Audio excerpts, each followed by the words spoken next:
Bro's not living in. Bro's not living with us. Bro is currently not here. Yeah, I mean, I'll just say it again. Socialism does not work. Socialism does not work.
Much more.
Boo. Hello. Oh my god, who the fuck is this? I'm live early? What? No fucking way. Hello, hello, hello, hello. Yeah, I'm live early because like I stream way too fucking late, and I should probably try to like stream at a more normal time. So I'm trying something a little different. We'll see how it goes. Hi, hello, hello, boo boo boo boo boo boo. How's everyone doing on this lovely Wednesday? I'm doing all right, except for like I've got that good old once you hit 30 and you sleep the wrong way neck today. I like to call it Batman neck because whenever someone says something to you, you have to turn fully. You know, you do the full neck turn. So yeah, it'll be better tomorrow. That's the other side for once. But yeah, hello, hello. Yeah, we all have that. Let's be real. We all have that. The moment you hit like the end of your 20s, you might as well just say you're in your 30s because like your body thinks otherwise. Your body's like, you know what? You like them knees not cracking when you bend down? Oh, you're going to miss that. Oh, you like not having your back be super sensitive and having to do even more core exercises? No, you want to be able to sleep any way you want and not wake up with horrible. Got you on that one. You're not getting that. Nope. So yeah. And you know what the other joke is I always love? You know you're hitting a different age group when you think about like standing up on a chair to do something. You know for a fact that in your 20s you can tank that fall. But once you get in your 30s, you're going, ooh, I could sprain a knee, an ankle. I could hurt my back. You're like, that's actually kind of high, bro. I'm not getting on that. So you start kind of realizing your mortality a lot more. In your 20s, you're like, bro, I'm invisible. I got this. Fuck this. Drink. Party, party, party. In your 30s, you're like, uh-oh. I think I hurt my back. So yeah. Get down the street to turn in your car and the person next to you sees your full body. Yes. So yeah, that's the joys of getting older. But yeah. Hope everyone's doing well. I have hit officially the itchy face of my tattoo. It's driving me absolutely nuts. I'm trying to ignore it, but it's okay. It's all worth it in the end because I get a really wicked tattoo out of it. So yeah, today's gonna be chill. Hi Doof. We're gonna do like reacts and stuff, but I pretty much have tasked people with TikToks. If you got funny TikToks or YouTube or whatever. I don't go to Instagram because Instagram's kind of shit. Reels is too fucking sussy for stream. I'm sorry. That's my reasoning. It's too sussy. My shit's way too sussy, so we're not even going there. So if you get like a favorite TikTok or even just like a favorite like YouTube short or whatever, you can link it when we get started and I'll take a look at it. I'm just gonna walk around and find out today, I think. That sounds like fun. And then later I will be rizzing up a lady vampire. We're gonna be playing Cage of Roses. It is a Yuri game. So if you're a fan of that, we'll be playing that later. It'll be lovely. So yeah. Got some other stuff to react to first as well though, before we get into like all the ticky-tackies and the fucking ootubies. Yeah. Hey Borg. But yeah, fun times. Instagram are just king for me. I mean, Instagram is pretty fucking bad. Oh God, who got a terrible new tattoo? I did not see. You're saying, did you see a certain person's? Who's a certain person? Ludwig? I'm sorry. His tattoos are horrible. Oh, I don't fucking... You know, the funny part is I don't actually pay attention to that person because, you know, I have this firm belief that when you see a pile of shit, you see it, but you don't go talk to it or pay attention to it. So kind of what I do. I'm just like, yeah, that's shit on the ground. I'm going to go the other way. That's the way I deal with that person. So, I mean, good for them. They have a shit tattoo, whatever. Who fucking cares? Killed their dog by giving it too much fucking cheese. Dumbass. But anyway, yeah, that's my take on that. He has, oh my God, he got a realistic tattoo? No one's tattoos are, oh my God, valid Ewok. They are so bad. Like, it's like Ed Sheeran's like, I'm ginger, I'm English, and I need shit tattoos all over my body. Bro, somebody's laughing because they're also ginger and English. They feel attacked. They just don't have tattoos. But yeah, so his tattoos are horrible. Yes. See, the thing is with me, I think my tattoos are illustrations that I go to people and go, hey, would you please give me a really cool drawing that you made? And that's the way I look at it. Like, I want art. I'm not in it for like quirky stuff. So yeah, here's the link. I'm not looking at that. I'll look at it privately, like on my screen, but like I'm not opening that shit on stream. Oh my God. Ooh, Chat, you can click on that. I'm not putting that horrible shit on my screen. Oh, my horrible sweet. What does that say on it? The greatest thing a man can do for his children is to love their mother? What? No, the greatest thing a man can do for his children is to, like, you know, be a good dad and get the fuck off the internet and stop obsessing over shit. Look at an abuse victim with those eyes. Oh my God. Like, wow, they gave her massive bags under her eyes. Whoever that tattoo artist is does not like her. She knew he was getting, I'm sorry, do not get your partner's face tattooed on you. Do not get your partner's name tattooed on you. Do not fucking do it. It's a bad idea. It is never, ever, ever, ever, ever a good idea. Please just do not. Just don't.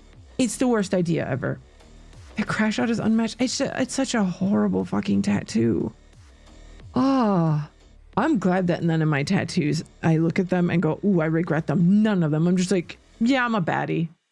I was talking about this with a partner about this morning. I'm like, I realized I have very masculine tattoos. I don't have very many feminine tattoos.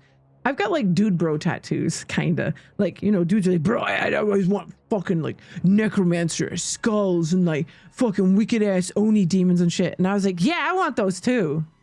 And that's literally what I did. I have such dude bro tattoos. I don't care. I love my fucking tattoos. And I think I figured out that that's probably why people are scared of me, because of my tattoos. So I was like, this woman has got a lot of fucking skulls on her, bro. Is she gonna fuck me up? So yeah, that's that might be part of why people are scared of me. I am also 6'3", so that could have nothing to do with it. The chest pieces, I mean, it's because I have boobs below it. That's why you're saying that. The chest piece isn't very masculine. There's tits below it, of course. But it's like all skulls. I'm looking down at it like, yeah, well, not this chest piece, a different one. See, I have a tattoo here too. But yeah, I don't know. I like skulls. I can't help it. Call me a basic bitch. There's people on TikTok who do like, let me tell you about your tattoos and what that means, what type of person you are. And every time skulls come up, I'm like, watch it now. They're like, you like weird shit and mema. You think you're cool? And I'm like, no, I don't think I'm cool. I'm just me. Shut the fuck up. Leave me alone about my tattoos. Might be my fits. I mean, yeah, I do wear a lot of spiked things. I don't care. I mean, people just are scared of me. And then they'll talk to me like, you're different than I thought. I'm like, what did you think I was going to walk up to you and go, give me your fucking wallet? What did you think? Hey, you, get over here. I'm going to punch your face. What am I going to do? Like, I'm just minding my fucking business. Most of the time I have my headphones in like Frankfurt. I was waiting to get in my tattoo studio and people were like literally taking an arc around me. I'm like, oh man, is it that bad? I think two dudes were delivering something and one dude almost fell on his face staring at my tattoos. I'm like, okay, calm down, buddy. Get the sofa out of the back of the truck. You'll be okay. Yeah. I mean, some people are into that. Yeah, you know, they might be disappointed that I don't step on them directly. Hi, how you doing? Get on your knees. I said, get the fuck down. What? I need to step on you. Come on, let's get this over with. Like, nah. Oh, Jesus. Get who a new one? Women have bones too. Yeah, women have bones. What are you talking about? Grandma will beat us bone.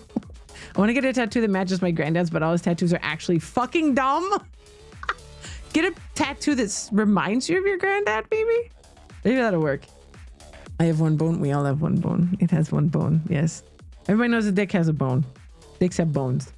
Don't let men fool you. There's a bone in that. I'm just saying random shit. Don't mind me. Okay, right. We're going to go to chatting because I have something, and I know fucking Squirrel is going to hate this, but I was looking at that Date Everything game the other day, and I realized that literally you can date the toilet, and it's French.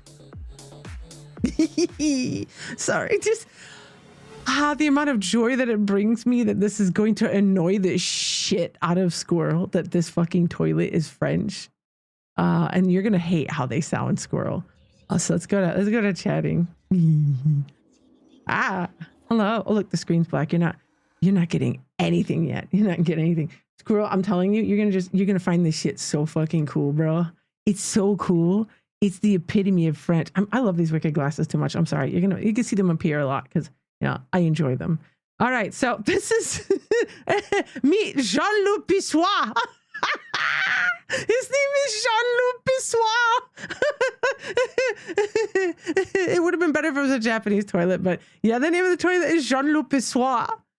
Okay, Jean-Luc Picard. Jean-Luc Pissoir. All right. Okay. Hello, Hold the love. fuck on. Today we are visiting See if the my shit needs to toilet. refresh or not. Like any other day. Oh, but God. This trip to the restroom will be different. First of all, like, who said we need to date the toilet? The fact is this, there's a lot wrong with this because this man is literally drinking your piss and taking your, there's some things you shouldn't date. And I think the toilet validly should not be one of them. That's a good We are thing going to to shut the meet fuck up. Jean-Luc Pissoir. Jean-Luc Jean Pissoir. will happily spit bars at whoever will listen, but he That's not only my kink, respects those who can keep up with his verbal wit. Okay, this Most is of the fine. other datables have peinlich. never heard him speak like a regular person. This shit's cringe. Probably smells a bit. Voiced by sassy chaps Max Mittelman. Oh no. There's a strange rapper standing in your bathroom where the toilet usually is. What He's is dressed this in white outfit? and gold. What is this But where his outfit, outfit bro? is clean, the look he gives you is downright dirty. Oh no, he's a rapper.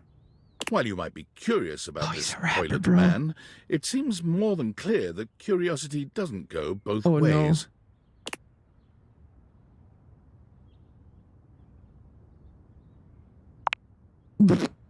Wait, hold on. I gotta pee, open up! The toilet man springs into action, raising his hands to his mouth as he begins to beatbox. Oh no. Little Crapper's a rapper, he knows how to go. He's a fucking French rapper. Little Crapper the rapper, he knows how to go. This is so bad. This is so bad and crazy. Oh my god. Slamming and drumming or buzz about flow. The fart noises. What is this Black shit? is Is like this you'll be ending your life Woody when you Bennett's slam your channel? head into the bowl. Oh my god, this Oh, is on a so time bad. roll, Jean-Luc Pissoir, out of control. Over, under, never, blunder, speaking more words than an ancient scroll. This shit literally is really, oh shit, son, that was dope. Please don't say that one. Do not say dope to Lil Crapper. Dope is what the junkies hide in these cisterns of What the fuck? in toilets like Jean-Luc. Bro, okay, calm down. This dude's an asshole, literally. He is definitely full of shit. So it's fitting. They got the personality Jean-Luc right. sings all about Feels like hate Lil speech. Crapper's latest album, The TP EP. The TPEP. Oh, Anyway, God. you know Lil Crapper. You love him. Everybody does. I mean, we all have to use them. Dateable. Who wants to date? Ah! He hits you with the hon. No. Come on, we need to hear that again in all its glory.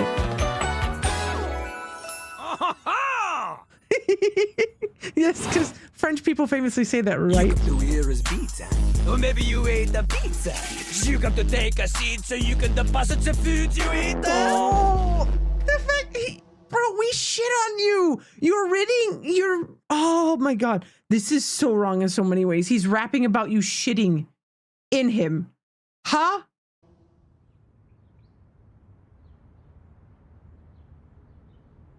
Don't know me? Don't know me? These humans think that they own me.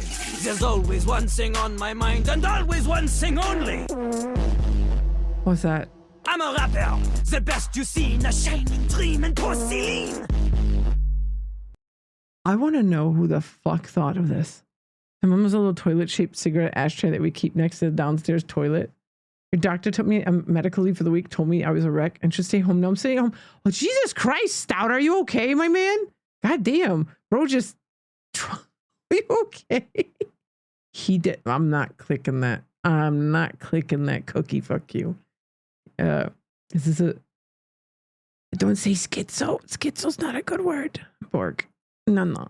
Don't say that word. Better choices of words. Say it's a weird, it's an unhinged game or something like that. It's better. Words, like, it's connected with the disorder that people can't really help, and it's kind of So just say unhinged. Works better. Is toilet really French? I mean, probably because big D. Spitting the truth, going down quicker than gin and vermouth. They call him a party that's mouse, okay. letting the naughty out, but Listen, you don't have to worry. People don't worry about it. See, listen, here's the thing. Nobody shames here because everybody's got to, like, you don't know until you fuck up, until you do something. Don't worry about it. People don't care. Everyone's nice here. They understand it. No worries. Everybody here is really nice and sweet. They won't be like that. You know, LB's community is the same way. Little Bear, like if you say stuff, she's like, oh, you know, there's better ways to say that. People don't know until they find out. That's it. You know, Doof, shut the fuck up and sit down and eat some sunflower seeds, girl. You stop playing the enemy today. Did you wake up and just you chose violence today again, didn't you, girl? You went to the ER on Monday. Jesus Christ, the fucking duality of this chat right now is sending me. You don't have any seeds? I'm so sorry, girl. I'm sorry. I didn't know you didn't have any. I'm sorry. Are you okay? Like, are you okay, Doof? You don't have any? Oh my God. That's not okay. But yes. I hope you yeah, get some rest out. Relax and like chill. Burnout's a real thing, man. I hope you feel better soon. And this motherfucker, there are no words for whoever made this. He's like a bidet, only spitting the truth, going down quicker than gin and vermouth. They call him a potty mouth, letting the naughty out. That's a way to impute his use. The fart noises are accurate. I'd be like, that's nice. Man, you ain't the use. Get out of here. Little Crapper can't hang with posers, you know? It helps his image. If you are a poser, you get out of Little Crapper's face. Bro, I'm gonna get in your face anyway because you're a toilet. People sit on you and shit and piss. Like, what the fuck? Okay, the bars are actually good. Oh, I'm not a poser. Say it. Come on, say you're not a poser. Maybe? Show me what you got. No. Show me Little Crapper is not alone on this stage of tile and stone. Tile and stone, bro? You want me to rap? Oh no. Not just rap. You need to show him that you can crap. Listen! All right, bro. Calm down. You need to show him that you can crap. My man, what you're doing right now is scat. And I don't mean the vocal shit. Bro's into both types of scat. Oh, God. He's a bozo. No. I might get performance anxiety, but I'll try. Crapping. Short for cool rapping. Lil Crapper is always crapping. Now it's your turn. You're always crapping. Okay, bro. I don't think people will interpret that way that you want them to. Just because I'm crap at dating, bro. Dating? Oh, God. Jean-Louis is an expert on dating. No, he has he gone isn't. on many dates. No. Oh, so many. No. And do not ask anyone else in the house to verify this. Uh-huh. Jean-Louis knows the key to dating is to wow the other party. Is it a party? The ladies, gentlemen, and those between will be hanging off your arm in a limousine. Provided you can clean it, you can cap the wall. But without rapping, you will not be dating at all. He used caterwaul in a fucking rhyme. Okay. All right, bro. You hit him with a caterwaul. All right. I'm a little impressed. That's a big shit, doof. Not from Lil Crapper. These outfits are wild. Lil Crapper is not a teacher, Like, he is a really, dude, test. stop with so much tweeting, my man. You study on your own time. You cannot keep up, you fail. But if you can match his rapping skill, then you will be able to woo anybody. If you have the skills to woo Lil Crapper, then any partner will be within your reach. In fact, if you can match Lil Crapper in a crap battle, then he will fall in love with you. I can't help but think a crap battle is just slinging shit. Oop. That's funny. I rolled a 3 on double scuff stream earlier, so it's the curse of the 3. Bo says wee, not we. Of course he does, because he's a toilet. That's the pun. It's the voice actors. Do you honestly think a French person would meme it up that hard, though? Could you do that, Squirrel? Could you meme it up that hard with the French? Like, put the French accent on really sick. You know, les poissons. Oh, I love les poissons. You know, first you pull out the bone. You know, it's from fucking Little Mermaid. This is the only French song I can remember at the moment. Like, literally, it's a lyric. Me? No, but I'm not an actor. Yeah, but what French actor worth their salt is going to do that? Yeah, you know what? Actually, I could think of one that's perfect. It's Gérard Depardieu. Gérard Depardieu would be perfect for that because he is an actual pile of shit. You know, he'd be perfect for it. Didn't he piss in a plane as well? Yeah, he knows piss. Yep. He'd be perfect. Gerard Depardieu. I mean, but who wants to work with an actual pile of shit? You know, this is actually a person. Bro, how much longer are you gonna rap? Oh, Enough! Lil Crapper can sense you are unable to hold back because your they need a passion shit, any bro. longer. Passion for crap what any do you longer. Do you have what it takes to face Jean-Luc? I don't know. What the fart? The burp? You are wrong! Okay, bro. Jean-Luc knows you. You are the chatin, the kissless loser. Oh, bro, he's calling chat kissless losers. What? Gerard Depardieu's on fucking trial? I mean, not surprising. No, like, doof, when I say he pissed on a plane, I mean he whipped it out and pissed in the aisle. Like, I think that's what he did. I kid you not. Gerard Depardieu, I know I say Gerard Depardieu. I can't help it. Like, he fucking whips it out, just pissed in the aisle. Like, he's a massive asshole. Isn't he also, like, pro Russia? For rap? Lil Crapper sees is but He's, like, enthusiasm alone. She hanging out is with not fucking, enough. what is The it? rapper, Seagull? she comes from the art, the deepest From the part art. of the system. Like that little rubber bits that comes undone sometimes and the water keeps running forever. You know the bit. This is an You American need toilet, to bro. No one knows experience that shit. life before you can spit it out in alternating phonemes adhering to some sort of a rhyme structure. Okay. As you are, you have no chance to defeat Jean-Luc, let alone match his rapier wit. What up here? You want to clash talons with these 2 gallon stallions? No. Do you want to clash talents with this 2-gallon stallion? Okay, bro. Okay, bro. Oh my god, this shit's so bad. Literally. Go! Live a life worth rapping Just about! regular sexual assault this time. Lovely. Return to Lil Classic. Crapper when you are ready. Yeah, this game's gonna be interesting when it comes out. It's supposed to come out sometime this summer. You can literally date everything in the house. The fact that the toilet is one of them is fucking wild. Okay, like there's a chair. That's fine. There's a refrigerator. Okay. There's a laundry basket and your dirty laundry. You know. All right. Cool. The toilet though. What is that? Can you date the bathtub or the shower, I wonder? Or is it just the toilet? Multiple things from I mean, I wonder. Hold on. What else can you fucking date here? We need to see. Welcome to Syntopia. How about you shut the fuck up? Meet Christoph? What the fuck is Christoph? What the fuck is Christoph? Is he the home gym? Is he the home gym, bro? That's what he looks like. He looks like a home gym. Date everything. There's Christoph. God damn. Let's look at their videos. There's a whole bunch. Let's see. Meet Jeremy. So there's a chair. Hey, Syntopia. Hello. Jean-Luc Pissoir. Meet Terrell. He's the towels. Yep. So you can date your towels. Oh, these fucking the Hanks were annoying. Rebel? Oh, is that a rubber ducky? Oh my god, you can date the rubber ducky. You can date the refrigerator. God damn. Okay. All right. What the fuck? I need to see this. Why is this dude giving me fucking will energy? Hello, love.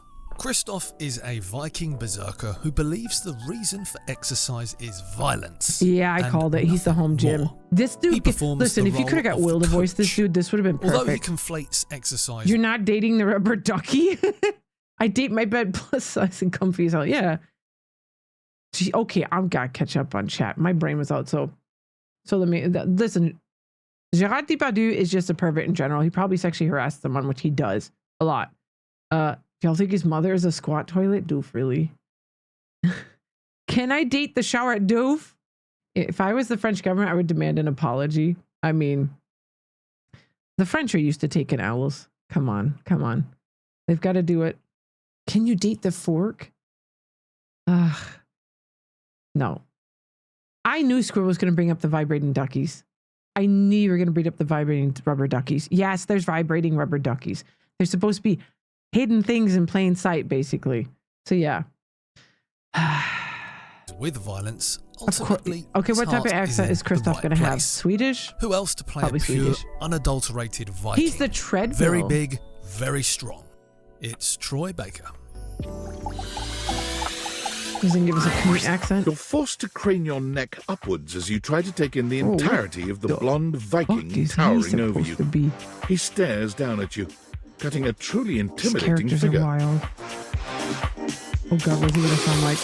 Oh. Okay, sir. He says nothing for several minutes. You begin to wonder if perhaps your Your cross-trainer cross-trainer is broken. If he's a treadmill. Oh yeah, Will could have played this. Will could have done the voice for this. He would have been perfect for this. He would have been amazing. Okay, Kristoff, calm down. What are you, a moose, bro? He might love getting stepped on. Okay, bro. Can he talk?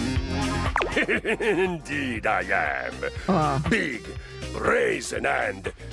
Would you look at those armpits? God damn, that's a lot of armpit hair. We could braid that shit. I am positive I have a body. Jesus. Okay, what is he, like, Swedish? What is this vibe we're going for? I am positive I have a body, but I also have an American accent. What is this accent, bro? And I am positive that everything about my body is positive.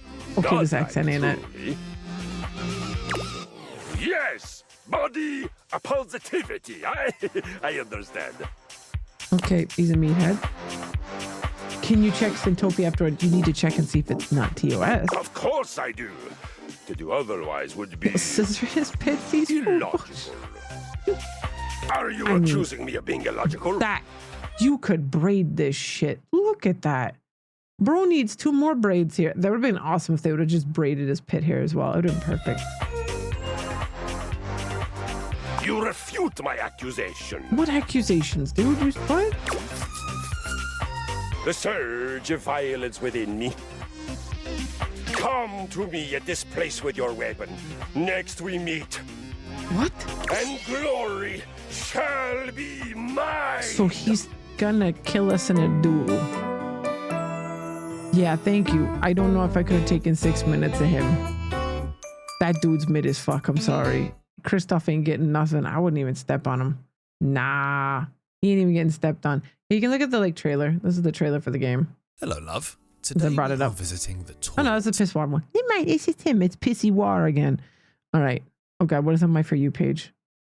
Meet Dolly? Is she a dust bunny? Hello, love. Happy Valentine's Day. Yeah, Dolly the dust As your bunny. deviators are still in transit with a lovely drone, we thought, why not take you with us to meet a dateable? Oh It is God. the day of love, after all. Of course. By the way, the day that this game was supposed to have originally come out on Valentine's Day. But yeah, when I say scissor, I mean whatever you think I mean. You want to trim them? This could go one of 3 ways. We may end up being best friends with our dateable, or even enemies. Seems but let's TOS try and friendly. fall in love, if we can. Today, we've got our eyes on the dust bunny, lurking by the couch. So, let's get our We're gonna raise up deviators the on to dust work bunny. some of that mysterious magic.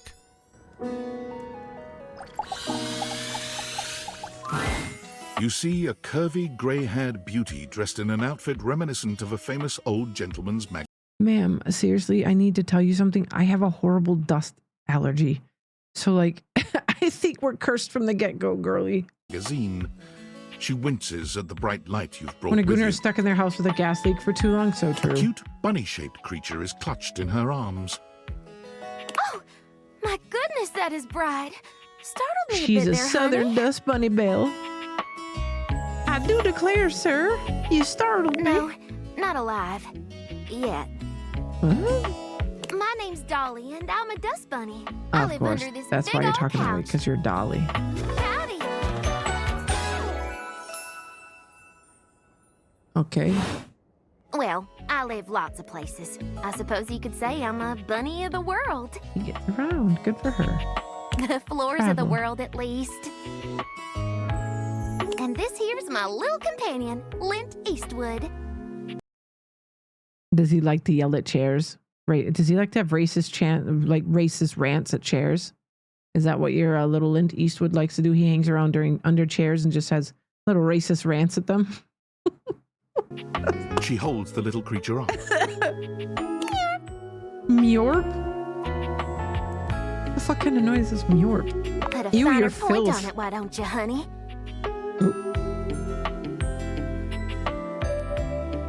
My This is stars. gorgeous. I didn't know I had a sweet talker on my hands. I'll be honest with you. Flirting isn't my love language. I'm a bunny who is more than she appears. Oh, okay. They somehow managed to Getting to make know the you, dust Tom, bunny already? sexy. All right, I'm game. What's on your mind? Dust. I thought we as a society were past this.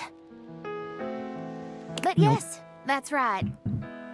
I am a collection of hair, bacteria, soil, specks of plastic, dust mites, and even bits of dead Me bugs. right now. Does it bother you that in your little human tummy there are 500 species of bacteria? Listen, don't Trillions come of for my living gut bugs? bacteria, ma'am. Leave me alone. Microbiota, microbes, and microflora, all sorts Okay, stop. No need to fucking trigger people like that. We get it. We get of it. creepy Stop. crawlies. Good Lord. What? See? We are what we are, honey. Disgusting, yes. Very true. Oh, I know that. I don't need to be See, told. she doesn't need to be told. She's interesting. She knows she And slays. you're cute for a bug-filled meat sack. Oh, I can dish it out and take it, sugar. Okay, I already know who I might rizz up in this game. Now, And it's not Let me the stretch toilet. these dusty gams and hop around a bit. Mm-hmm. I'll be right here warming myself by the fireplace if you want to Careful, come back girl. through You'll get sometime. fucking roasted. I'd sure like to see you again. I would too. Mm-hmm. You're pissing on the toilet. Okay, I kind of like Dolly. Plus, she has a really great name. Look at all these different characters. Let's have a look. There's the vacuum cleaner. What is that? Yeah, there's the bathtub, I think. Yeah, you can date the bathtub. There it is. What is this one? Interesting. Is it like a carpet? Looks like a heart. What is that? There's some, I guess that's the what is this? I'm trying to figure out what the fuck is what is interesting. There's the baskets. Ah, the washing machine. You can date the washing machine. You can date that garbage can, girl. I mean, we've all been there. Oh, God. Oh, no. Do we all know the guy who fucked this? No. Yeah, we all know a guy who fucked this vacuum. I do. They got extremely creative with it. And when they moved, I saw all the shit that they had under their bed. Because they're like, hey, you want to help me move? I'm like, yeah, sure. And underneath their bed was like a vacuum cleaner with a bunch of ketchup bottles and weird shit and holes and stuff. And I'm going, like, it's not what you think. I'm like, oh, it isn't. I mean, because it looks like you've got a little lab of vacuum fuckery going on here. So I'm just going to ignore that. They also told me that they put Icy Hot on their dick once. Like one of those, not Icy Hot, but those circulation creams, because they thought it would make their dick bigger. And they ended up standing over the sink for an hour just dousing it in water. I'm like, what did you think was going to happen, you dumb fuck? Like, oh my God, do not put circulation cream on your cock. That's a bad idea. Do not do that. There's a reason why it's meant for other parts of your body and not your penis. Because you want to know what the secret ingredient is in a lot of those, circulatory creams? Fucking peppers. Literally, you're putting hot peppers on your dick. Men are creative in the worst ways. Yes. Like, listen. If you want to have some simple fun, get yourself a fucking, what is it? People said, you get like a rubber glove and you put lube in it and you get it's like the 2 sofa cushions. You stick that in between there and you go to town on that. I don't know. Or even a mattress Ritz. I don't know. There's ideas. Do not do the melon shit. You will probably burn your dick. Don't put that shit in the microwave. It's not worth it. Grapefruit, that sounds painful. Whenever that woman's fucking video, I used to think the acid from the grapefruit has got to burn the dick. Because imagine your girl's hold on, I got something for you. Okay, if you guys do not know the grapefruit video, I can't find it anywhere. And I cannot play it for you because it has been wiped from the internet because it's so TOS. It's literally a woman who gives you the tip to when you're doing your man a favor, you get you cut up a grapefruit basically. So you cut the 2 ends off and you keep a middle piece that's just flat. And you make a little hole in it and that goes on bro's dick. And then she just proceeds after she puts it on the device she's using to show she just starts going to town with the most sloppy toppy you have ever heard. We're talking like, I'm not joking. That's the sound. I swear people have seen this video. And she's just like, she was a master of her trade. Girl got it. She knew what she was doing. She went in. And it's just, it's like era, but like, yeah. Oh God. Like I cannot show that video. I have an 18+ stream, but even that goes too far. Like the noises, girl. The noises, they are not friendly. So yeah. You can look up the grapefruit lady on YouTube. I don't know if you can actually find it. I'm so fucking, why am I like this? Why am I opening YouTube on my other tab? Girl, what are you doing? You know this is a bad idea. Grapefruit lady. Falls? No. Grapefruit lady. No. Grapefruit. Whoa, there's a lot of sussy shit with pink grapefruit. Why are, Jesus Christ, somebody like fingering a grapefruit? Nope. Nope. Nope. Oh God, it's the audio. It's the sound effect. I might be able to play the sound effect. Hold the fuck on. Hold the fuck on. Hold the fuck on. Okay, I think the sound effect. Well, let me listen to it first.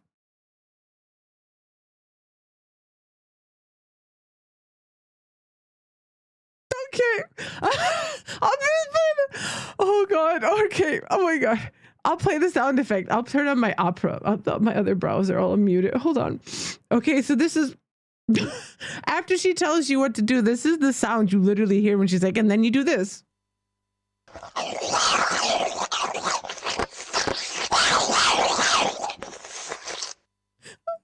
can't. That was literally the sound she directly makes afterwards. I'm not gonna world star, no.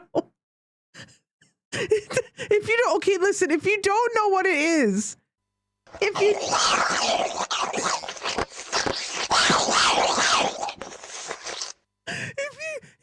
know what it is, it just sounds like somebody making little demon sounds. It's a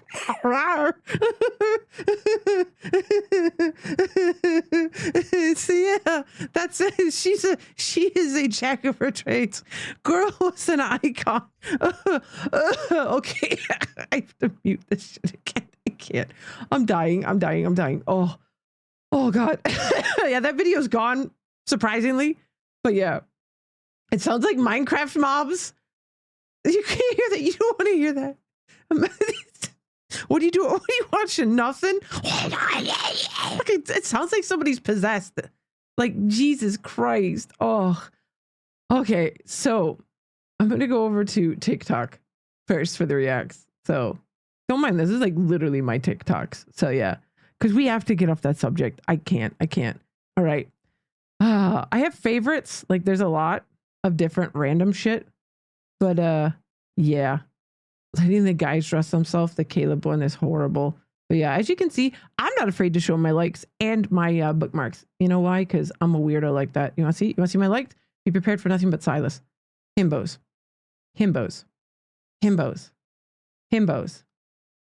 I have no shame.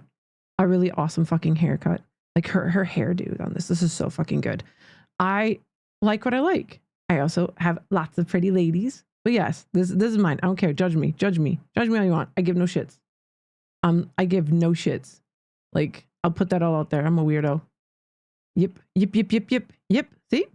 Awesome cosplays though. Like really kick-ass cosplays. Amazing goths. Like goth corp looks and stuff.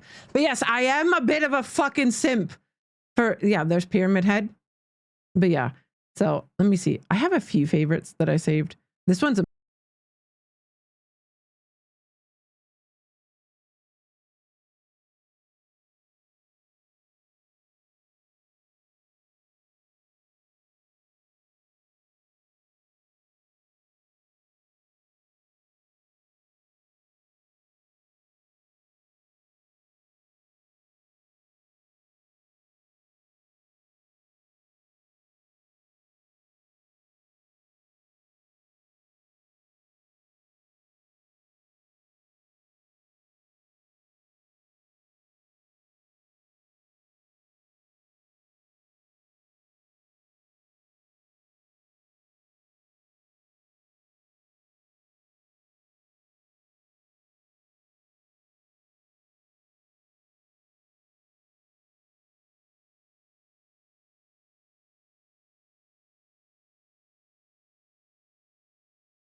Like, look at how long it took. Did you see how long he just did that for?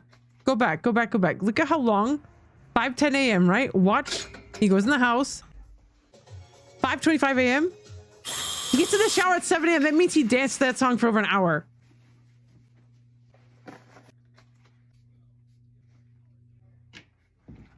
Look, we went back in time. He keeps fucking the times up. So many people have memed on this. I don't know if his goal was to meme on it or not. But yeah, the Ashton Hall guy is the original one. Hold on. Has he done any new ones? This dude's goofy motherfucker. 3 days ago. Fitness influencer Ashton Hall. I love this.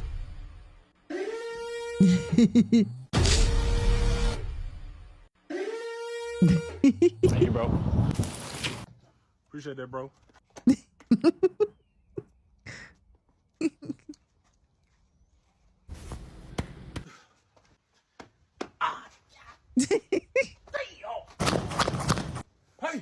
Hey.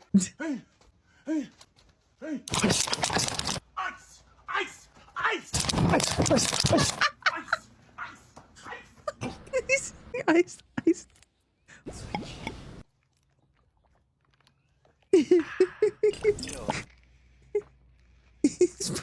Saying whatever you're passionate about, push that. Be what you want to be in life, man, for real. And he told me 10,000. I said 10 billion. How about 10 trillion? Have a good one. Hey, nice to meet you again. All right, take care, man. Y'all stay up.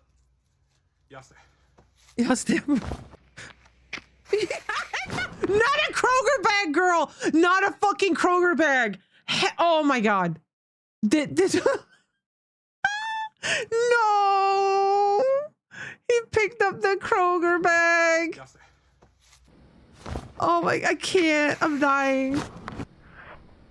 Oh God. Kroger's a grocery store. Oh, I love this guy. He's so good. Kroger's an American grocery store. I know, because it's like where my mom goes grocery shopping. Oh God. Oh, so yeah, if you don't know the OG, is this motherfucker right here. He's basically kind of like trending right now. Hold on. No imitations. Don't you be stealing from this man. He gets up and does this shit early. Where is his, like, bro, are people just like copying this man? Users. Yes, we want the users. Give us the OG. There he is. 5 million followers. Okay. Videos. Here we go. Yeah. Jesus Christ. When was this one? 6. Why is he running in a mask? 9 million on Instagram. Yeah, this man's definitely natty. Remember that, you guys. 100% natty. He just puts the lemon water in and the ice. Oh, what the fuck are you doing?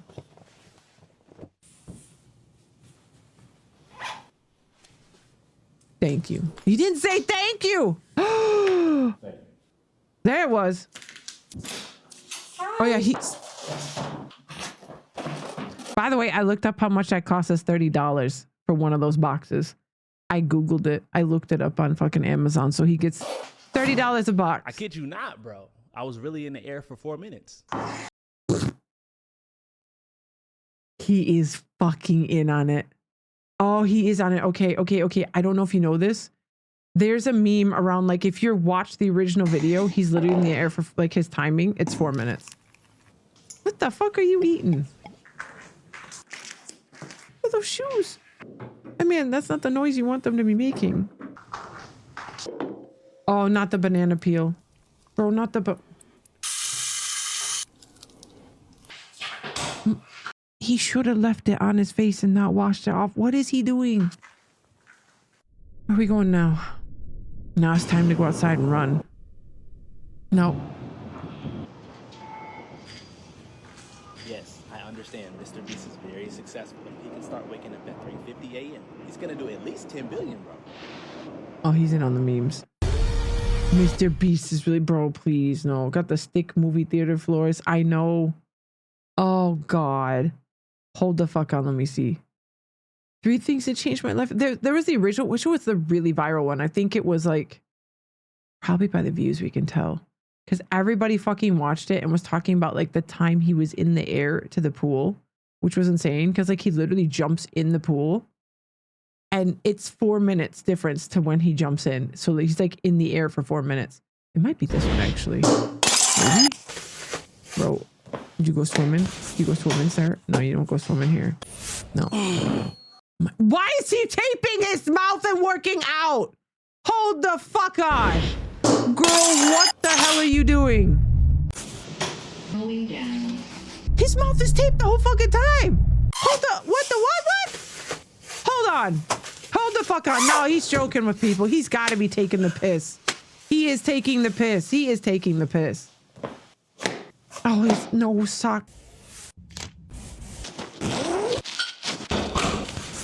Are you gonna drink that if your mouth is taped shut?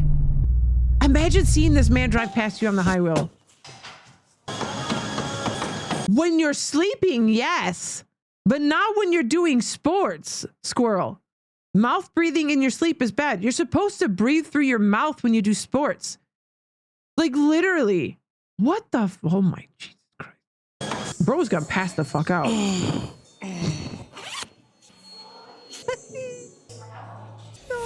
I mean. He does not take it off in the car. That is gotta be so sticky. Appreciate it. You notice how he took the time away? Oh, he took the times away. I one person, but I could look at yours and kind of tell you where you went wrong. I could look at yours and tell you where you went wrong. By the way, there's people literally on Twitter talking about working with this man and that he is the brokest of the Hold on a minute. Y'all see this too? Look at this. Look at how shit that looks. Oh, this is self-made. Oh my God, look at how bad that looks. Oh yeah, this guy's trolling you. He's definitely not rich. That's why he's got the G-Wagon. He probably lost the lease on the other car. Yeah, no, this one broke. Looks cut with, this looks horrible. Like, oh no, you would not be living this. He made that himself. What the fuck? Yeah, you made a wall. You put this up on the wall. Oh yeah, he did that to make it look like there's like more to the place. Ancient minerals? Girl, why are you putting your face in fucking salt? That ain't gonna do nothing for your face. It's gonna dry it out. You gonna burn your face? Oh my. Yeah, he probably screaming. How are you doing? How are you?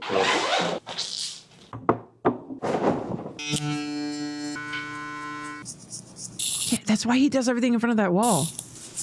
Yeah.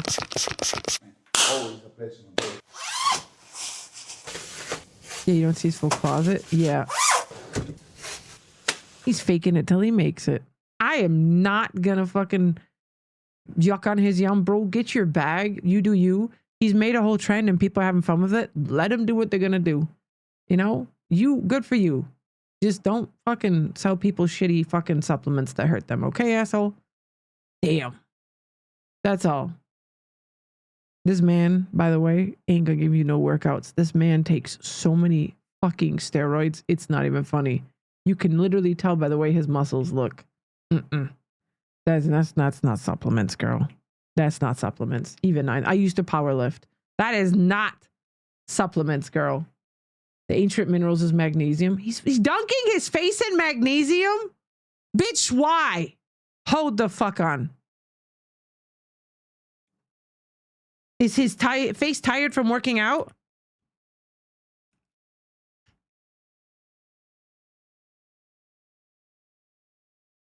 Like reducing inflammation and boosting hydration. Get the fuck out of here. Girl, use hyaluronic acid like every other motherfucker. What are you doing? It's probably because it's its fucking brand. He's like, ayo, check it out. It's multifaceted. Saratoga is not just a city or a water company, but I know it's also one of the most famous aircraft carriers with the 8 battles. You are so fucking German posting. You are German posting Maximus right now, Stoke. You know this, right? With 8 battle stars, she holds, and USS Enterprise holds the line against the fascists in 1942 and 43 until more modern aircraft carriers could be built. Part of every bigger mid-war naval engagement, Saratoga, our sister Sarah, played a crucial role in defeating fascist forces. You also knew a lot about aircraft carriers, especially when it was about those anime girls who represented those aircraft carriers. You know that, right? You kind of ousted yourself with that one. You're like, oh, they're all named after aircraft carriers. I'm like, oh, really? They are they? You want to know? You guys want to see what Stout knew was named after aircraft carriers? you like ships. You also like something else. Hold on. Let's see if they come up right away. But there's so much sussy shit. Cultured MMD. My fucking recommendations on this are so bad. Hold on. I may have to dig. There's just so much sussy shit here. Oh my God. Free scrolling on my recommendeds is crazy. Ah, there we go. I found it. Are these girls? Yep, they are. This is how he knew about the aircraft carriers. These ladies are named after aircraft carriers. Don't put this on you. He knew them though. He's like, oh, I know this. They're named after aircraft carriers. He knew. Didn't you? He knew.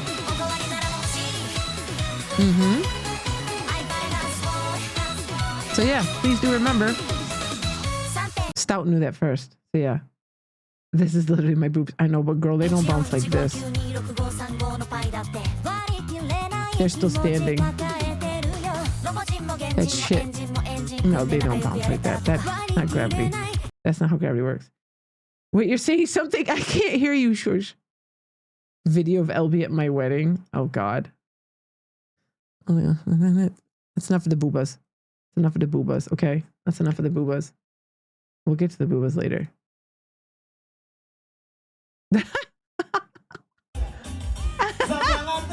Okay, that's really good. LB does weddings now?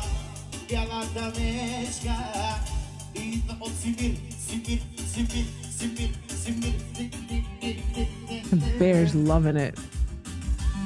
LB's just... I didn't know LB could dance like that. Who's dropping a bit of LB's The F Sakura? It was doof.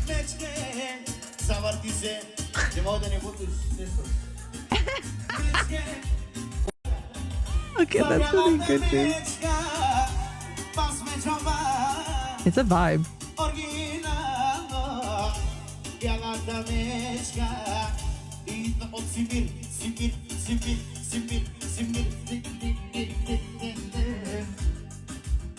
Bear's like... I love it so much. Oh, God.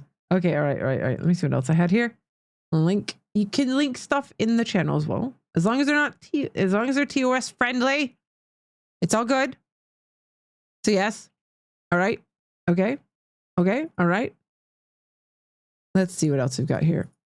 Oh my God. Yes. This is basically what Sisyphus on Break sent me. This is the German version of like a rap from fucking like, oh my God. It's a Drake rap in German.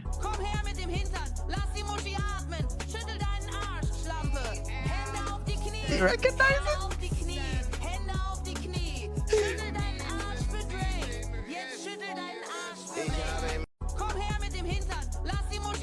That's the Lass dein Muschi atmen. Hände auf die Knie. Hände auf die Knie. Hände deinen Arsch für Drake. She's saying basically Sexy Red's verse in German. Lass the Muschi atmen. Let your pussy breathe. It's so bad. It's so bad. Oh, German is fucking hilarious when you fucking translate shit into it. It's so good. Oh my God. Okay. All right. So there's this meme. Okay. We're going to talk about lads for a second, but it's worth it. There's this woman that the Love and Deep Space fucking like community knows as the Delulu Queen, because she takes pictures of herself as Silas and like posts them on her fucking like profile. Woman is literally dating Silas for real. And I found her TikTok. So she photoshops her and Silas into photos together. By the way, that is just, I can't. This is just, oh. This is not her body. That's not her. It's something go to her profile. This woman is living life to her fullest. Like, oh my God, of course she's fucking German. No. She's German. Oh, she's German, y'all. No. Bereit für den Abend. Oh, shit. She's German. No. Oh God, she got a tattoo. She got a Silas tattoo. Oh my God, that's a horrible tattoo. No, she didn't. She got the fucking main character's tattoo. Oh God. She's a Silas necklace. Oh my God, girl. Oh God. Oh come, there's more. There's more. There's a second show. Oh, she's got olive boys. Oh, she's got olive boys. Oh, look at the fireworks. Oh, it's for New Year's. Oh, look at how cute they are. Look at, she's tall. Girl, he's tall. No, she's short there. Listen, let her have her time. Let her have her mans. Let her have it. Let her have it.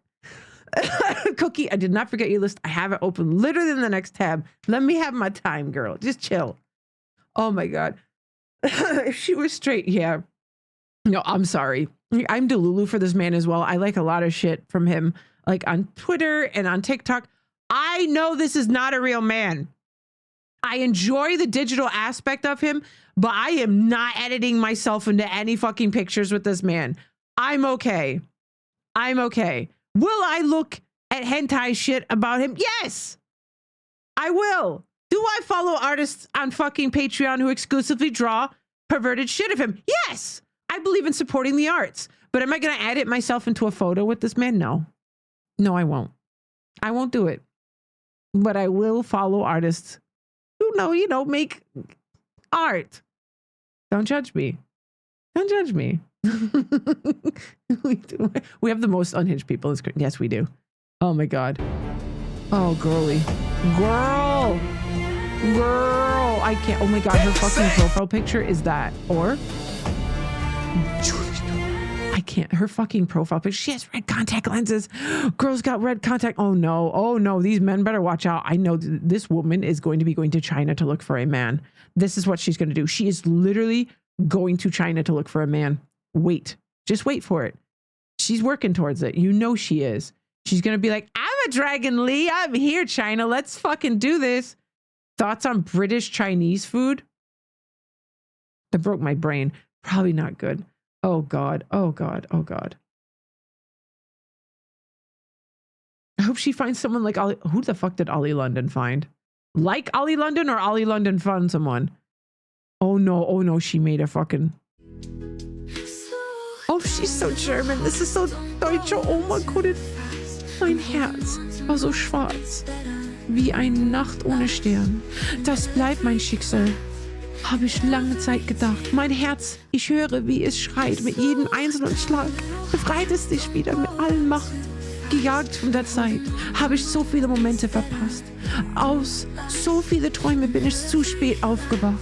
Den Mut habe ich aber nie ganz verloren. Immer die Hoffnung im Blick. Mit aller meine Kraft kämpfe ich weiter. Habe ich schon immer gemacht. Und jetzt bin ich hier. Ich habe es soweit geschafft. In der letzten Sekunde gerettet vom Glück. Danke an alle Menschen, die Teil meines Lebens sind und hoffentlich noch werden. Danke euch. Ist mein Leben wieder bunt. Dank euch ist mein Leben wieder bunter und liebenswerter geworden. It's just basically saying thank you. I made it. Hold on. This is my fate. I thought my heart would scream with every beat for it's just a bunch of shit about being sad, being saved, and being happy that she's got people around her. There you go. We had to read the Queen's Foes. I'm sorry, we needed to read it. Still better she visits China than those British ladies that go to 3 world countries to pick up a husband. Basically the female version of men going to Thailand. Yeah. I'm gonna tell you an interesting story about that one. All right, so Partnerbot and I went to Barbados a couple of years back, right? And Partnerbot goes off to go to the toilet, and I'm by myself standing in a parking lot. We had gone to like a nature reserve, right? And we were chilling, and there's this thing that happens in Barbados that I was not aware of. Men will try to pick women up to pay for them while they're there, basically. They want a sugar mama. So I'm standing there, and I'm just chilling. And some very large man, he was taller than me. He had to be like 6'4", 6'5", comes over and starts talking to me. He's like, hey, how you doing? I'm like, hello, sir. He's like, so you here by yourself? I'm like, no, I'm here with my partner. Like, well, I don't see them. I'm like, no, my partner is here. And they're like, well, you know, you want me to show you the island? I'm like, no, sir, I'm fine. I don't need you to show me the island. He's like, well, you know, I could give you my number if you want to call me later and I'll show you the island. I'm like, no, I'm good. Thank you, sir. And we get back in this little bus thing to go back to the hotel, right? And partner bot had come out and I'm sitting on the edge of this bus, like inside, and I look out the window and the man looks at me, looks at partner bot, looks at me and just shakes his head and like does like a kissy face. And I was like, so I find out later from someone at the hotel, this is something guys do there. They try to find women to like just chill and have fun with because people literally go there with that in mind. And so he was like doing what he thought women wanted. And I was just like, I was not catching what he was throwing. I was like, I'm fine. Thank you, sir. Thank you so much. But no, I'm fine. I'm fine. I'm very much so fine. Thank you, sir. Thank you. But yeah, that shit happens a lot. It was creepy. It was very creepy. What else is what is this? What is this? What is this? Try me. Oh my God. Raymond Red? No. Please. Oh my God. What is this woman's obsessions? Oh, she has her mutti. Oh God. Back is ready. She did that back as well. Oh God, she's got one of those Celtic tattoos. No, girl. Oh God, there's more. Oh God, there's more. There's more. I've always liked to play with fire. Oh God, she got a bouquet. Fire. The fact she did. I've always liked to play with fire. What if the sizing is the problem I have?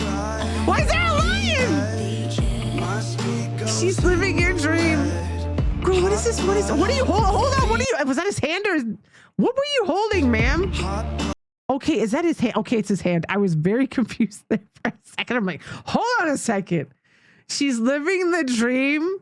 Oh my God. Oh geez, that phase where I was wearing fits with those Celtic crosses. Yeah, those are not good. They're not good. Man, oh my God, the sizing is so weird.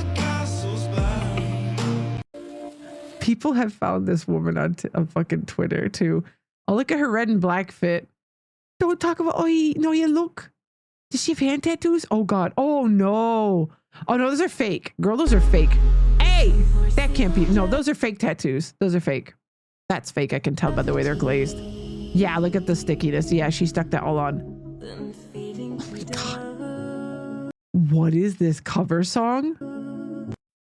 Yeah, those are all fake. Bitch. At least you finally got a real one, ma'am. Stolen valor. Oh my God.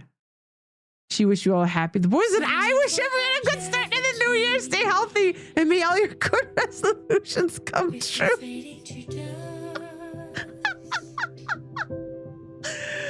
No! At least she doesn't have Caleb in there. Oh my God, no. Ich bin verliebt. Relax, kitten, you can handle it. Who has the please don't tell me this is her actual tattoo. No, girl. Oh my God, she's in Rhine-Westphalia. No, she's in my Bundesland. No. Oh no. Oh God, no. Oh God. Oh God. Oh no. Oh God. She got a tattoo of him on her fucking leg. Oh my God, girl, no. Girl, no. Oh my. Oh Lord Jesus, you know why she dressed up as a cat? We know why she dressed up as a cat. It's because he calls it kit. I bet you it's in the title. Let me see if I'm right. He kind of I'm like. Was that before you figured out that he calls you kitten, girl? Yep, you figured out. He's the, oh my God. He's not real. My feelings are real, and I'm happy with that. What is this? He has to find edit. Girl, you do you, girlie. You live your life. You be happy. If it makes your truth, girly. Oh, no, I am not looking at that because if you edited me into something, Cookie, you are losing your VIP. So you better really think about the fact if you edited me into a picture with Silas, because your VIP will be gone so fast, girl, your head will spin. So maybe, just maybe, you should poof and like time yourself out. You know, if you want, I can time you out, girl. You sure you want me to click this link? What's that face? You really want to test it? I don't see. Oh, you made it to you. Oh, the page you requested could not be found. Wow, that was fast. Why? I can't see it. So either you deleted it or it's not set free. Girl's like, I don't know what you're talking. It's the link is the wrong anyway. Oh God, I will take your VIP away. Do not try me, girl. I will do it. Oh God. She literally has the phases of it. Oh my God, she got only the outline first.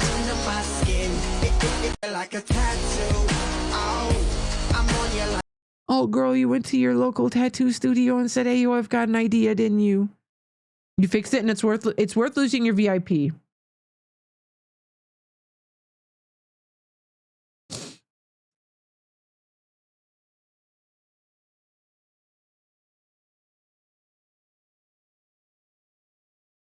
Okay, it's worth losing your VIP over. You sure about this? You sure about this? You really sure that is worth? I'm gonna have to go in my other window here. Hold the fuck on, Cookie. Hold on. You wanna lose that? You sure it was worth it? Then show it. Okay. It's such a shit edit. You're losing your VIP over this? Girl's calling my bluff. I ain't gonna.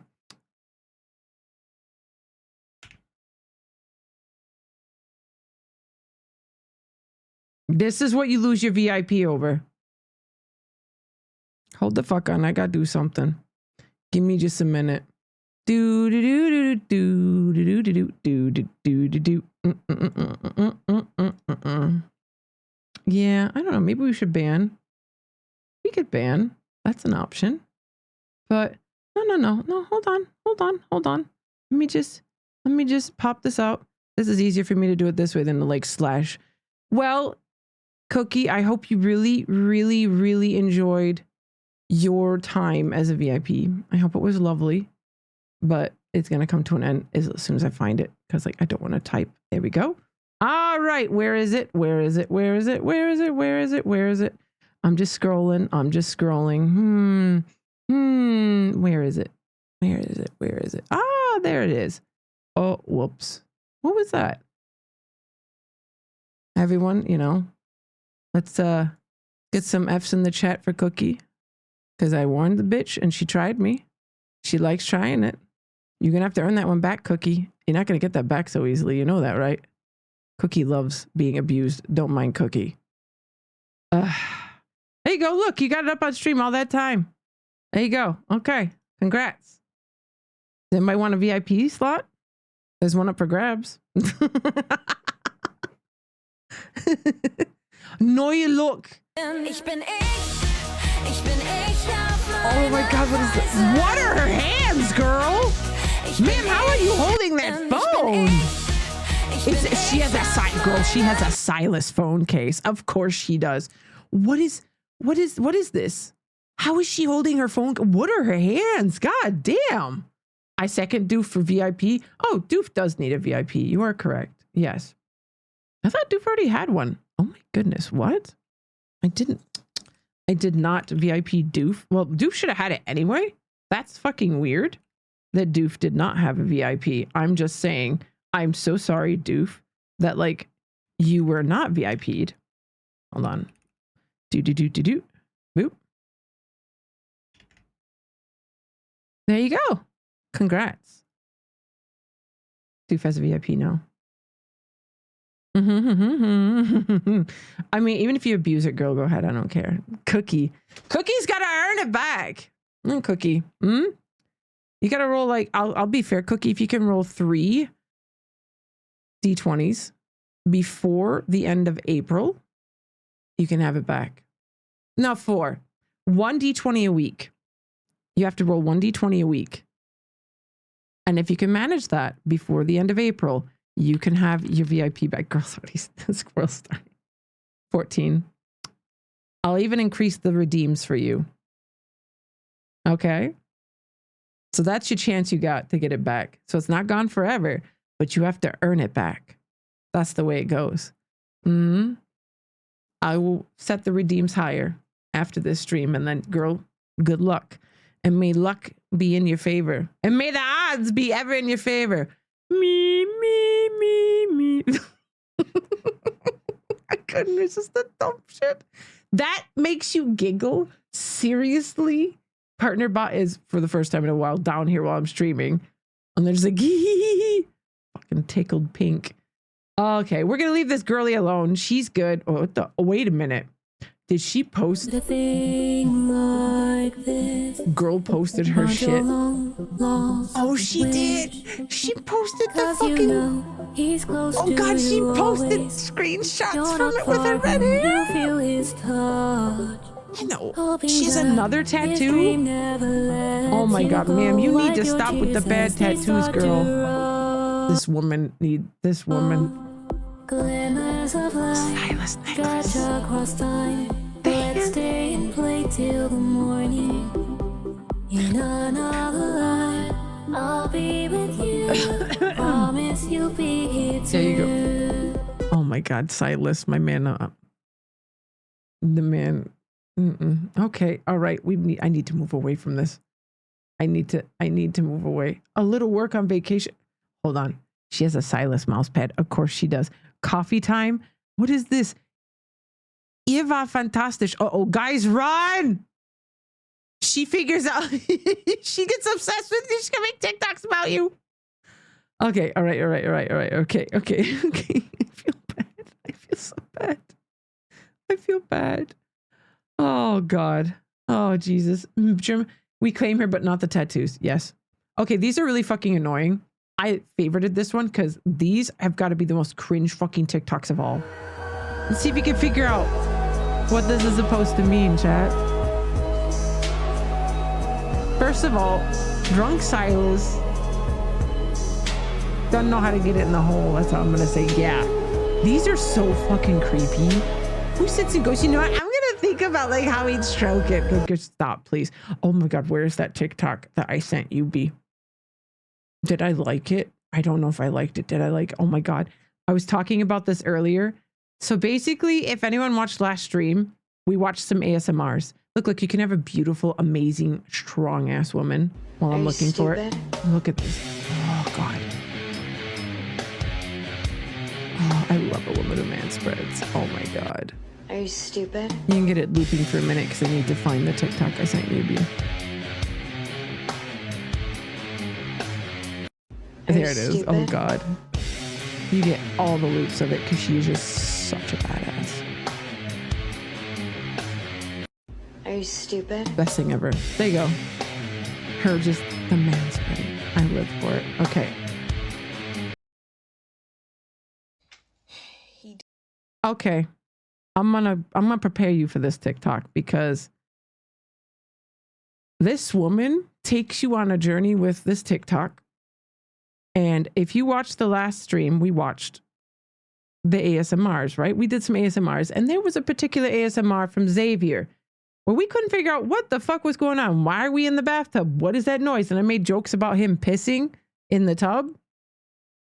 He definitely wants you to piss on him, okay? He definitely does. That's just how Xavier gets down. He loves it. All right, that is his thing. You did it one time and now he's obsessed with it, okay? He's making sure you'll have your cranberry pills. You're on the wandering missions and he's looking at you like, you gotta go? Do you think you can hold it till we get home? He definitely wants that to happen, all right? Okay, now, if you don't think Caleb wants to be pissed on and Xavier does, you out of your damn mind. He definitely wants to be pissed on. Yeah. Girl, you came back from college one time and he heard your ass in the bathroom and it was sounding like grease. The grease takes me out. Does anybody know what she's referencing? She's referencing the fried chicken sound. Does anybody know that? You guys have got to know that reference. She just is degenerate. Someone's like, who's frying chicken? Who's frying chicken? Please link. I have someone to terrorize with this. Oh God. Okay. Yeah, frying chicken. Yeah, because you just pissed at somebody. Who's frying chicken? Is somebody having a piss, girl? So yeah, she's saying basically he came home one time and heard you in the bathroom, and it sounded like somebody was frying chicken, and he was intrigued. Nah, for real, he pissed real loud like that. Anyway, even he she wants couldn't that take on it. him. Okay. Yes. Y'all not gonna like this. Y'all gonna disagree. I don't know why this shit came into my life. Raphael don't want to be pissed. He don't want to be pissed on. Girl, he want to try it on you. He want to piss on you. Like... And mind you, it's not a way to degrade. No. Right? Like if by what y'all saying, he's saying he got two. If y'all saying he got two, because he's a mermaid. Okay? Who said a mermaid has two dicks? And the other one is pissed on the side. Now, Zane, y'all not gonna like this too. This is a boring answer. Okay? He don't want to be pissed on.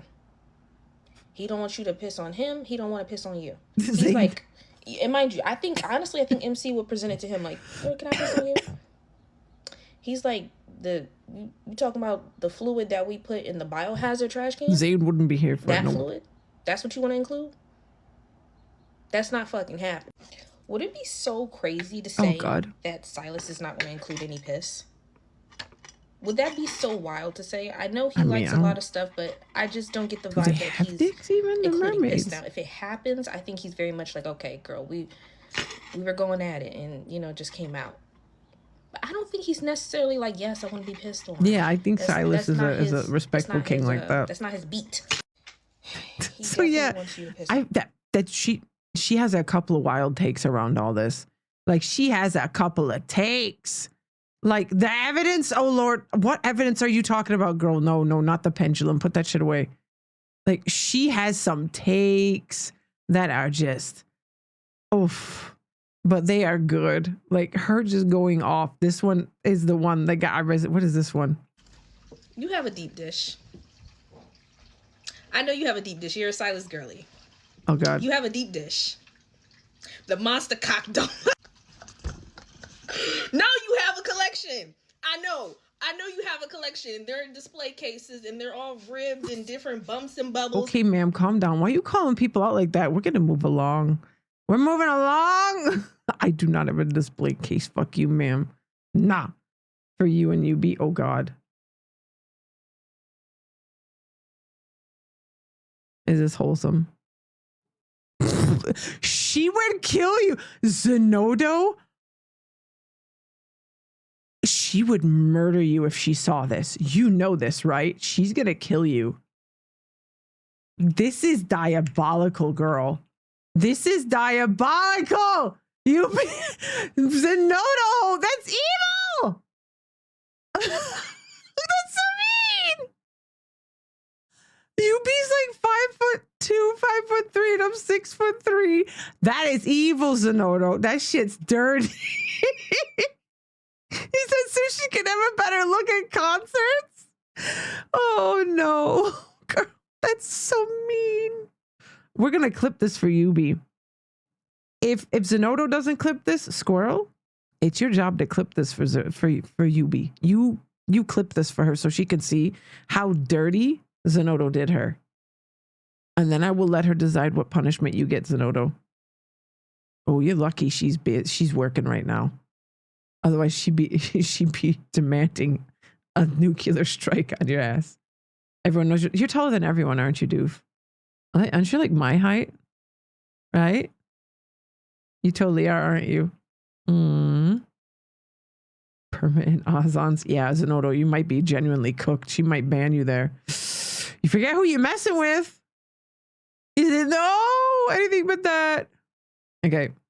All right. I know that Cookie sent a list. I didn't forget Cookie. Cookie made a list of things. I'm gonna warn you, this is probably gonna be very cringe because it's Cookie. You're about to send me something bankable. I'm gonna be fair to like Cookie and play some of their shorts. This one's actually kind of funny. I did really like this one, Cookie. 5'11" is the straightest height for a man to be. Because once you start getting up there, it's like, what are you looking for up there? You know what is up there? Other dudes.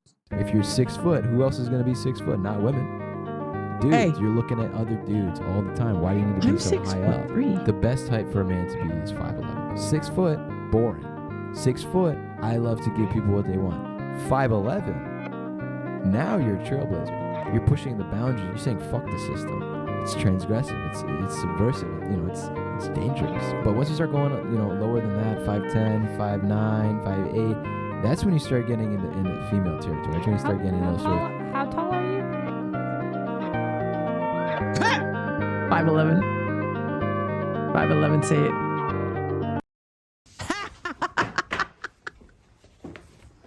Oh, the cat hole puncher. Yeah, this is like their shorts list that they put together, so we'll see. I'm gonna go back and look through them individually. 5'11" is the straightest height for a man to be. Because once you start that man getting is up there, definitely it's like, 5'11". What are you looking for? He's 100% 5'11". Probably shorter. I knew there were gonna be sussy things in here. Miyabi modding be like, oh god, Zenless hero. Oh no. Oh my god, someone, we can definitely tell what character you're obsessed with. Blanket decor? Ducklings can...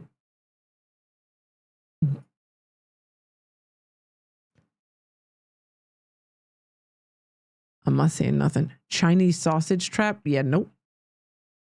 Even though it's a sausage, we're still not doing it. Gee, I wonder what this is.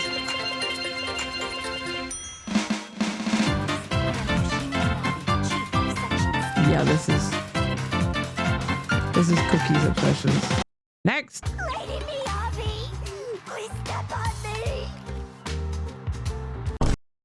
Yep. I'm gonna lose my mind. Oh god. I just cracked open a. Somebody literally hit him with nothing but Cotton Eye Show This is the one song that's not. Blah, of course. There we go. That was good. Of course, you've got to have the Erica in there. Why? This poor motherfucker. This was all mine. Yeah, sure, go ahead. I was the one who wanted to relax on Sunday. Now if you'll be so kind as to leave so I can get ready for... Listen, even if they're like It's Twitch our scripts new or whatever, oven if you've got pizza. something It's for funny. Oh my god, I forgot how unfunny you two motherfuckers are. You guys are both so fucking cringe with your fucking humor, I swear. I'm like, yeah, you can give me YouTube shorts, yeah. The fuck is half of this? I know part of it's fucking squirrel. I bet you I can pick out which one's squirrel. Hold on. That's definitely Cookie because it's literally Philip Amthor, that dumb fuck. Twitch chat is illiterate. This one's Doug's Today definitely I'll squirrel. be attempting to beat all of Donkey Kong Country Yeah, this 2, is squirrel. but every death I'm going to 100% donate squirrel. money to one of my favorite charities, Doctors Without Borders. And this is the fun part. It's just This me. wasn't you for once because you linked me Doug's shit. Oh my goodness. You're German. Sorry for being unfunny. It's in your DNA. Thank Christ I'm half German. Jesus. My God. Okay. Jesus Christ. Raph hitting the clips.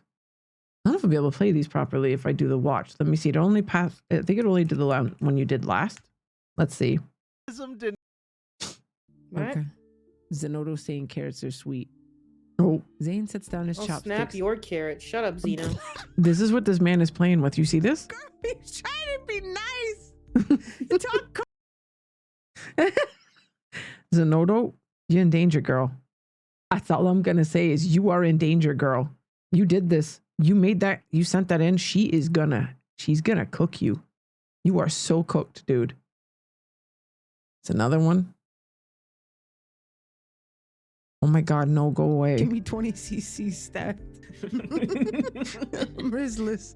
I'm gonna be like Sonoda. I'm about to be bitchless. I forgot I said that. Again. Give me 20 cc stacked. I'm Rizzless. I'm gonna be like Sonoda. I'm about to be bitchless. It's kind of rhymed. I'm Rizzless. I'm like Sonoda. I'm about to be bitchless. Rizzless. Ayo, it's kind of rhymed. 20 cc stacked. I'm Rizzless. I'm gonna be like Sonoda. I'm about to be bitchless. It is kind of like a nice little rhyme with it, isn't it? Oh, Zenodo, you brought this upon yourself, my man. You brought this all upon yourself. All of it. It's all just This because fucking thing we're asking for, you notice how man. Zenodo still didn't pop up. He's too busy chasing bitches. They still running away.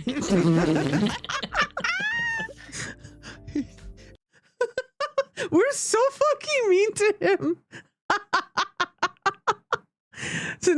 this fucking corner thing we're crying. asking for, You notice man. Hesinoto still didn't pop up. He's too busy chasing bitches. They still running away.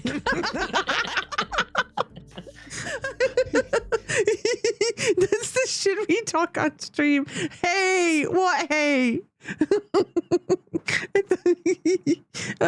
Then every time you rate it, I'd be like, if it isn't bitchless Sonoto, you're like, oh, come on. It's funny. Hold on. One more time. Give me 20 cc stacked. I'm Rizzless. I'm gonna be like Sonoto. I'm about to be bitchless. Okay, I swear I'm done. I'm done. Give me 20 cc stacked. I'm Rizzless. I'm gonna be like Sonoto. I'm about to be bitchless. Okay, I'm done. I swear. I'm fucking done. It's okay. Don't think you're bitchless. He'll get there eventually. He'll find them. Don't worry. I stop him. Zenoto's a sweetheart, though. He knows I'm just kidding, but he is bitchless. Okay. Sorry. I'm sorry. I'm not sorry.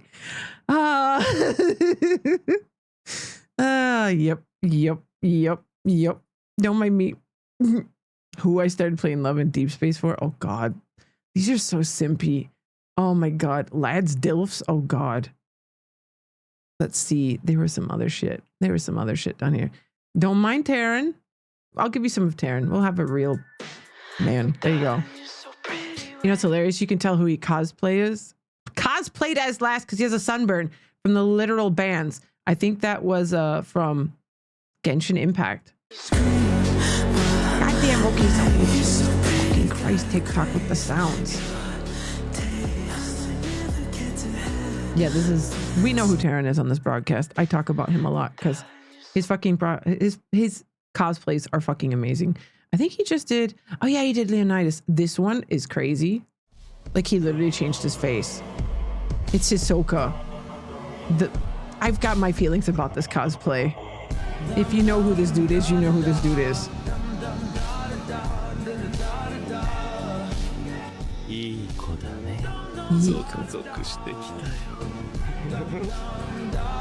Yeah, he does. Hisoka's creepy as fuck. My Day he did, and he also got he got a whole bunch of shit going on. Like he's got little Dante from the new anime. Netflix sponsored him.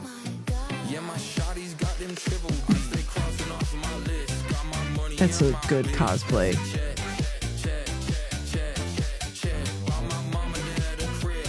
Yeah, it's in My Day. Yeah. Is it My Day or Mayday? It's My Day. My Day? I don't know. I don't fucking play Honkai. Chill. Yeah, he did. Up here. Down here. There you go.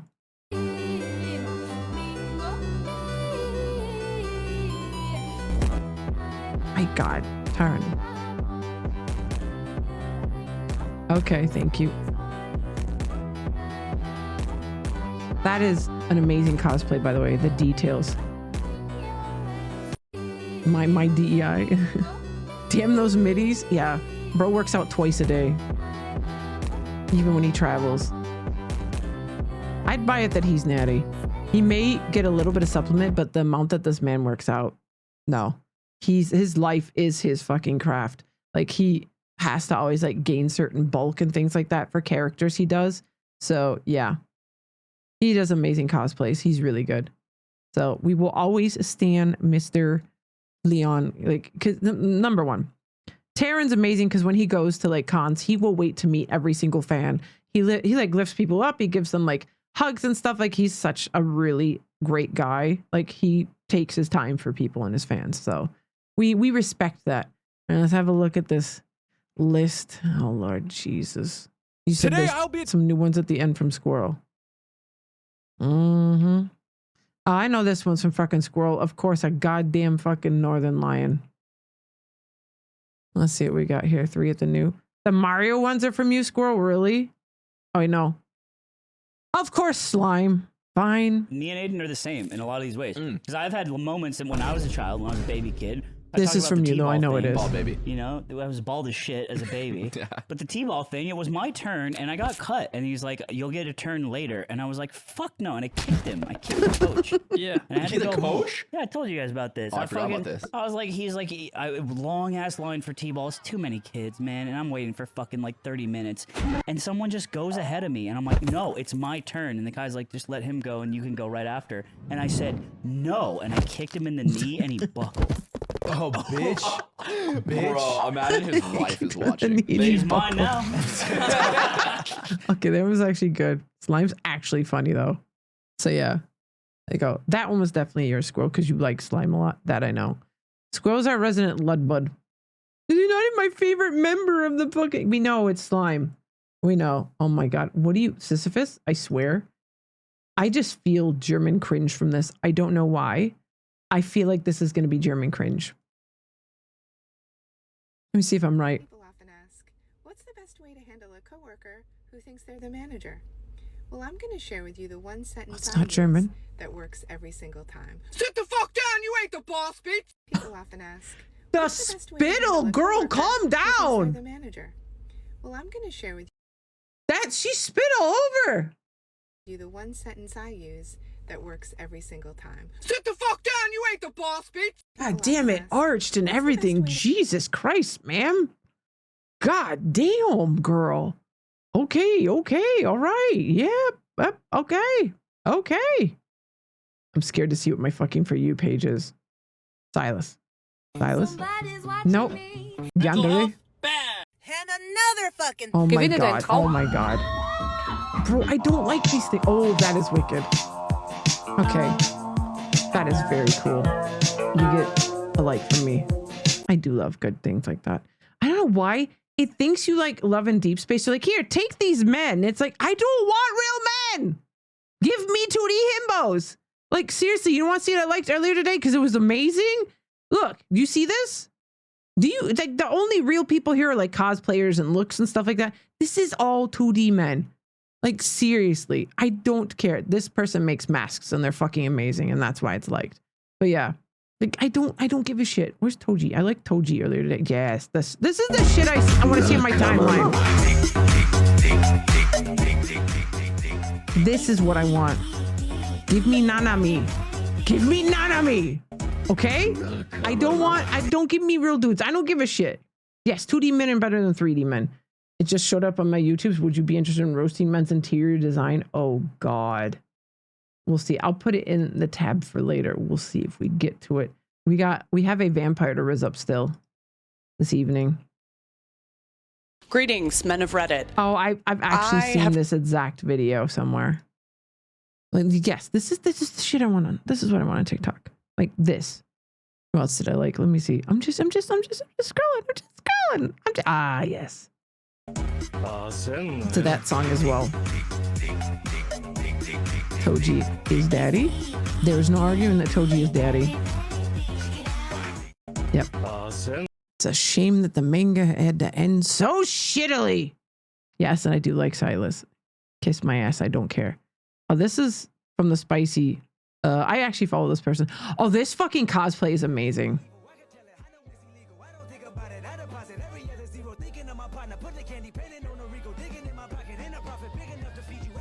Oh, God, it's so good. Her Dio is amazing. Oh my God, it's so good. So, I'm sorry. It showed up on YouTube recommended yesterday. Nanami fuck Toji. Can you please watch the Schlot was left dumbfounded and the next one they are together? Oh, come on. Girl, you really backseat commanding after you lost your VIP? You can wait. I see it. I'll go to it in a second. Why, you gotta go EP? You gotta go EP. Is that what's going on? Like Gremlo's Remy Lebo cosplay. I will give Gremlo points for this. Although, I don't know why he went all black though.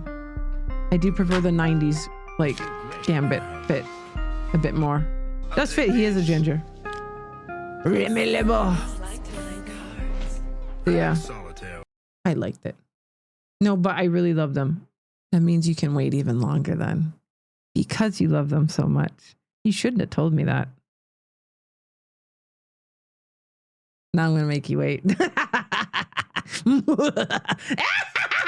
Sorry. I can do a really good witch's cackle. I had to hit you with the cackle a bit. Do you want to hear my witch's cackle? The good part is I have a limiter. It shouldn't peak.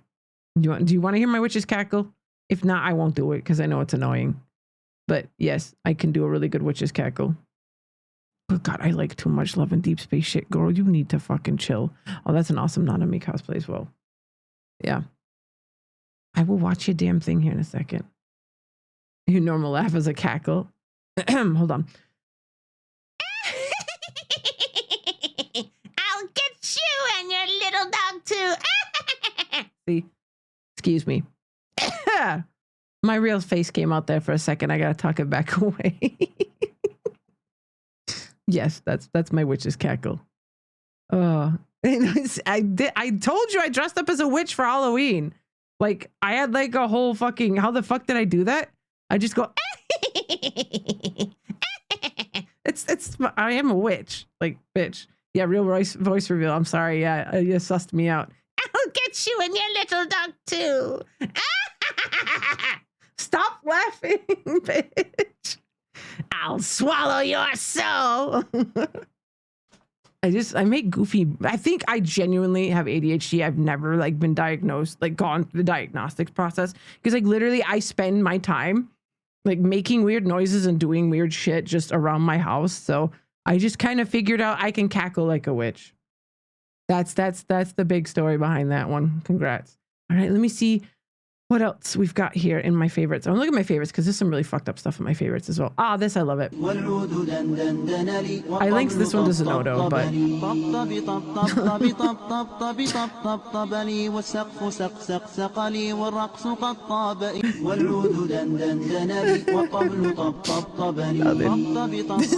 fucking Ramadan. They're so good. She's great. I love her. She says she's Delulu, and hold on, let me click on her fucking profile. Like talking about like Ramadan girlies. You're a weeb in Ramadan, yeah. Her weeb in Ramadan series is great. Oh, I think she did like this one's over like she likes Caleb, but we'll let it slide.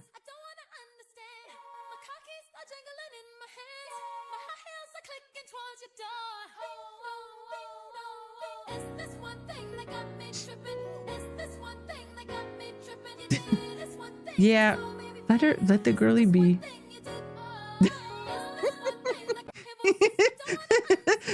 POV here, weaving Ramadan. Yep, I imagine that this is kind of like what Zenodo's daily life is like when he doesn't watch it.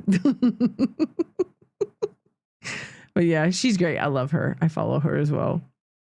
The night before Ramadan. It's amazing. I love just seeing how like big the lads community is and a lot of amazing creators run it. Like she has a literal Silas cut, like cardboard cutout.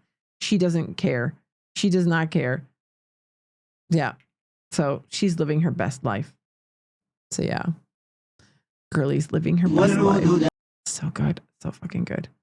But yeah. I just like going through my TikTokies. You know, you guys got to, you know, it got banned there for a second, but everybody still loves TikTok. But I think it's fun to see like what unhinged shit people like. I mean, is it really surprising that I have bookmarked what I have bookmarked? No. Oh my God. Have you guys been seeing Ari at home just fucking killing it on TikTok lately? Like, holy shit, he's killing it. He has his mobile rig and he's just absolutely killing it. Yeah, just one note. That's exactly what we This one's amazing. I'm so happy to see him killing it. About to take a trip away. Gotta do the trip away for the hook. I took a trip away, gotta take a trip away. Take a trip away, gotta take a trip away. Look at the views. 4.8 million views on this shit. Target position, I'm just breaking decisions. I'm taking a trip away. I'm working for minimum wage. I'm smoking on that haze. I'm looking through. I'm glad he didn't use teeth. That's good. I might start a fucking riot. Got the rock like David and Goliath. Niggas wanna fight, then don't try it. I be spitting raps like it's science. Bring it back to the heights, doing mind tricks like a Jedi. You know I get high on the plane, yeah, I'm on the red eye. Trip away. I take a trip away. We about to take a trip away. I took a trip away. I had to take a trip away. Wait a minute. shit. Okay.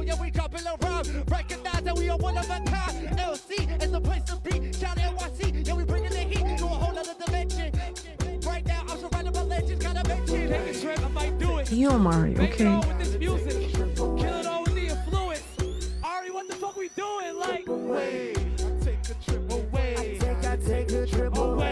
This is the best idea he ever had to make a rig and go out.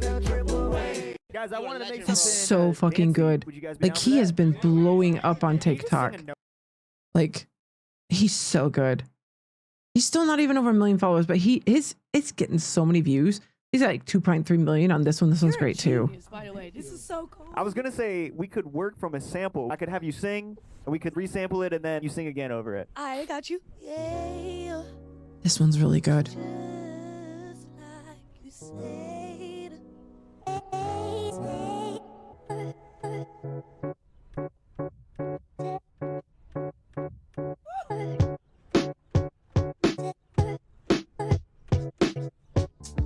He is amazing. I do like that one.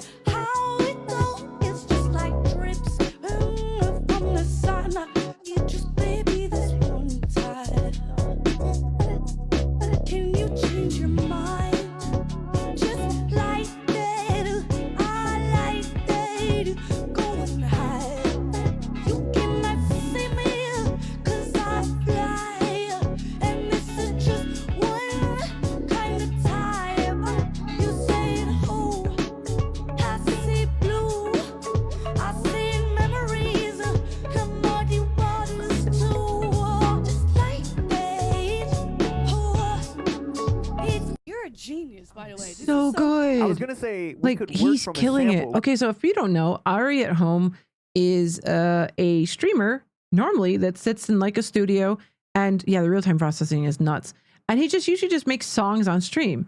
This is an amazing idea. He's had to make a rig and just go out and stream making music with people on the street, which is amazing. Especially he goes around like a lot of really great areas of New York where there's just so many talented people. And he's just like, hey, you know, yeah, we can give him a shout out from my humble little abode here. But yeah, is it Ari at Home? Zenodo could do it, but I think Zenodo's too busy being bitchless. Zenodo! Chop chop. I'm just kidding. He's probably driving his truck. But yes, he has made some songs about Hassan as well. Like really great songs about Hassan. He's super mega talented. Just so good. So if you have not seen what he's been doing, like literally go follow him on TikTok. Because like his shit is just blowing up on TikTok. Look at 2.1, 1.3, 2.2 million views. Like he is killing 3.2, 15.9. Like look at this shit. Like he went around an area with like a lot of freestyle. I think he went in an area where there were basically like a lot of rap battles going on. And he just went around and got everybody to do these songs. They're so fucking good. Like it's crazy. He does all kinds of different flows as well. It's not just you're dyslexic. Doof, don't worry. 37 messages were deleted by a moderator. Why you having doof out? Damn. Zenodo shooting. Are you just trying to be nice that way? You know, she doesn't have to be self-conscious about what she wrote. But yeah, like seriously, follow Ari. He's amazing. He does really great stuff. I'll pick one more. Let's go with this most viewed one, the 15 million one. Where's she at? Is that 15 million? That is absolutely crazy. 15 million. What kind of shit you want? Soul sample shit. I'm making it from scratch. Oh, okay. Freestyle rappers, yep. So he said soul sample. So if we make a sample, we can. He found like a whole group of freestyle rappers just out on the street. For you. Night Stout Keg. Sleep well. This one's really good. Give me a second here. Representing the Say, woo! You say, he is going crazy right now. I'm in my own zone, I'm in my own flow. I'm like super ice cold, call it flow zone. Don't really care, I'm like a conduit. I just do it like Nike. You ain't gotta like me, niggas wanna fight me. You doing random tasks. That's the reason we really let the cannon blast. Every time you can tell Leon. When it comes to beats, I murder a couple like Skylar DeLeon. Like Go Power Ranger, something like mystical. Y'all in danger when I'm on the microphone. Yeah, I'm great with the rapping. Hating dudes, they get chased in Manhattan. Just like the Empire Stormtroopers. He's so good. Doing the green coat is such a mad flow. Holy shit. understand, man. You entering our Bro, this is- spaceship. We'll probably get your facelift. God damn, this is so fire. You looking at me? Yo, He's got the stream pulled up. I love that. Listen, it's beyond us. With this equipment, I thought you was Elon Musk. The Elon Musk shit. I understand you the modern day Stevie Hawking. You are right. Charlie Puth is in the fucking comments. Goddamn. What kind of shit you want? Fantastic. I'm making it from scratch. Oh, Oh my God, Charlie. He's made it. Charlie Puth has seen him. Charlie Puth has seen him. Do it and resample, yeah. Hey, let him have the Elon Musk rhymes. He's got to hit the rhymes. He's got to do something. That's so good, though. We got Ari. He needs more followers. Come on, man. Give this man more followers. You got his Twitch? Yeah. Yeah, Ari at home. I'll just do this. We'll do the old copy and pasta. Copy pasta. Copy pasta. And I'm going to do this. And I'm going to do this. I'm going to do this. There you go. Let's see if we get a clip from him. Mm-hmm. Mm-hmm.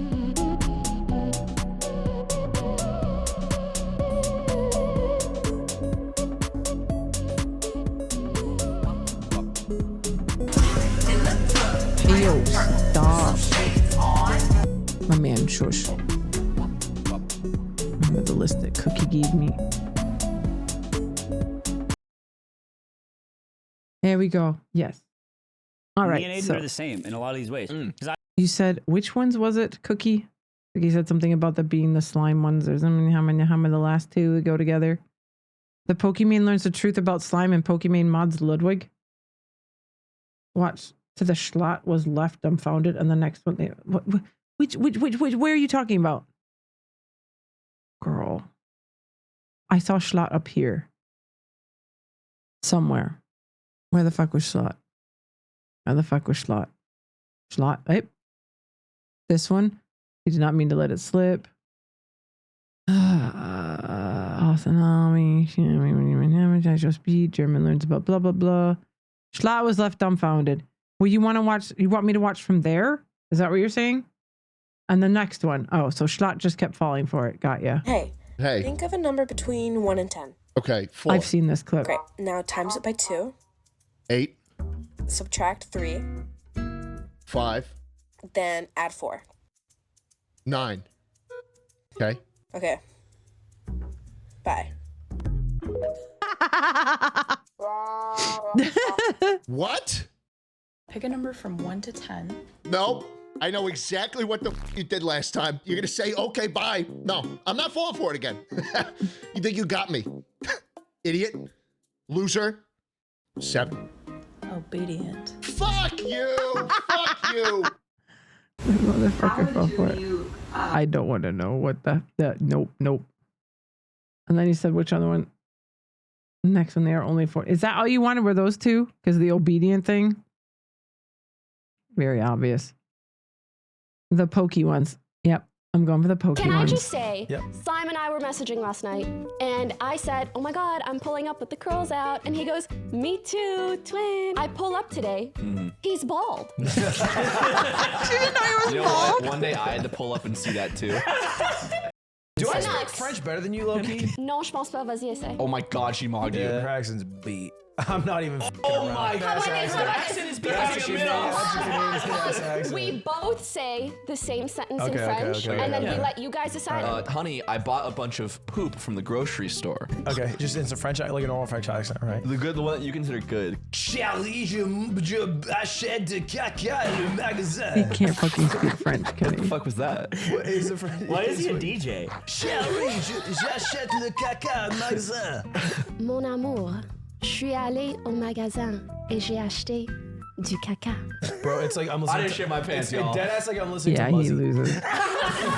Jean-Luc Pessoa here. If Muzzy talked like you just talked, we'd be in a fucked spot right now. Je m'appelle Muzzy. Oh, God.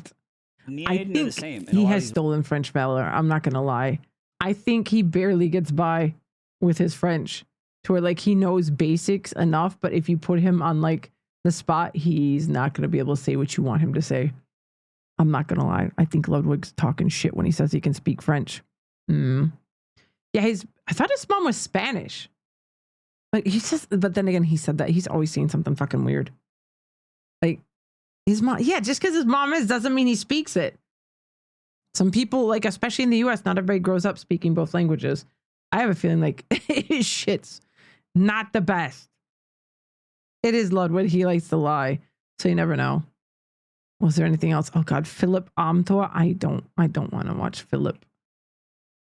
What do you think of Imagine Dragons? Oh, no, I can guess. Hold on. Imagine Dragon these nuts? Doug, what do you think of Imagine Dragons? Imagine dragging these nuts on your face. Well, Doug, you really thought I'd make a these nuts joke, you child? I wanted your opinion on contemporary music. Shut the fuck up. Hey, folks. Mark. That was supposed to be funny. Oh my God, Jesus Christ. Okay. Okay, what the fuck is this one? I see that the name is Cosplay Cat Kitty. What? No. Girl, no. We'll go up through here. Look. We'll give you like a very classic one, all right? I'll hit you with the Blage, okay? Hold on. It's up here somewhere. Let's keep going. Just a little more. Where the fuck is the shark at? That's a fucking shark. Did you take the shark out? Oh, you took the shark out. You didn't, did you? I was going to give you that one, but fine. Never mind. What the fuck is... No, that looks weird as shit. Oh, lecker. Give me some food. No, this is my dinner. These two are very famous Germans, and they live in America, I believe, don't they? And they just do like content around being German. Just order a pizza or something. You know, this reminds me of an old German tale. Once upon a time, there were two sisters. One was rich and had no children, and the other was poor. A widow had 5 children and could not afford food. So the poor woman went to ask her rich sister for help. But she said, I don't have anything to give you. Why don't you order a pizza or something? And sent the poor woman away. Soon after, the rich sister's husband came home, and he wanted to cut himself a slice of bread. But when he cut into the... I'm sorry, there was just a gas leak in the room. I was just distracted. Really, girl? You just gonna let that rip and act like it never happened? Really? Oh, you're not making eye contact now. Oh, you don't like being put on the spot. I also don't like somebody just ripping ass next to me. Thank you. I appreciate it. Squirrels running. Oh yeah, don't mind them. They're just airing their pussy out next to me. Are we done? Oh my God, I can smell. Stop making eye contact with me. No. I can't move my mouth right now. I have my head. I'm just gonna let this keep playing while I die. The loaf, blood came Who out you of laughing it. about The this? rich The sister window saw is this and became open, horrified and told him what had happened. There's an So April he down immediately too. We ran still over to dying the in poor here. sister's house. When he arrived at the poor woman's house, Not he like found her that. there praying, and she was holding the 2 youngest in her arms, and the other 3 were laying on the floor dead. When he offered her food, she said, "We no longer have need of earthly food, because God has answered our prayers, or at least for 3, and He's going to answer ours soon as my well." God, and what then is the 2 this youngest TikTok? die in her arms, and she dies of a broken heart. Jesus. Yeah, that's very German. You're a bad friend. What the f is wrong with you people? What the fuck is wrong with you people? Yeah, very classic German stories. Yes. I think you mean the Blage and it's from the top and not watching number 3 is being transphobic. Watch me not watch it, girl. Number 6. You for not being a VIP, you sure think you can tell people what the fuck to do now. You lost these rights, girl. Number 6. No.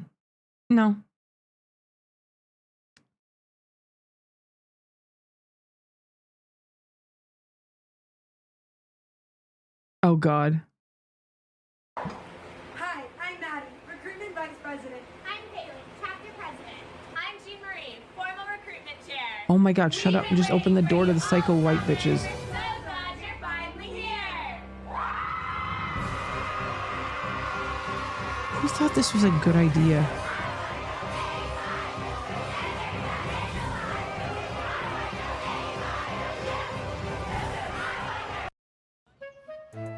Greetings, Professor. No, we're good. The autoplay ain't it today. Oh, somebody's butt is leaving. Thank you, Jesus. It's time for a Bowie. I haven't gotten a Bowie bark in a while. Hold on. Stinky boy hasn't been in here for a while. You mean the stinky boy? Yuppie! Yuppie's here just in time for Bowie. Oh my God. I have to like hold you carefully because of my hand. Oh my God, you are such a stinky boy. Booby indeed. Thank you for the 8 months, Yuppie. Oh my God, Schnoof Bear.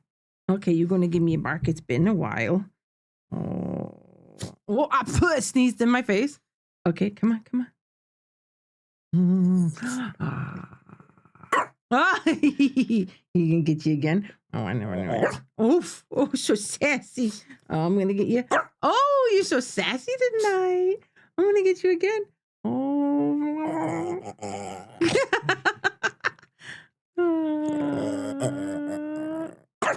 Oh, okay. All right, you stinky boy. Yeah, I'll play the clip for you. Be here in just a second. Let me put my stinky boy down. You want to take stinky boy? I can't put him down properly because of my hand. Boy's like, he's stuck in a weird position. I get my tattoo. All right. Yeah. There was an interesting development, Yubi. Zenodo had a recommendation for us that you might not be a fan of. He is definitely saying something. Let's see if it'll play. Is this wholesome? She would kill you. Zenodo? She would murder you if she saw this. You know this, right? She's gonna kill you. This is diabolical, girl. This is diabolical. You, Zenodo, that's evil. He titled it For You and Yubi. Yubi's like 5'2", 5'3", and I'm 6'3". That is evil, Zenodo. That shit's dirty. He said so she can have a better look at concerts. Oh no, girl, that's so mean. We're gonna clip this for Yubi. If Zenodo doesn't clip this, Squirrel, it's your job to clip this for Yubi. You clip this. Yubi, what you want done? What do we gotta do to him? What do you think he deserves? What does he deserve right now? What do you want? Oh, we had some nice clips. Hold on. I'm gonna hit him with the other clip again. Hold on. I think it was Raph. Yeah, Raph, you posted it. Hold on. Clips.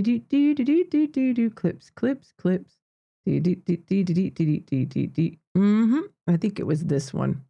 It was the second one or the first one. We'll find out. We'll hit all the best of them again. We'll do it one more time because Yubi needs to be here to see it. So hold on. Yep. Which one was this one? Let's see. Who was this one? Fucking thing we're asking for, man. It says Zenodo still didn't pop up. He's too busy chasing bitches. They still running away.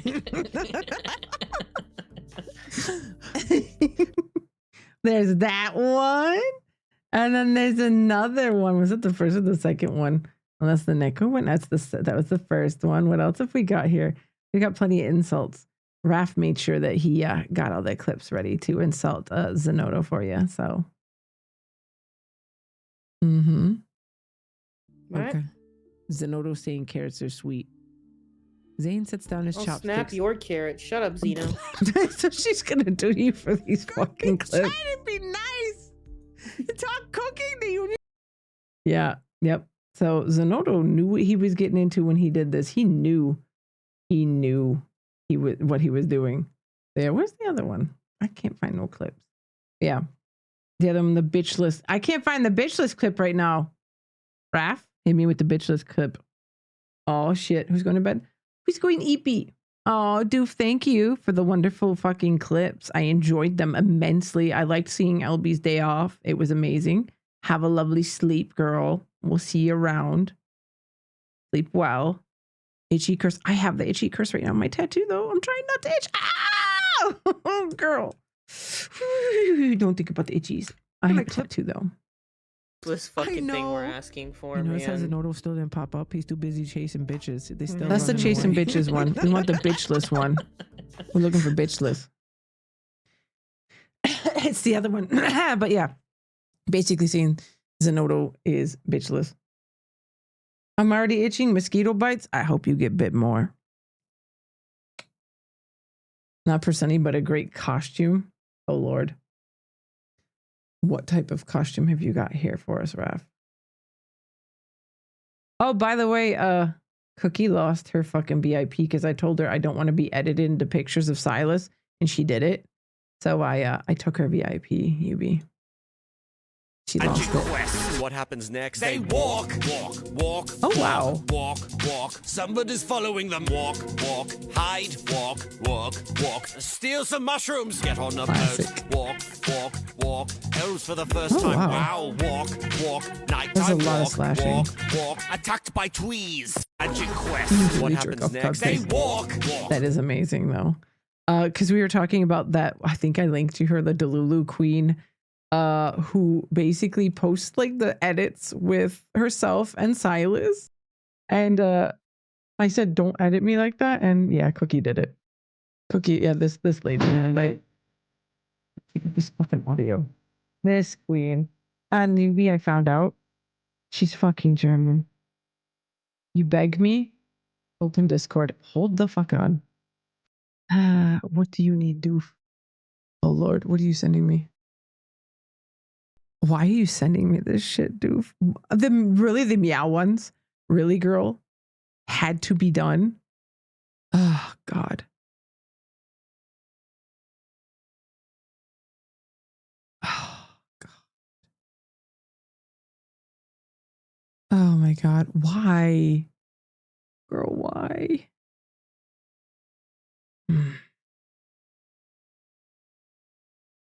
The boys in that. Doof, you want to lose your VIP as well now too, don't you? I did say you could do whatever, didn't I? That's my own fucking fault right there.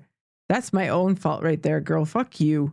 This is what I get for going for like to say goodnight is this shit. This is what I get from you. Really? Really, girl? Really, girl? And then you hit me with the fucking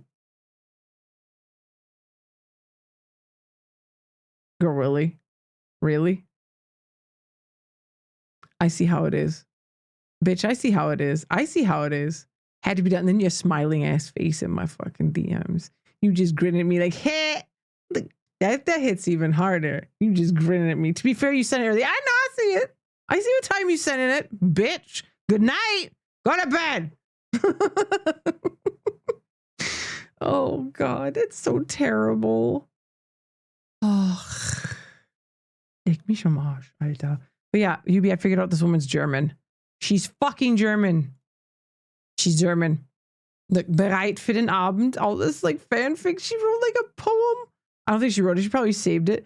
The sun is shining. Music is playing. Let's enjoy the last day of vacation and the weekend. So yeah. And oh, I didn't show you her tattoo.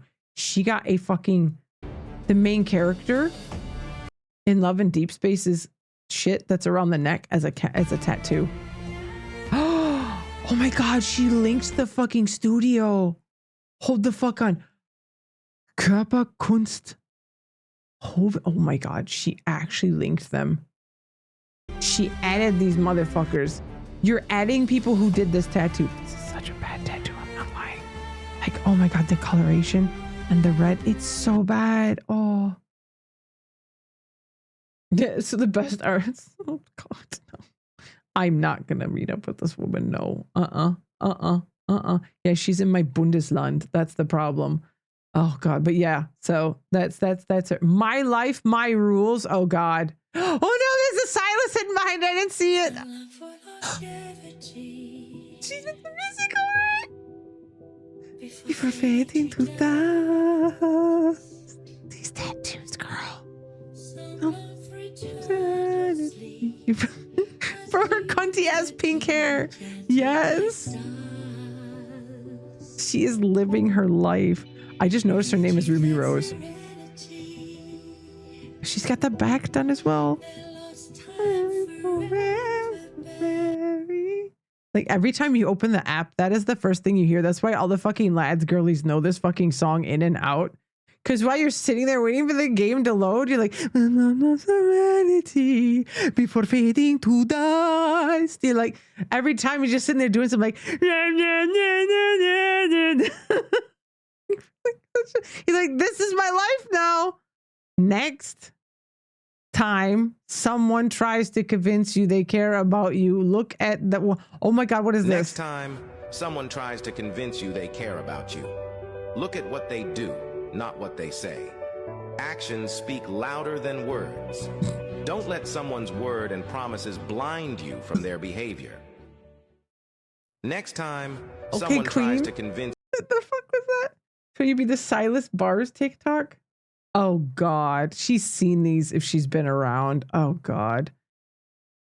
We were talking about how cringe some of the TikTok content is. Like, yes, I like some of it. I couldn't even like it. This shit.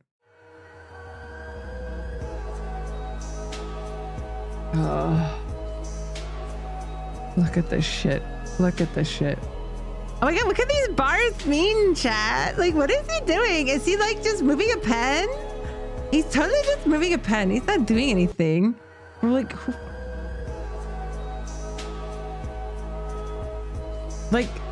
the comments. Who is Silas and why is he what? Oh God. Yep. No, I can only take so much of that fucking TikTok before I want to just die. Oh, it's bad. All easy guides about fucking pro cars. Oh my God, someone's made BL content around fucking Silas and Zane. They took like audio clips and pieced them together and I made spent BL. the entire afternoon trying to contact you. There was an emergency operation. I'm not gonna I lie, didn't these have two time to fit well notify. together. I apologize for the wait. Is that so?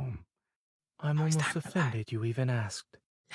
Patients, surgeries, meetings, seminars. Seems like you're not giving up easily. What do you think? You sound as if we haven't seen each other for 1,000 years. It's so Don't well even done. bother. I'll hang up then. Don't do that. You haven't been able to take a break at all this week. Today I examined a batch of cardiovascular instruments currently being tested. If all goes well, I will be one of the first doctors in the world to use them. Really? In that case, it's all right. I'll accept that as your reason. Hello? See, Took you long so that's a new fucking meta on TikTok. Yo, what are you talking about? All right, so okay, we've done some of the reacts. What have I got else here? Ooh, I've got like one or two other things, and then we will play the Yuri game. Yes. I have got the. All right, girlies, hear me out. This popped up on my feed. Final Destination Bloodlines. Has anyone ever seen the Final Destination movies? Like, what have you got, Squirrel? Slime is the goon commander for 8 minutes. Maybe later. No. Yeah, they're coming out with another one. And it's his number 15 on trending. I'm so scared. Death is a relentless son of a bitch. Oh my God. This is going to be so horrible, isn't it? Let's see how bad this is. I need to know how bad this is. I'm just going to refresh it because I already know you're going to glitch anyway. Oh God. Drinks all around. Oh God. Oh. What horrible. Oh God. Family. Oh, somebody's about to get caught. If you've not seen Final Destination, you need to know that one of the worst things is like the way people die. People like literally will not drive behind trucks with trees and pipes because of Final Destination. Always burn the ice after breaking glass. Yeah, exactly.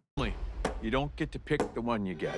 Just gotta love the one you got. Who gets the glass? I always knew this day would come. Who gets the glass? I don't think you got it.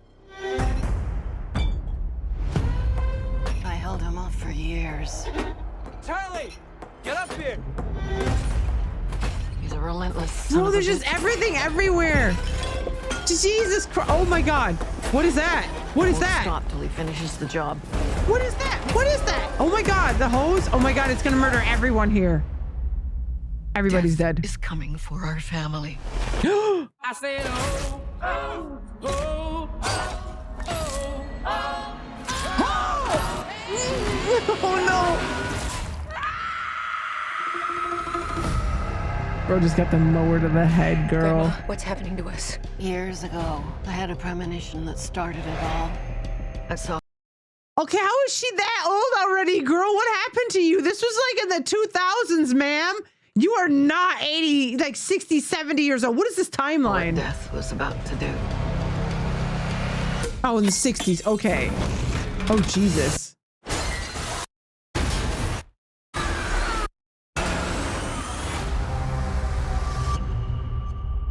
I saved a lot of lives that night. Okay, I thought it was a plain one.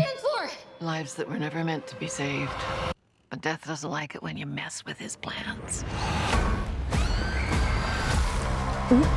This book, it will show you everything you Oh need my to know God, to it's keep the our family lore. It all started with Grandma. Death is coming for us because we were never supposed to exist. Watch out! Oh, the log truck. Only by embracing death will it pass you by. Maybe death's not actually coming for our family. Wait, Because that would be crazy. Girly, you're standing in the middle of the road. We know what's going to happen. There it is! Guys, that would be crazy. Good luck. Oh, God, it's going to be so terrible.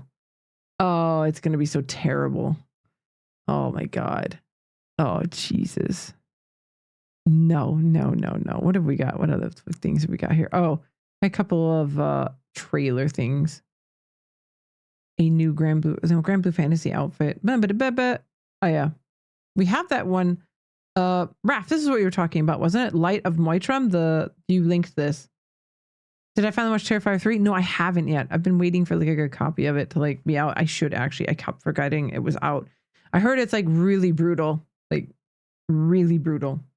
People are not big fans of Terrifier because it's the old school horror type of movies to where like they use actual like special effects makeup and they don't do digital. So it is very jarring for people because it's like bam, bloody, like Jesus Christ, this is gross. And it's like old school like makeup. Like so much is digital now. My brain went, what's the name? Prosthetics, yes. A lot of prosthetics, a lot of fake blood, etc. So much of it's done digital now with green screen. So yeah, it seems too scary for your taste. Oh yeah, practical effects. Oh God, I wanted to go to Tom Savini's makeup school so bad when I was younger. I was like, oh my God, please. I want to be like a special effects makeup girly, but I became a vet tech instead. Woo! All right. This is some new game. So you said, Raph said this is like a Chinese Zero Dawn? Event Zero Horizon? Horizon Zero Dawn. There it is, girl. It's a straight ripoff, huh? Well, let them have their ripoffs, girl. Who cares? It looks very Horizon Zero Dawn. Yeah, it does. Oh my God, even the fucking drone thing, yeah. Interesting. I need to hydrate. I've played both of them, so we'll see. Speed has shown you the way. I know, right? Oh, wow. Even the outfits. Okay, yeah. I call you forth, the fourth breath I grant you, to my... live in this world which spirals against time. Bro, these things are what you climb on to get maps. Like, that is a straight ripoff. It is very much a ripoff. In this world which spirals against time. Are you sure it's not related to it somehow? Dude, they couldn't do this, like, and not get clapped. This is too similar.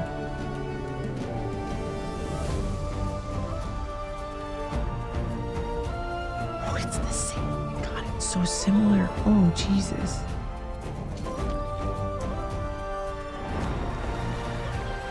Even the fucking glider, girl? Oh, shit. I have a hair on my fucking arm. Oh, it's sticky. Oh, itchy. Uh-oh.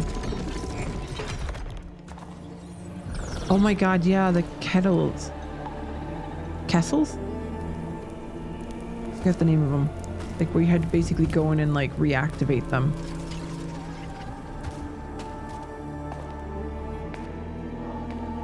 We are with you always, as long as the world shall live.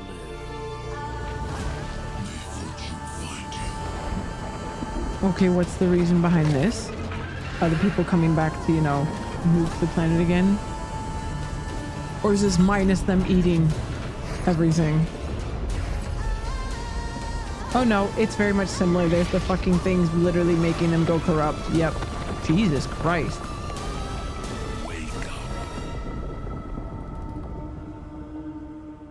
I had this dream So it's a dream? where a god that blessed brought destruction. Okay. So why can't human beings kill God?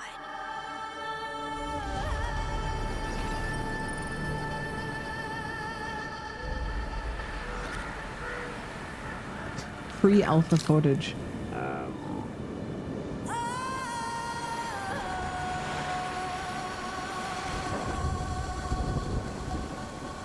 This game is weird.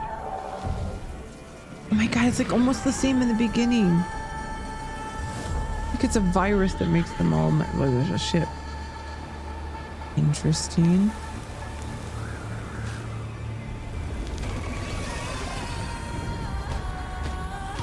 The scorpions even. What the fuck?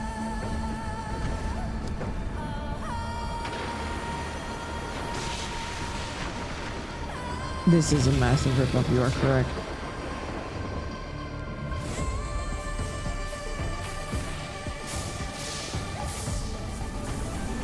What's the point of the game?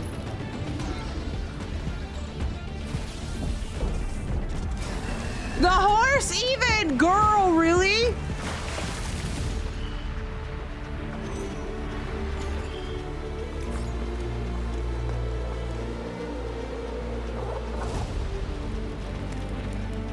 No, you're not lying, like literally.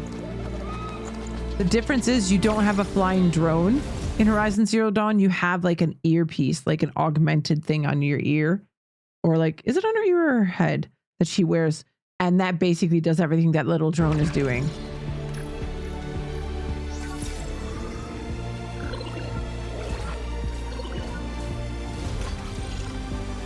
The fuck is the point of all of this? Are you trying to stop like a virus that's running amok and eating everything that's biological? Like, what the fuck? Oh my god, they're like mixing Monster Hunter kind of with it as well. Yeah. The fuck? Yeah, this is giving Monster Hunter vibes as well. What the fuck? They took a little bit of everything, didn't they? Yeah, exactly. And hitting the point to kill him, you pull the pieces out. Yeah, oh my god. Yeah, even the fucking fights are similar.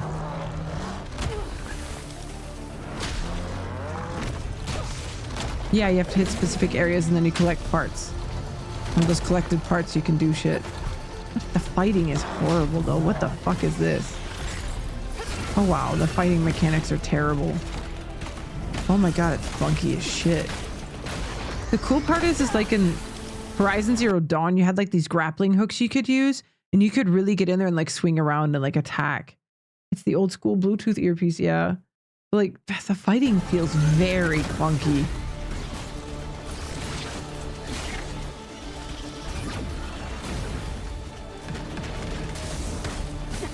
Yeah, they've even got the fucking cores that pop out. Yeah, you can summon things as well. Have them fight for you. You basically hack them.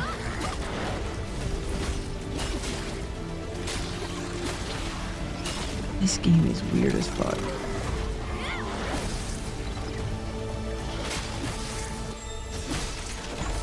We have to look at the comments after this to see if everyone says the same thing.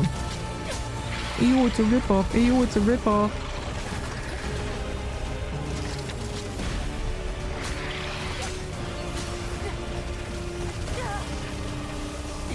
Yeah, some of the monsters are very similar. Yep. Yep. That's a sword instead of the cord. Yeah. Yep, the cord that you do. Yep. You have to rip them apart.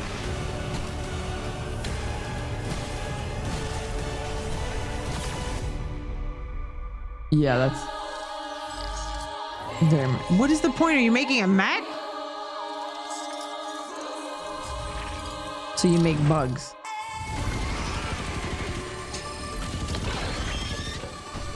Okay, you can ride around on shit. Cool. You could do that literally in the other one. You just didn't make them. 5 times I erased you, yet still you won't silence up. Wow, the English. How much more resurgence do you need anyway? You won't silence up? I get a feeling that chunks of this is AI as well. That is shade. The Horizon Zero Dawn shit in the bottom corner, girl. That's shade as fuck. Girl, that was shady. That was shady. Hold on. Bro, can I copy your homework? Yeah, just don't make it obvious. Exactly. My non-gamer wife saw me watching the show and said, "You already played that." Oh my god, Horizon Zero Dawn Ally. Light of Moitrum Minerals. Yeah, they even copied the grass. Yep. Wow. Okay, yeah, I have a feeling that they're probably going to get a lawsuit on their hands over that. Oof. Oh god, what is this clip? Hang out with his gay friends? Oh god. Hold on. It should work. Yeah, thank you. But then he also will wear a pearl necklace and nail polish and, you know, hang out with his. Did they set it by him that he hangs out with his gay friends? Oh my god, he knows gays? He knows gays? But does he know the thems and theys? Oh my god, Hassan, how fucking dare you? The gays, the thems, and the theys? Oh no! Perish the shot. The thought, boo, it cut off. You clipped it. Shit, then if it cut off. I don't think it was me. I'll open it. I'll be fair and open it in a fucking other window, but if it's still cut off, that just means you shit at clipping. I'm just saying. Let's see if you're shit at clipping or if it's the clip. But then he also will wear a pearl necklace and nail polish and, you know, hang out with his gay friends. Yeah, no, that was all the clip. Hang out with his gay friends. Get good, girl. Okay, it's gaming time. I am gonna go wash my tattoo really quick because I've hit the itchy point and I need to wash it. So I will give you some music and you can look at the lovely start screen of the game while I'm doing that. I'll only be a moment. It doesn't take long. I've got this shit down to an art form. I'm fast as fuck, boy. So yeah, let me put some music on. Do. And I will fill this really quick and get this all started. I'm so teeny tiny. Oh my god. Look at how little I am. All right, so that's just got some creepy nuts sampled in it. Interesting.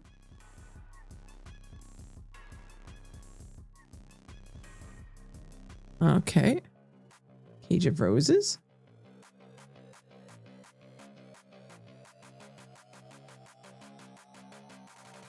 There we go.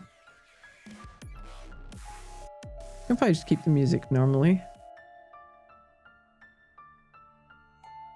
This is what I'm gonna be playing. Cage of Roses. Oh my. Mademoiselle. Oh my. Thank you. Appreciate it, Zenodo. I will be right back. I'm gonna go do my hand thing really quick. You can stare at these lovely ladies. And if Zenodo wants, he can link some clips and you guys can watch them randomly if he likes. But whatever, I will be back in just a moment, okay?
Huzzah! I have returned.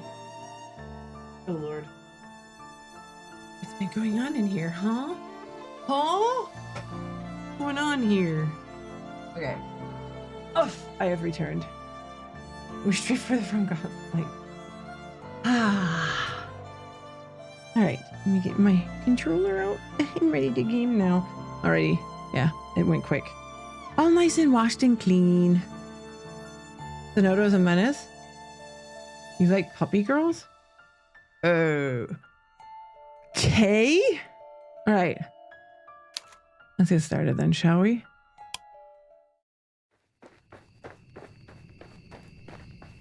Faster, Micah, faster. You have to keep moving or else, oh god, they're gaining on us. Oh girl, we're running right away. Micah ran through the forest as quickly as her legs would carry her, which, given how exhausted she felt, was not very. Send in furry porn. Lovely. She tried to obey Henny's orders, fearful both of letting her friend down and of the shadowy figures who pursued them, but her body refused to listen. Chat, her body refused to listen. There we go. Her legs felt numb and insensible, as unfeeling in marble, but far, far weaker. What? Okay. It was through nothing save sheer force of will that she was able to keep going, for all her strength had already been abandoned her. But Micah continued to run, staggering blindly through the fog. She feared it was already a lost cause. She was but a young woman, slender, and while not very short, quite unaccustomed to exerting herself. Oh, she's a maiden! Hey, ghost. She was not like Henny, who spent her days on her hands and knees, polishing the floors, okay, and blackening the fireplaces.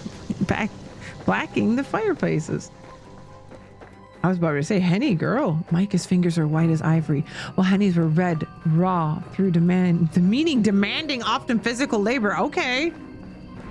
Micah's lungs, meanwhile, were straining from the agonizing effort of running. Never before had she known that the act of merely existing could be so exhausting. Oh my god, girl, tell me that you're privileged without telling me you're privileged. You can go to bed. Good night, King. Sleep well. Micah, please. You need to hurry. Quickly, Micah.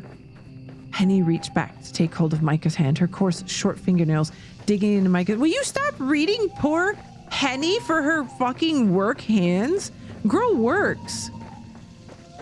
Henny was gripping so tightly it hurt, but Micah knew should she lag behind, she would find herself in far greater pain than this. Micah recalled how her father had looked back in their carriage, his eyes wide and his face unusually pale. Micah had never seen her father look so scared before. He was a tall, imposing figure of a man, dashing even in his early 50s, who was accustomed to issuing orders, not receiving them. Girl, you need to chill with the volume on this game. Hold the fuck on. Let's just duel it back a bit. There you go. Damn. Micah had thought her father immovable, much like the oak tree which shielded her family's mausoleum, a tree which had stood there for longer than the crypt itself. Girl, he's gonna be in that mausoleum soon. To Micah, her father had seemed like a force of nature, one which was impossible to argue with or get the better of. This supposition had been turned on its head earlier that night, however, in a mere handful of minutes. For all of his bluster, Micah's father was only human. He was made of flesh and bone, just like Micah, and when cut, he bled. He had bled a lot. In fact, all over the plush, upholstered seats of their carriage and onto the floor. That's very descriptive.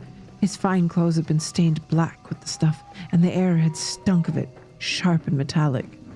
Girl, your dad's dead.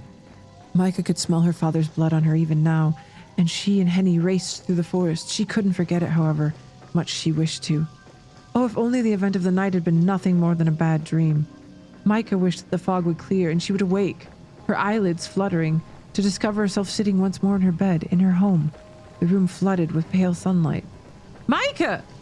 But Micah's surroundings did not shift. The trees continued to press in about her as though they meant to eat her alive. Their shadowy pursuers were beginning to close in on them. Micah knew she had no hope of outrunning them. She was flagging, her heart hammering in the base of her throat. What would happen when Micah was not so optimistic to hope for an if they caught her? What would they do to Henny? The thought was almost more than Micah could bear. It had been bad enough to lose her parents, but to lose Henny too? Why? She'd done nothing wrong. Would be rich. Unlike Micah, Henny was no lady. She was just a maid. She was only being targeted because of her relationship to Micah and her family. Had Henny been traveling alone, she would have passed through the forest quite unscathed. It wasn't as though Henny had any valuables upon her person that were worth the effort of pilfering. Okay, girl, stop rating her for being poor. Damn, Henny. Micah appealed to her maid between sharp gasps of air, which pierced her lungs as keenly as knitting needles. Please, let go. Leave me be. I'm just slowing you down. I don't care. I'm not leaving you behind. But there aren't any buts. I told you. I won't leave you. Now let's keep running. Micah wanted to run. Really, she did. But her body had already begun to give up. Her heart might have been pumping fit to burst at the base of her throat, but her legs were weak despite the excess blood which filled her, and her hand in Henny's felt cold and clammy. She had exhausted all of her energy simply in escaping from the carriage where her parents' bodies lay. Now she would die, only a few hundred paces away from their final resting place. Would her mutilated carcass be discovered in the days hence and taken back to her family's home? Would she and her parents be embalmed and sealed away within their mausoleum? Girl, you thinking all this while you're running away? Micah did not much like this thought. Her family's mausoleum was a terrifying place, full of somber stone angels and spider webs. Ooh, I like that. It was quiet, being situated among tall trees, but its quietude was not at all relaxing. Girl, we're hitting us with the big words. Its quiet was the deep, fathomless silence of death. Well, I mean, that's what that is. It is quiet, girl. Micah did not want to die. She knew not how she would continue to live on with both her parents slaughtered before her very eyes, but she did not want to succumb as they had in this forest full of fog. She wanted to go on living for her sake and for Henny's, though not necessarily for Walter's. Who the fuck is Walter, girl? God, they're getting closer. We need to keep running. Come on, Micah. But like the guttering flame of a candle, the last of her energy had been expended. Micah's foot caught in tangled tree roots, which jutted from the ground like a bear trap, and she fell. Her hand, which was slick with sweat, slipped free from Henny's. She reached out, searching for her loyal maid through the fog, but to little avail. Micah! Henny's voice echoed in Micah's ears, shrill and frantic. Micah's heart juddered in her chest, hard as though meaning to stop altogether, but it did little good. Her head smacked against the ground with a dull, anticlimactic thud. Micah's teeth bit against her tongue. She tasted copper. Her vision swam. Micah, oh God, Micah, get up, please, get up. Fucking bitch. And then everything went black. The night that never ended, okay. Ooh, where are we? What? Micah was greeted upon waking up by a dull, crushing pain that gripped her skull like a vice. A brackish taste akin to pond water filled her mouth, and with one hand clasped to her head, she coughed. Micah's body shuddered and her lungs burned. It took a minute before her coughing fit subsided, but once it did, Micah began to glance around uneasily around her surroundings. Okay, girl, those are some noises in my ear right now. She hoped that her immediate surroundings might shed some light upon her predicament, but her hopes were in vain. Micah had no idea where she was.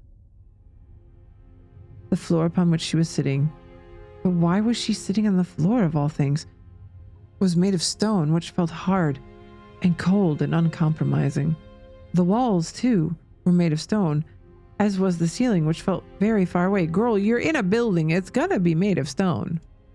A wooden cot was pushed up against one of the walls, but it was so steeped in shadows Micah could scarcely make it out. There was a chamber pot laying by the cot, which she did not care to examine too closely, but its rim and sides were stained with caked-on filth. Shit. Girl was shit. Sorry.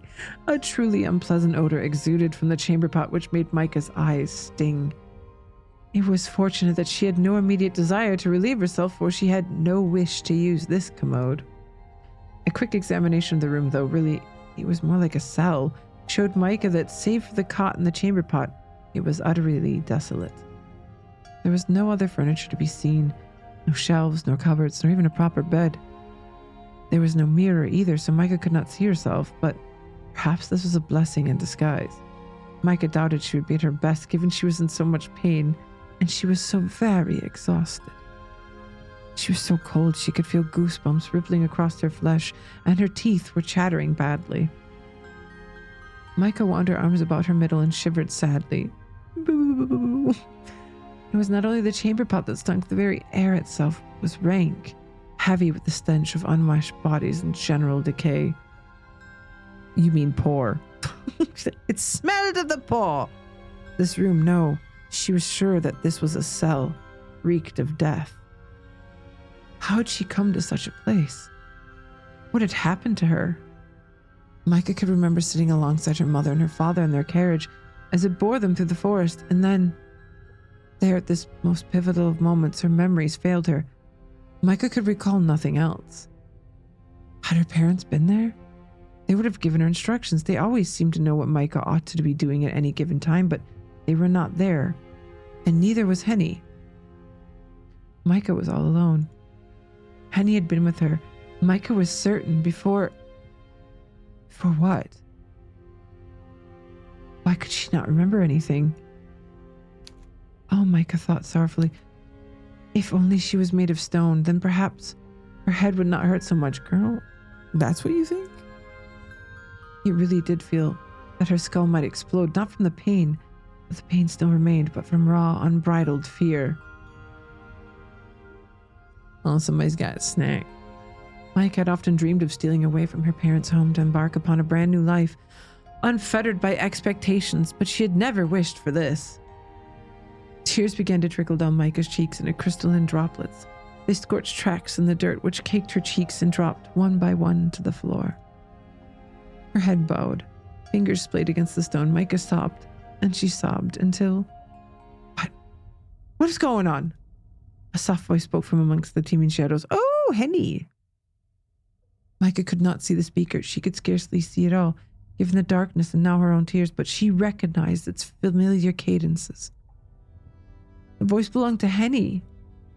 Micah's dear friend was here too, in the stone cell which smelt of death, and thought Micah feared for Henny. And though Micah feared for Henny, she could feel relief bubbling up inside her. She was not alone after all. Henny? Micah crawled forth on her hands and knees, being too exhausted to stand, and stared into the shadows. Henny, is that you? Micah? A shaft of moonlight spilled through the singular barred window hewn high into the wall of their cell, and finally, Micah was afforded a view of her maid. Though christened Micah had always called her beloved maid Henny. It seemed a more appropriate name for so cheery a woman, for Henny, come rain or shine, was rarely seen without a smile, 'cause she's paid to do that, girl. Henny was not smiling now, however. She was sitting upon the wooden cot with Micah, which Micah had spied, her head bent. Henny's face... Okay, we're slow panning? Henny's face looked woefully weary, and it lost so much of its usual pinkness. Her apron, once white, now stained and sullied with dirt. Henny's shoes had been black and sensible, but now they were mirrored in filth, and her socks were rucked up by her ankles. Okay, girl. Henny's hands, which she held at her front, were trembling like those of a woman thrice her age. Okay. She looked an awful sight, but Micah knew she could hardly have been any better herself. Henny's hair might have been... Okay, we're focusing way too much on, like, how people look. Let's just... There we go. My God, Micah! Henny looked so alarmed, Micah felt almost ashamed. Micah was no stranger to shame. She felt it frequently, in fact, when she was with her mother, but it raised its ugly head in Henny's presence. Since Micah's girlhood, Henny had been her one staunch, steadfast companion. She was the only person Micah knew who took Micah for who she was, rather than, oh, this is rambling, girl! Get to the point. That she could be more appreciative, more amenable, more effusive, more like a lady and less like herself. Henny didn't want Micah to be more. She only wanted Micah to be Micah. Did that mean then that Micah did not look like Micah in that moment? But who else did she resemble if not herself? Girl, where we going? We don't need to get to know this vapid woman. What had happened to her? Are you all right, Micah? Oh, look at your poor face. You poor rich woman, you. Henny rose from the wooden cot which creaked and crouched before her friend. Reaching out, still shaking, she cupped Micah's cheek in her fingers and said, You're bleeding. I am? Yes, you've got a nasty cut beneath your right eye and your cheek. And he sucked in a breath, her expression grim. It's all banged up. You're positively black and blue. Oh, I hadn't realized. I'm sorry, Henny. What? Henny, who had procured a handkerchief from her skirt pocket, it fortunately wasn't dirty, paused in her dabbing at Micah's face to look at her with bemusement. Why are you apologizing to me, you daft goose? You've done nothing to feel sorry for. Oh my God. I don't know. I'm just a bitch. Yes. Sorry for making you worry, I suppose. Oh, think not of it. It's my job to worry about you. I'm your maid, remember? She ain't your friend, girl. See, she's your maid. Well, of course I remember that much. My thoughts might be in a state of disarray for the present, but I would never forget you. You're much more than my maid, Henny. You're my friend, too. My dearest friend. And I could very well say the same about you, but I get paid. That's why it hurts seeing you in such a frightful state. I think she's more than her maid. Oh no, the vampire's gonna be more than her maid. Do I look so very bad? Girl, why are we focusing? We get it. You're a beautiful, young, noble woman. We get it. This is your maid. Well now. Henny scanned Micah's face, her brown eyes now bright with mischief. That depends on how honest you want me to be. Do I look like shit, girl? Oh dear. Do I look as bad as all that? You certainly looked better. Your face is as banged up as a windfall apple. The fuck is a windfall apple, girl? An apple.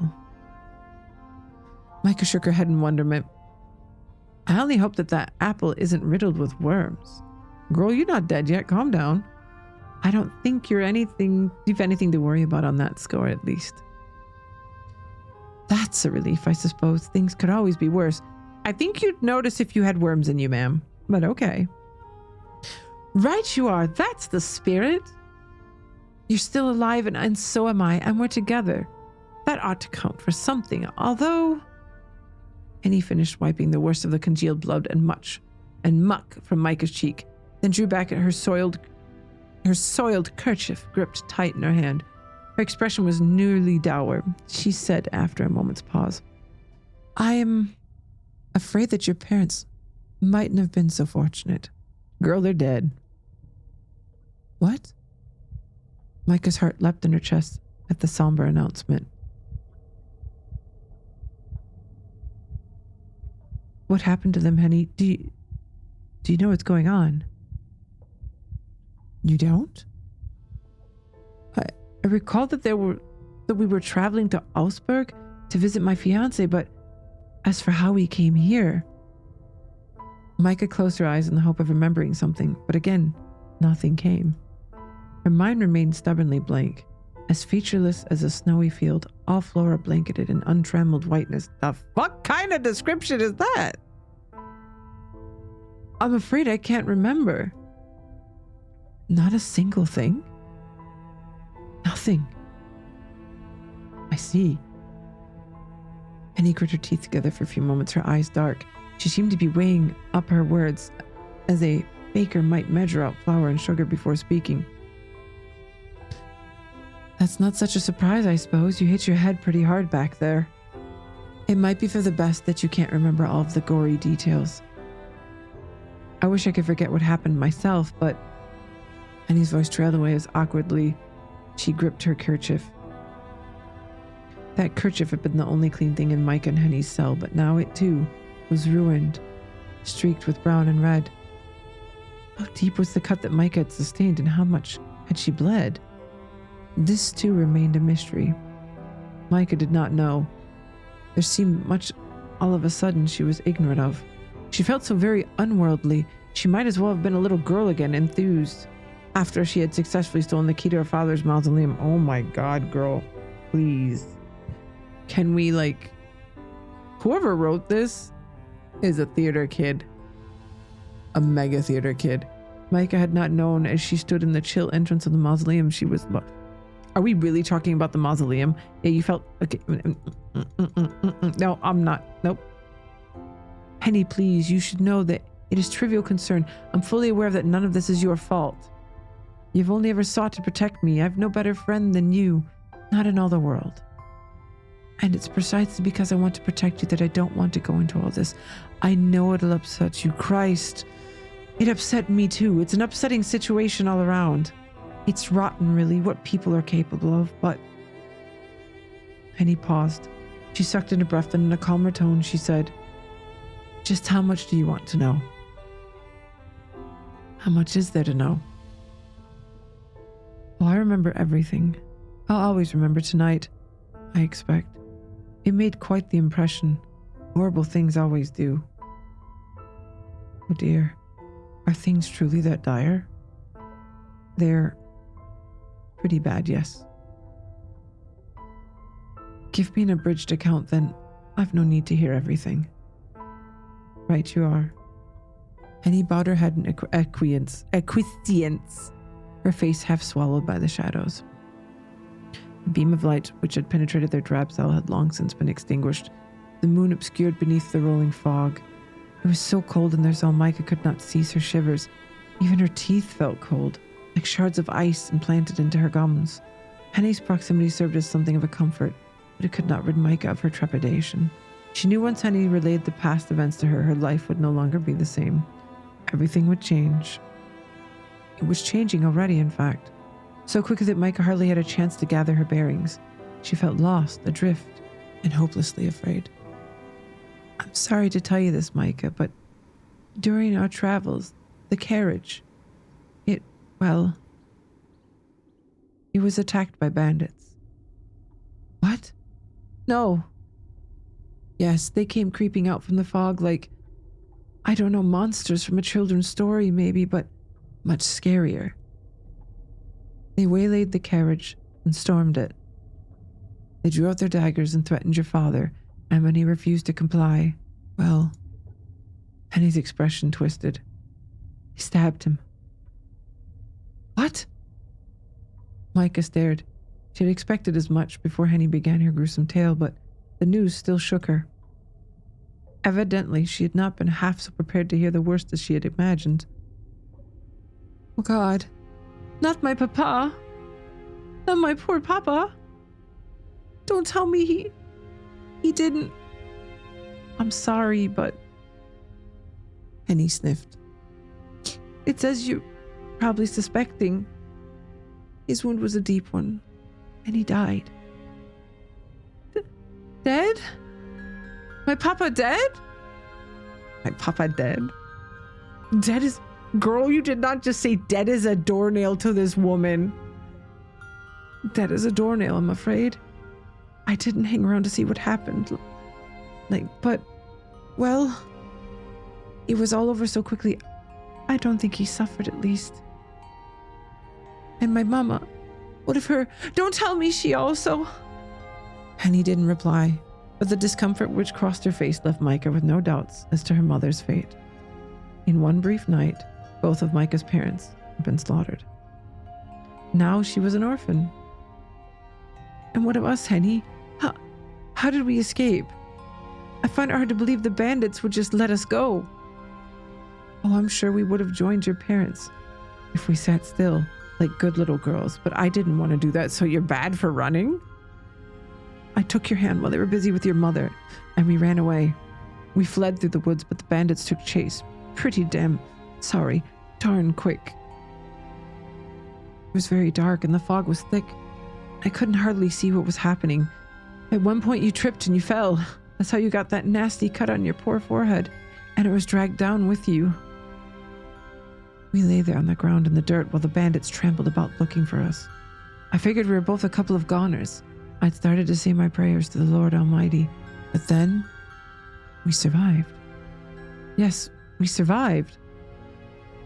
This, Micah supposed, was not such a surprise. It went without saying that they had survived. Otherwise, they would not have been sitting in this ghastly cell speaking to one another. Either the bandits had spared them, which seemed unlikely, or somebody had come to their defense. Would have been wandering the woods so very late at night, however. Micah could hardly credit it. Their escape must have been the stuff that fantasies were made of. Do you know how we escaped, Henny? I know what my eyes saw, but if my eyes can be trusted or not, well, that's another matter altogether. I think I might have bumped my head myself. It was all so peculiar. At the time, it seemed like a miracle. But looking back on it, that ain't the right word. Miracle suggests God and all his angels, but there was naught holy about this. It was a right proper mess, really. A total bloodbath. But blood? Yes, there was blood, and lots of it. It's hard for me to explain, but all I know is one moment we were sprawled upon the dirt. You unconscious, I half out of my mind with fright as the bandits approached. And the next thing, they were gone. Gone? But where and how? Did they run away? Not necessarily. Not of their own free will. The fog parted, you see, and then this figure, this woman. She appeared so quick. It was like she sprung up from the earth. She wasn't very tall. I don't think she was, at least. And she was very skinny, but the way she looked, the way she moved, there was something unnatural about her. I didn't get a very good look at what happened next, but I saw her go after those bandits. I think there were at least 4 of them, but that woman soon took care of them. There was so much blood and a lot of mud. It stunk to high heaven, it did. Brought tears to my eyes. That woman, though, the woman in white, she didn't seem fussed at all. She stood there once she'd finished beneath the moon, like nothing had happened, and then Penny pressed her fingers to her brow and overwhelmed shook her head. I don't remember anything after that. I think I must have fainted. When I finally woke up, I found myself here. It was your crying that woke me up. I've never been able to rest easy while you're in tears, Micah.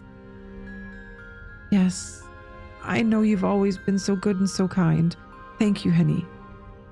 Micah chanced to smile, though the muscles about her mouth felt atrophied, worn away following the news of her parents' demise. I've no idea what I would do without you. It sounds like you saved me. From the bandits, I suppose I did. But I wasn't much use when you took that nasty spill. There's no way I would have been able to carry you to safety, not when we were all turned about in the woods. I had no idea where we were. I think I scraped my own shin, too. My ankle aches. We'd been goners if that woman hadn't appeared. Now that I'm talking about it, it doesn't sound real. I can't think of any woman who would be able to beat 4 men in a test of strength, not even your own Mademoiselle Blanchard. Bitch, I could! I'm just kidding. Micah's smile widened. Despite the severity of the situation, she was even able to manage a laugh. It was a weak laugh which contained a little in the way of mirth, but it was sincere. Henny never failed to cheer her up. She must have had a knack for it. Micah was too old to believe in magic, but when she was with Henny, she sometimes wondered, are you sure it was a woman who fended off those bandits?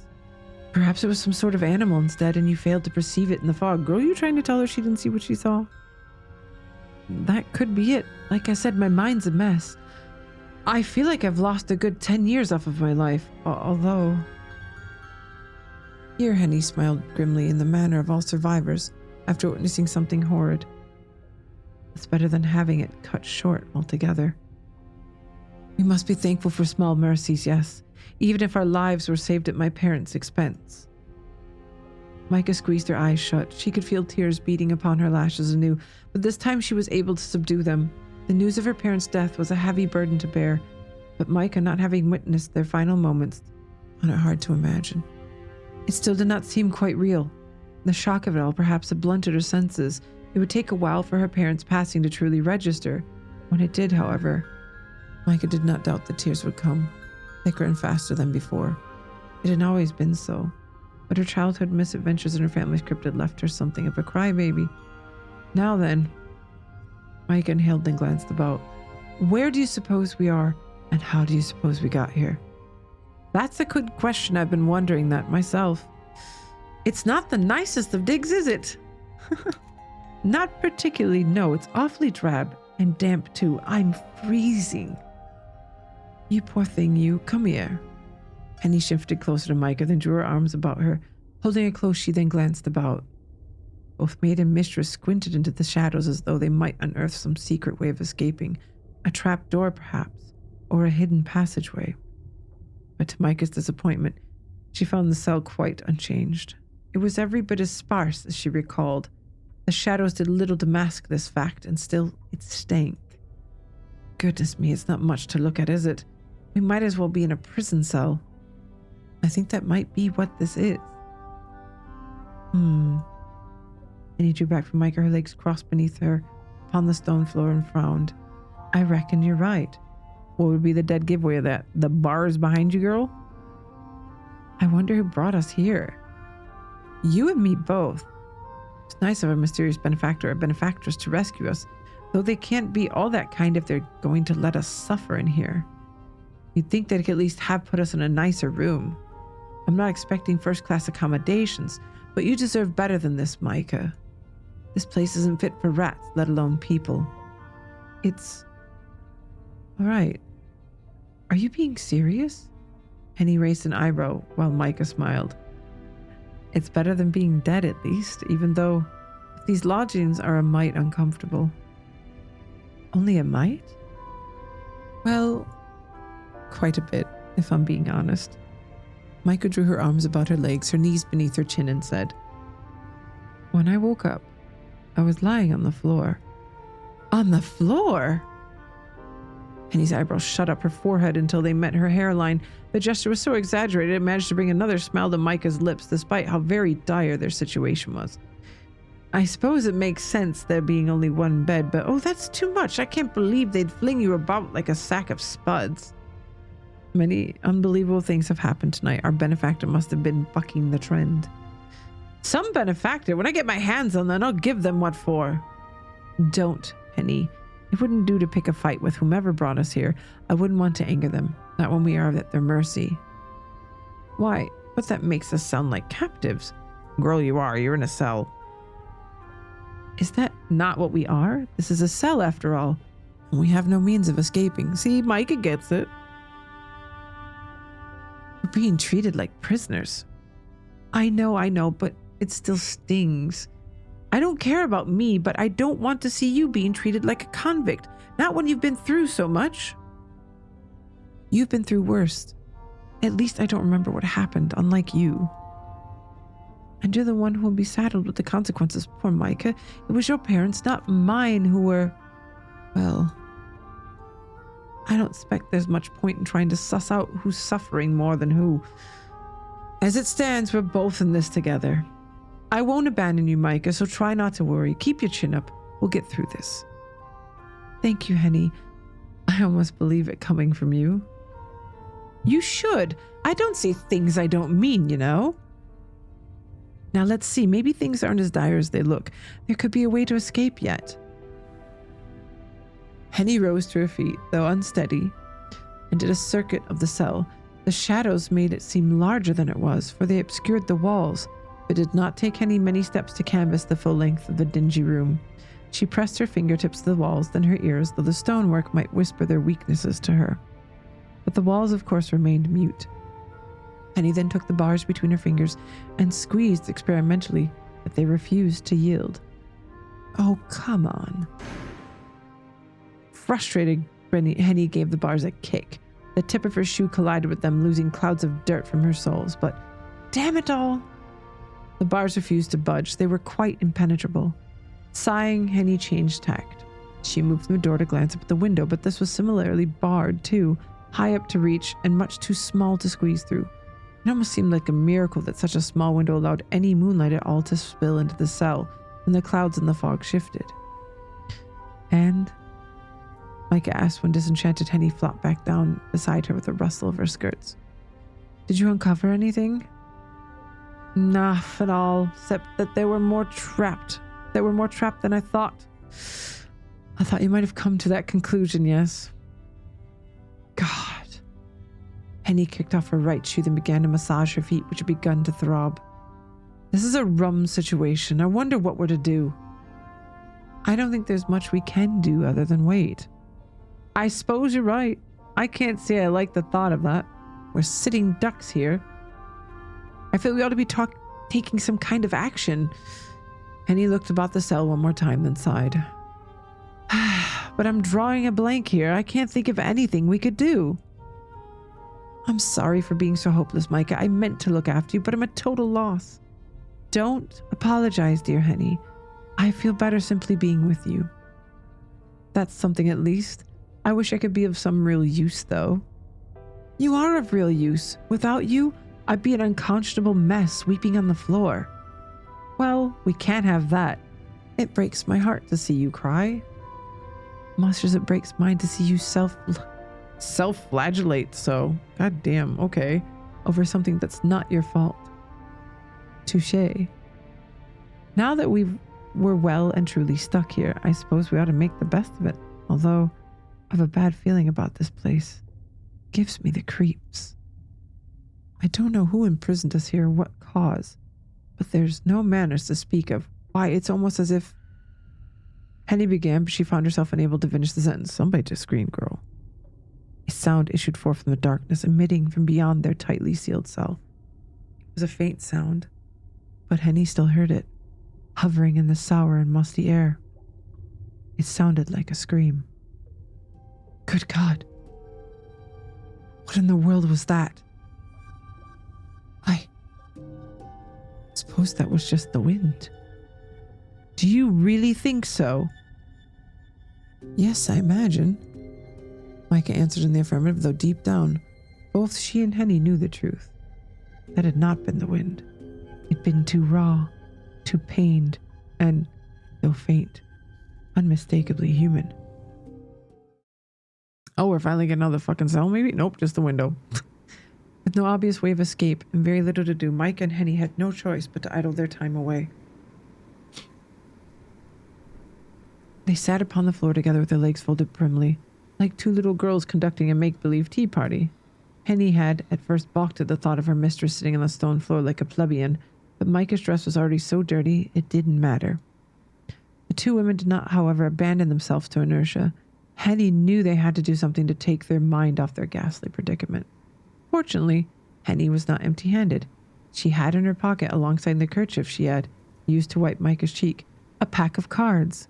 These cards were worn and bent at the corners, but they remained perfectly functional. For want of a better way to use their time, Henny proposed to Micah a game of Joker, a game which Micah agreed to. Two women played several rounds of Joker, examining their decks and dispensing of cards. The game did not require a great degree of tactical thinking, but it helped alleviate some of Micah's worries. It could not, alas, alleviate the cold. Micah had been shivering for so long she had almost grown accustomed to it. She'd been in the dank, miserable cell for so long she could scarcely remember how it even felt to be warm. Had her journey to Augsburg continued unimpeded, she'd now be sitting by the fire in Walter Gerhardt's living room, or else tucked up in one of his many guest bedrooms with a warming pan at her feet. Both Augsburg and Walter Gerhardt seemed very far away to Micah now, though being confined thus in a prison cell. How long had she been sitting with Henny on the floor, shivering? Micah did not know. She could not tell. All Micah really knew in her infinite ignorance was that the night seemed hopelessly long. She hopelessly small and insignificant. So she? Don't you mean... Oh no, she's hopelessly small and insignificant. Okay. There was no clock in Micah's cell, and neither she nor Henny carried timepieces upon them. The only means Micah had of tracking the advancement of the hour was the sliver of sky she could see beyond the narrow window, situated high above her head. She could recall that the sky had been dark upon her waking, and it remained so now, 3 games of Joker later. The moon, which emerged from the fog at irregular intervals, shone its pallid light upon Micah's head and upon her hand of cards, lighting her Joker and his wide, rictus grin. Micah had never much cared for the Joker and Henny's trust pack of cards. His expression unnerved her. Every once in a while she played, Micah spared a few glances at the barred window above her head. Though she could not guess the hour, she knew it was late. It could have been an advanced hour of the night, or could have been the same token the very, very early hours of the following morning. The calendar might have shifted already, from one day to the next, but Micah was none the wiser. The sky was so dark, Micah found it hard to believe the sun would ever rise again. The darkness which abounded within her cell was so complete, it seemed to have blotted out the very concept of the morning altogether. She feared she would never again see the sun's golden rays, never again hear the twittering of the starlings in the trees which announced a brand new day. Did the birds begin to chirp beyond her bedroom window? Anyway, Micah could not recall, but she thought it must have been around 6 in the morning. Micah had gone to bed at 10 every night, like a dutiful daughter ought, but she had often found it hard to sleep for a full, unbroken 8 hours. She would arise at odd hours, at 1 or 2 or 3, her head full of thoughts, and often she found it hard to sleep again. When this occurred, Micah would rise from bed to sit by her windowsill, her forehead in the summer pressed to the glass. It always helped cool her, and her errant thoughts alongside it. Oh, how her mind raced. This is ridiculous, Henny groused, all while examining her cards. We ought to be at Herr Gerhardt's right now, safe as houses. We weren't so very far from Augsburg, at least I don't think we were. We were when we were attacked. Why did those bandits have to go after us? We were just unfortunate, I suppose. I can't imagine the bandits meant specifically to target us. We just happened to be there. You're probably right, but goodness. Of all the awful luck. At least you've had a fair run during our game. You've beaten me out soundly during every single hand. Well, true. I suppose I should thank heaven for small mercies, eh? Henny smiled at Micah's attempt to cheer her, but it didn't last. Both Henny's smile and Micah's cheer were half-hearted, and they were soon swallowed by the sinister darkness of their cell. It's a shame I don't feel more thankful. I wonder what Herr Gerhardt would make of this. He'd be off his head, I'm sure, if he knew the state of you being kept in, Micah. I'm enraged, too, for you and him. You deserve far better than this. You're a von Essen, for crying out loud. The person who's holding us here will feel mighty sorry when they realize who you are. You're a real lady. I'm sorry, I couldn't resist it. Maybe. Micah's reply was vague in both tone and meaning. Not even Micah herself was sure whether she meant to disparage Henny's optimistic assertions, and that her being a lady would grant her any favor with her captor, or whether she meant to challenge the notion she was a lady at all. Micah had been born to a noble family, it was true, with a lineage which could be traced back centuries, but the von Essens were not what they had been. Half a century of poor financial decisions, and a grandfather with a compulsive gambling addiction had led to the squandering of much of the von Essens' wealth. While still in possession of their family home and veritable fleet of maidservants, the family's finances had been in a dire state ever since Micah could remember. Though not openly wanting for cash, Micah's parents had made a good many purchases based on their family's prestige rather than the figures in their bank account. Micah's wedding to Herr Gerhardt had been an attempt to shore up the family's wealth before they could fall from grace altogether, but now that seemed impossibility. How could Micah wed Walter when she was incarcerated? Girl, this isn't incarceration. I think you're kind of just detained, girl. If Micah had loved Walter, she surely would have shed tears over so cruel a fate. As it was, however, she was curiously calm. What did she care how Walter Gerhardt felt? She barely knew him. Well, not to worry. Herr Gerhardt must be sitting in his drawing room now, wondering where the blazes we are. I think Bro doesn't give a shit, girl. Herr Gerhardt is sure to send out a search party before long. He'll be worried sick about you, Micah. It depends. Bro, maybe after the title, though. Do you really think so? Absolutely. I mean, he is your fiancé. He's got to be worried. You're such a sweet thing. I don't see how he couldn't. Ooh, we're a sweet thing, aren't we? Thank you, Henny. I appreciate it. Don't thank me, Micah. I'm just stating the facts. If I was a man and I had a fiancé like you, you can bet that I wouldn't let you out of my sight. Oh, she wouldn't, would she? Perhaps a good thing that I'm here with you then. You at least know I'm all right. I'm just kidding. Yes, you are. And I thank heaven on high for it. You know, I'd do anything to keep you safe, Micah. I know. Micah could well believe that coming from Henny. When it came to Henny's claims about Walter, however, Micah was less certain. What did she know about Walter, really, other than his age and his occupation and how fabulously, excessively wealthy he was? Cunty. Mike had met Walter on only 3 past occasions, and they'd exchanged almost as many words. The man was a stranger to her, and Micah's desire to marry him was inversely proportional with her parents' desire to see her walking down the aisle. Mike had been dreading her visit to Augsburg for well over a month. Now it had been terminated. She felt perverse sort of relief. Part of Mike had even begun to wonder whether the bandits' attack had brought with it some good alongside all the bad. But that, Micah chastised herself, was hopelessly cruel. Were her parents' lives truly worth that little to her? It was true enough that she may have never see Walter again, but she would never see her mother nor her father again. It was not a fair trade, not by any stretch of the imagination. How could she ever have thought of such a thing? She really must have been wicked. Was that why she'd found herself in such a dire situation? Perhaps this was God's way of punishing her for being a poor daughter, and a sinner who spent too much of her time lost in daydreams, imagining things which it could never and would never be. Mike and Henny sat in their cell for what could have been minutes, or hours, or even days, filing away the time. By God, there was so much time, with continued, unending, incessant games of Joker. Micah's heart was not in the game, her head being otherwise occupied, and Henny touched her soundly. 12-1. Henny was better than Micah at card games in general, so this came as little surprise. Micah was accustomed to losing and accepting her failures with good grace. There was more important things in life than card games, and in any event, Micah was glad to be rid of the eerily grinning Joker in her deck. Little of note happened during these dead, empty hours. Mike had begun to wonder in a detached way as Henny launched into their 14th round of Joker whether they would ever meet their rescuer.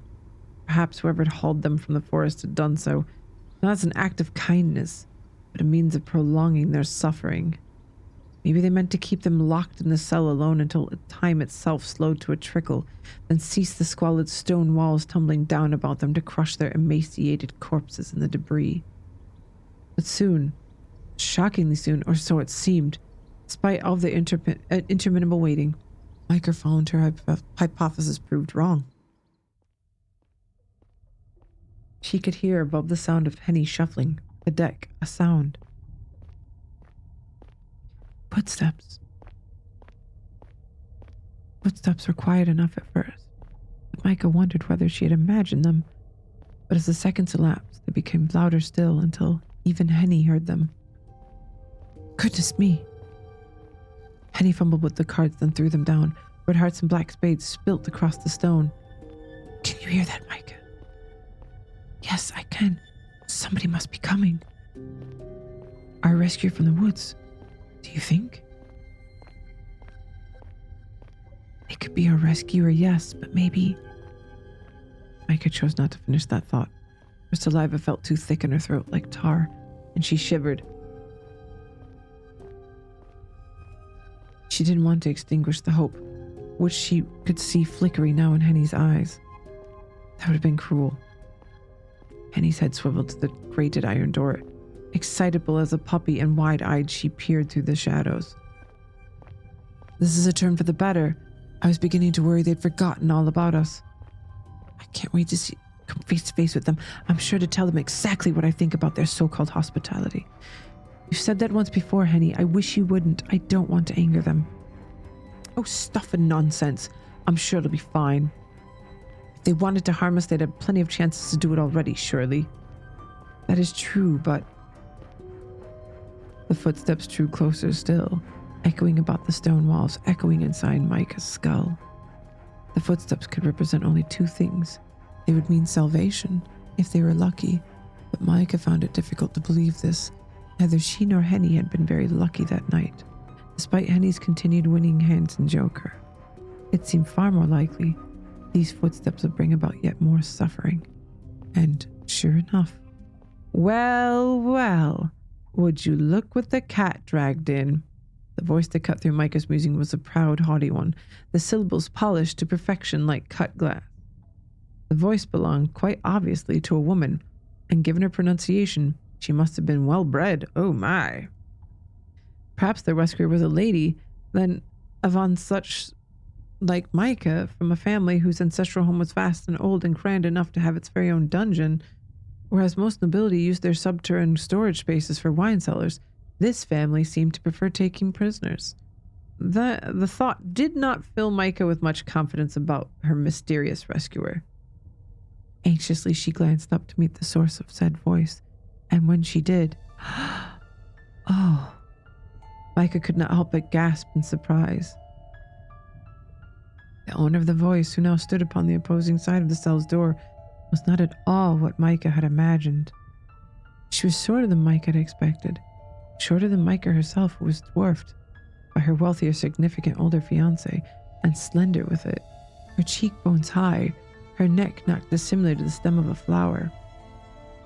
Her skin was frighteningly pale, like that of a corpse, and beneath her eyes Micah could see dark rings, similar to those often sported during the long nights at her bedroom window, unable to sleep.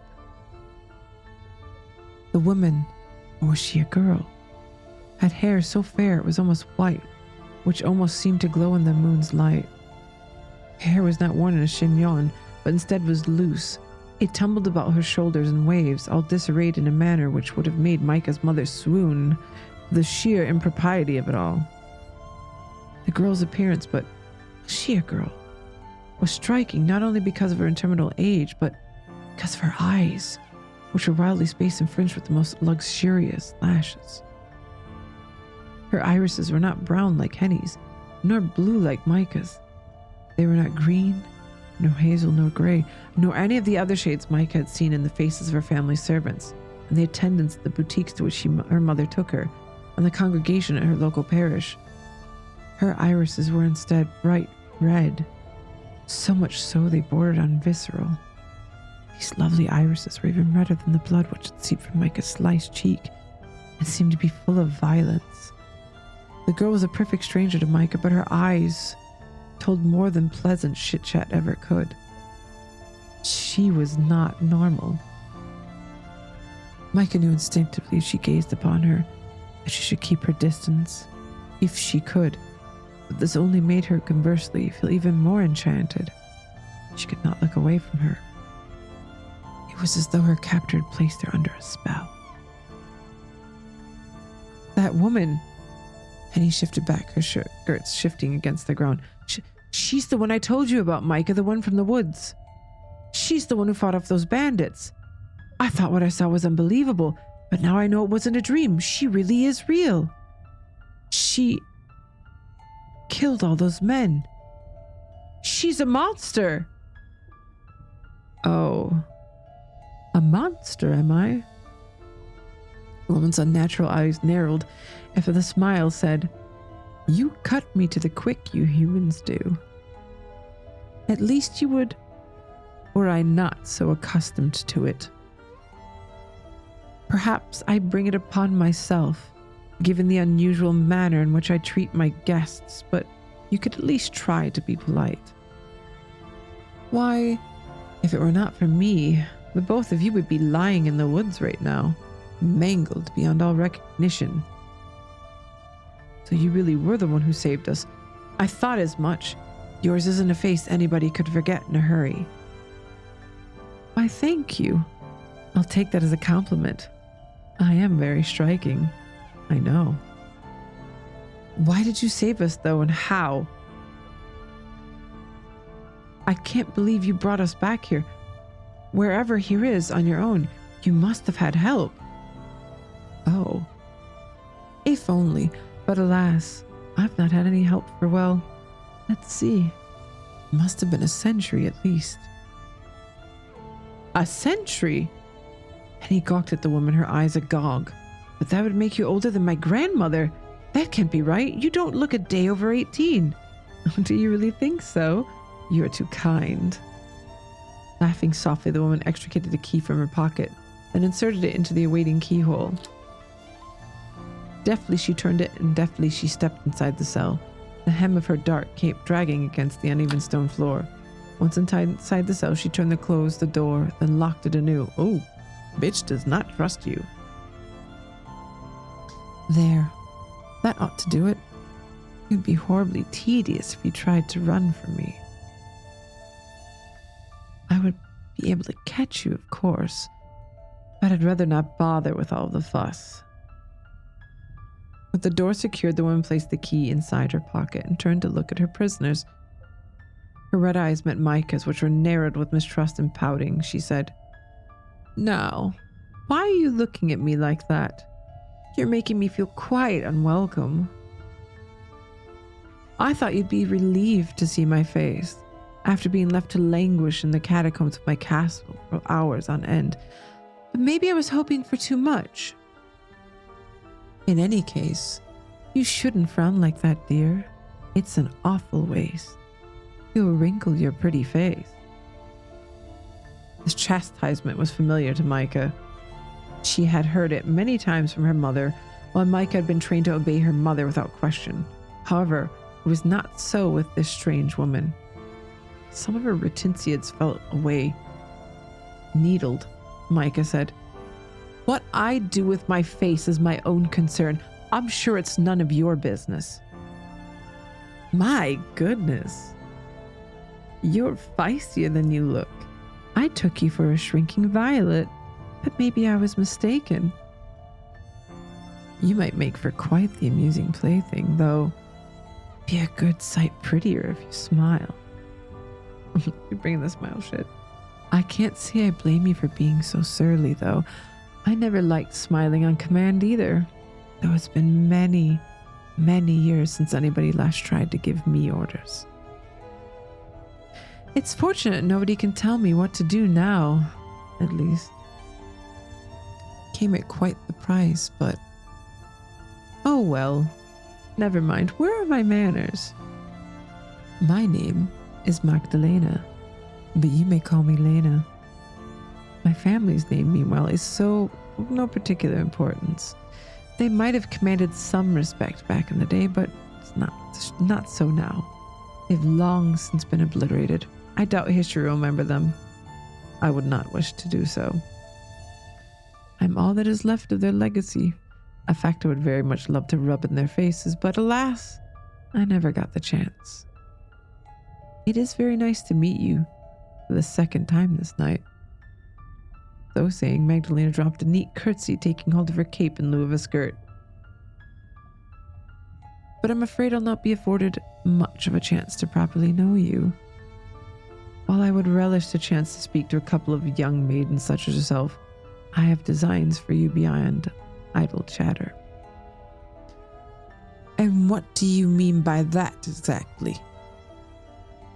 Only that, now I have brought you here, I cannot continue to let you live. You've already seen too much. What? And he stared at Magdalena with wide eyes, so full of fear, the air swelled with it. What do you mean? What I said. Do try to keep up. It's awfully tedious having to explain myself down to the finer details.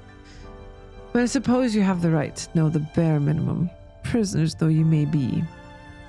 I would hate to keep you in suspense. And at this point, it doesn't matter how much you know. You won't be able to tell anybody else what you might learn here. You'll not be venturing forth beyond the walls of my castle ever again. Magdalena smiled, her lips lifting in a wicked grin not so very unlike that of the Joker in Henny's pack of cards. Though Magdalena's face was white, her lips were red, much like her eyes. They stood out in her milking face, like a rose blooming despite the winter's chill. Or else, Micah thought with a shudder, freshly spilled blood. You must understand that I'm not a normal woman. No human can hope to best me when it comes to a competition of sheer strength, as the bandits who were pursuing you soon discovered. It didn't take more than a few seconds to dispatch them. The fight they put up was so pathetic. It makes me wonder why they even bothered. If they'd any respect for my time, they would have slit their own throats with their daggers and saved me the trouble. You humans can be awfully thoughtless. But if they had done that, I wouldn't have been able to bring the leader of their little group back to my castle. He was in a bad way, I was obliged to introduce myself to him before bestowing upon you similar honors. I really must apologize for making you wait. Magdalena dropped another curtsy as an elegant lady might, but it smacked of insincerity. How many men and women had Magdalena brought to her castle, and how many had she similarly tortured? Micah knew of at least one besides herself and Henny. The bandit's leader. Did you kill him? Eventually, yes. It was quite the sight. You ought to have seen the way he begged and pleaded and groveled at my feet. A grown man like that? Who was practically made of muscle? Oh, how fickle fortune is. Just 1 hour hence he was the predator, stalking his prey through the woods, and the next... Magdalena drew a hand across her neck in the unequivocal universal gesture of a slit throat. Well, what goes around comes around. He got what he deserved, and his screams really were exquisite. Did you perchance happen to hear them? He was being rather loud. What you... Oh, goodness. Surprised, are you? You shouldn't be. That man was a bandit, a vulture in a man's flesh who profited on misery. If it weren't for me, you would have gone the same way as poor unfortunates in that stalled carriage, the driver and the horses too. Nobody was spared their ravage, man nor beast. They made quite the grisly mess. Were you a century younger, it would have been enough to turn my stomach. Maybe that is so, but to gloat over another death like that, it doesn't seem right. You're twisted. If I'm twisted, it's only because this world... Magdalena began, but then paused. A momentary furrow captured her brow, but soon it straightened out, as though nothing of note had occurred. Well, never mind that. I do not wish to spout cliches about good and evil. I'd begin to bore myself. The fact of the matter is that the man got what he deserved, as did his compatriots. Took great pains to ensure that. I paid that brigand twofold for what he did to you.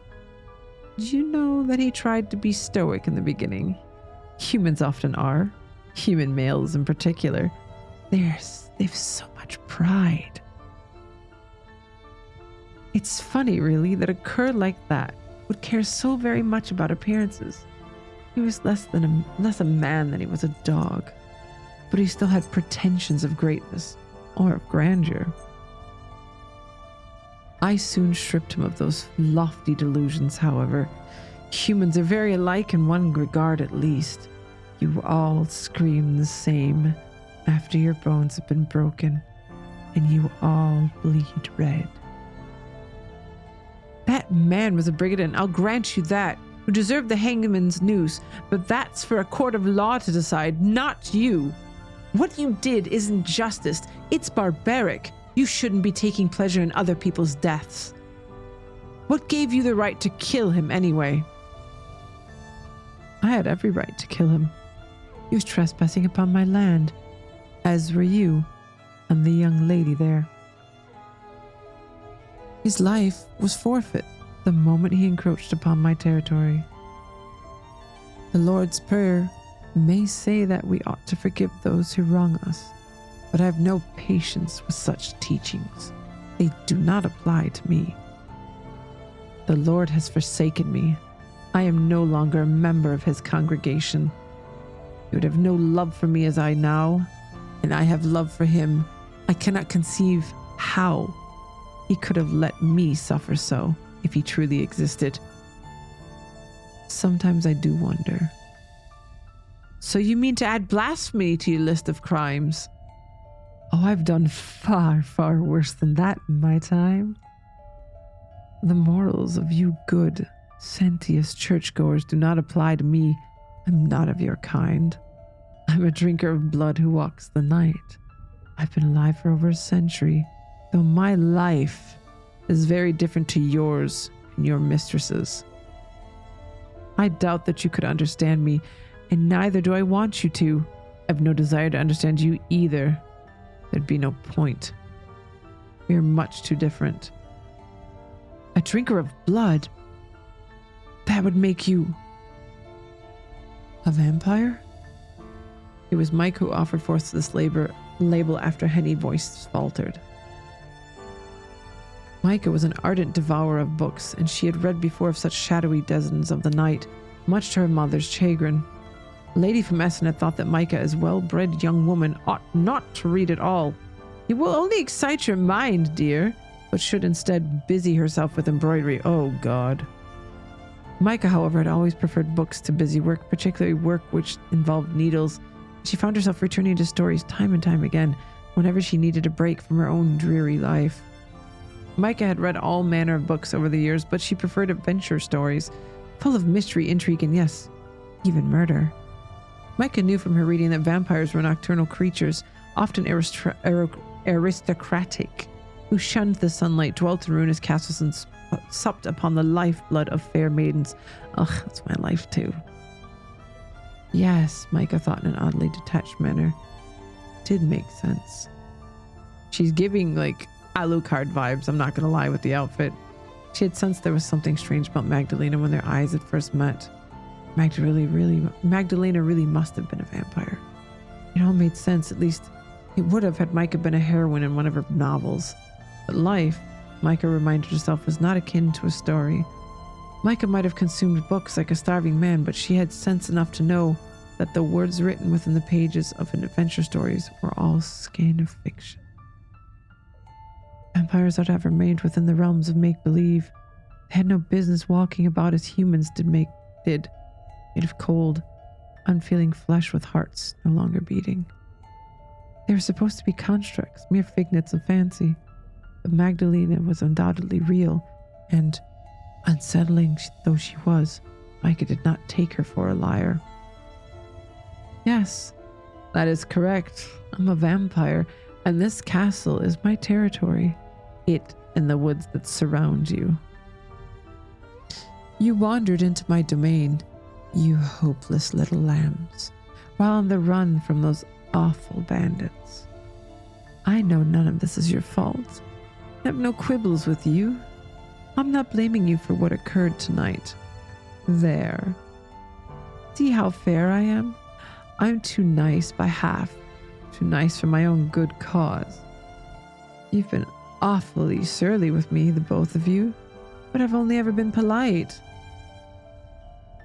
I would even let you go if I could.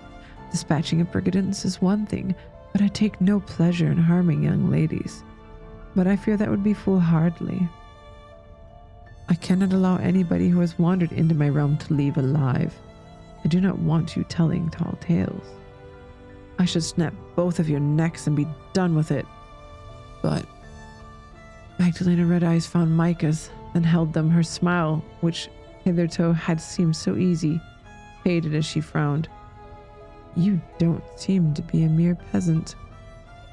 I can tell from your clothes, dirtied though they are, that you are from a wealthy background.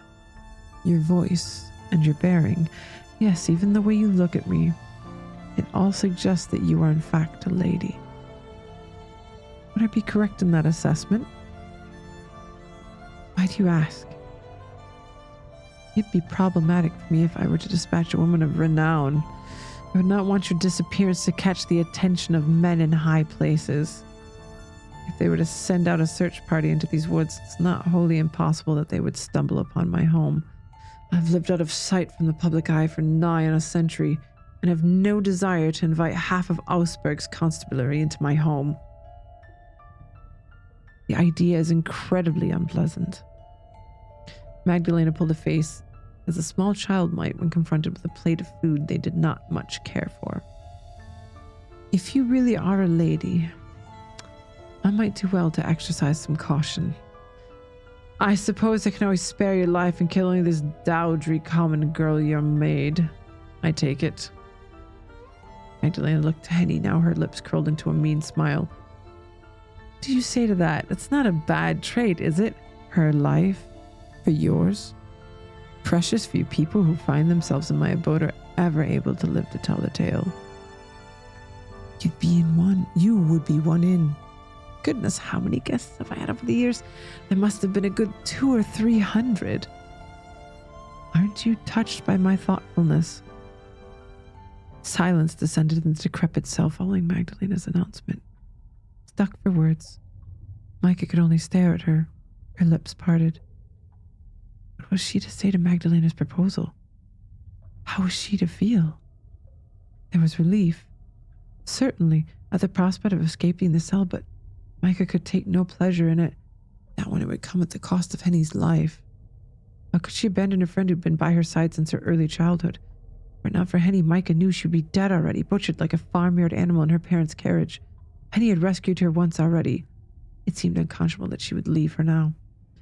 Micah turned this over in her mind, worrying her teeth with her lower lip when... Well, if my life's all you're after, Henny reached out, taking Micah's hand between her own, then said, what else is there to think about? It sounds like a fine suggestion to me. Don't you agree, Micah? What? Micah stared into Henny's round, soft face, her vast and uncomprehending.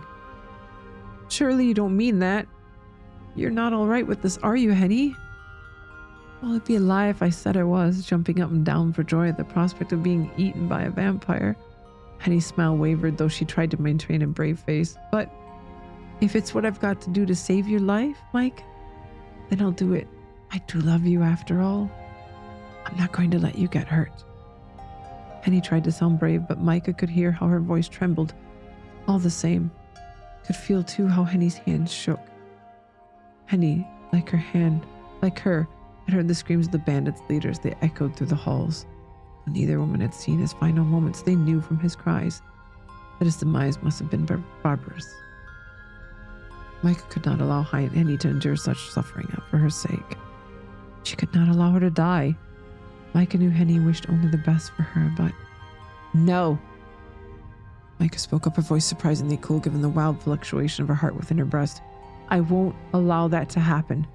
It wouldn't be right. If one of us must remain here, then it ought to be me. What? No! You can't mean that, Micah. Surely you jest. No, I'm not. You know I have a terrible sense of humor, Henny. I've hardly ever tell jokes. I don't have enough levity in me for them.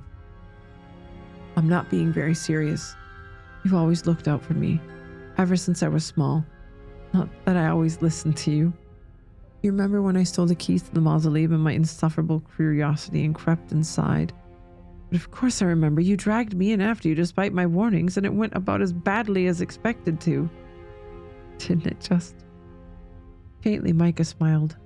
Dire thought, though their situation, was happy to share this memory with Henny. For all she knew, it might very well have been their last chance to reminisce her maid like this. Micah knew not what the future held, but Lady from Essen was in such an awful mood when she found out. It was quite frightening. I'd never seen anything like it. She was fearfully cross. It's a wonder fire didn't come out of her nostrils. I recall that she struck you, and then when I tried to argue on behalf, she struck me too. She struck me so hard my ears still ring from it sometimes. God, yes, poor man.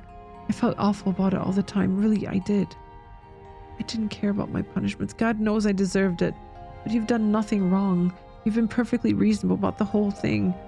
If I'd listened to you, we could have avoided the furor altogether, but it was too reckless.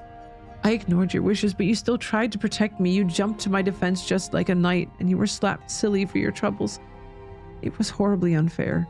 I've dragged you into all sorts of messes before, and you've always come to my defense. You've been a wonderful friend to me through the years, but I can't keep relying on you. I don't want to take advantage of your kindness. But Micah, I like it when you rely on me. Please feel free to take advantage. That's what I'm here for. No, I can't. It isn't right. It's long past time that I repaid you. By offering yourself up as a sacrifice in my stead. That isn't what I want. Micah, please. And he stared at her mistress, her wide eyes entreating. I love you, but you're acting like a crazy woman. And you are the pinnacle of rationality, are you? Considering this crazy deal, that is truly insane. Don't tell me you've accepted all this. Of course I've not accepted it. I'm terrified, really. See how my poor hands are shaking? But one of us fighting it has to be better than both of us. If I can protect you, then I must. I will. That's my job. No, it isn't. Not any longer. I'm absolving you of your duty. Henny, this farce has lasted long enough. What farce? You know what I mean. Magdalena. Yes? Have you quite finished with your little quarrel? I must confess, I was beginning to feel rather left out. My apologies. I will endeavor not to be so rude in the future to my hostess. Micah dipped her head in a gesture of esteem, one not so very dissimilar to the way Henny was bidden to bob around her mother. Micah knew she could not afford to anger Magdalena. If Micah was to save Henny, she would be obliged to beg and bow and scrape. Fortunately, begging and bowing were not beyond Micah's means. Even though she was a lady, she was no stranger to scraping, either having tearful entreated her parents to reconsider her marriage prospects. She had failed on that score, but she didn't intend to fail now. She knew what she must say. It seemed a stretch that Magdalena would believe her, but if she did... Hold on a second, I'm just checking to fix something on my... Here we go. My little heater mattress thingy. I have a little heating pad under my butt. Sorry, chat. I feel you're laboring under a misapprehension, Lady Magdalena. Your reasoning is sound. There would indeed be a ruckus if a noblewoman was to go missing, but your application is not. I'm not a lady, you see, but my companion is. Oh? Magdalena raised an eyebrow. Then you mean to say you are the maid and this lumpen Henny here is the mistress? That is correct. Yes, I know I am dressed as a lady, albeit a disgraced one, but that was part of Lord and Lady von Essen's ruse. While traveling, they often have me dressed as a lady, while Henny, that is to say, Henrika, dresses as a maid. It is a means of subterfuge, so that if our carriage were to be attacked by bandits, I'm the one who would be in harm's way, rather than my mistress. Only a truly desperate bandit would rumble through the pockets of a maid, especially when she's with her lady. But Micah, that's... Henny began, but Micah cut her off. She was warming to her ruse, and she found she could not still her tongue. Not until she had delivered her whole address. Lady Henrika is the one whom will be missed in Augsburg, not I. She has a fiancé waiting for her, you know, and he is a very important man. If she doesn't arrive before the dawning of the next day, you will be certain to send out a search party for her. You would not want that, would you? Magdalena pondered Micah's tale for a few moments, one gloved hand resting upon her hip. As she thought, Micah stared at her, compelling her through sheer force of will to accept her tale at face value. Micah knew her story was patently unbelievable, but she didn't need to convince a whole jury. She need only convince Magdalena. An age seemed to pass, during which nobody spoke until... Oh, very well. If that's how it is, then I suppose I have no choice. You may leave my abode, Lady Henrika. And Magdalena dropped another effusive curtsy, if that is indeed your real name. I will grant you the chance to reunite with your fiancé in Augsburg, who must be awaiting you with no shortage of anticipation. Who wouldn't, after all, wish to dote upon a maiden as fair and as fine as yourself? Your surprisingly well-spoken maid, however, will be bidden to remain by my side. Do we have a deal? Yes, I would do anything to ensure Lady Henrika's safety. Almost assuredly, you'd not consent to acting as a decoy on her behalf if you didn't care. What a wonderful friendship you women have. It is quite special, really, particularly given the disparity in your social statuses. Now come along, Lady Henrika. It was very lovely to make your acquaintance, but now I fear I must cut our meeting short. Let me escort you to the front door. It's the least I can do for a woman of your lofty status. What? Micah, no! And he cried, but in vain. Magdalena was soon upon her pale fingers winding tight about her wrist. Micah, please stop this. Tell her the truth. I'm sorry, Hen, but... Abashed, Micah dropped her gaze to the stone floor. Though she'd given her life for Henny's sake, she found she could not meet her friend's gaze as she was dragged bodily from the cell. The hurt in Henny's countenance and the betrayal stung far too much. This is how it has to be. Says who? I was willing to go along with this woman's plan, but you scuppered it up. I don't understand you at all, Micah. Why would you tell such tissue of lies for little old me? Magdalena, please. Henny stared at Magdalena, all while trying and failing to dig her heels into the stone floor of her cell. Surely you can't believe my mistress. It's obvious she's lying. There's no way she isn't a lady, not with her fancy proper way of talking. She's far, far more genteel than I could ever dream of being. I jumped ahead of myself there. Her manners are certainly more polished than your own. Yes, but past this comes from years of servitude. You could stand to learn a thing or two from your maid, Lady Henrika. Your fiancé won't think much of you as you are now, I'm afraid. Why, you're speaking almost like a fishwife. Now come along, let us not argue. You will give me a headache. But Micah, I can't leave her. Let me go. Henny cried anew, squirming now, but Magdalena's hold upon her did not loosen. If anything, it seemed to grow stronger, to such a degree that Henny screamed. Ow! Henny's cries echoed throughout the cell, more unbearable than those of the bandits' leader during his final moments. Magdalena had not made Henny bleed, at least, but she was gripping her wrist so tightly Micah feared she might snap it. Henny, who was short and dumpy, that's a horrible way of calling her, could put up little in the way of a fight. The poor maid was quite helpless before her. There's nothing which... I know, dumpy. There was nothing which could be done, not any longer. And he would have to leave with Micah. Micah would remain incarcerated in this dreary cell alone. That was what Micah had wanted. She'd spun her frankly unintendable story. So why then did she feel so guilty? Let go of me! Let go, I say! Micah, please! Henny continued to protest, but Magdalena remained insensible to her cries. The door of the cell was closed once more with a metallic clang. Micah was left upon the ground, pale-faced, trembling and all alone. Ruh-roh. Bro, that was just the intro? Deep in the woods. With the help of her maid Henny, Micah is able to escape.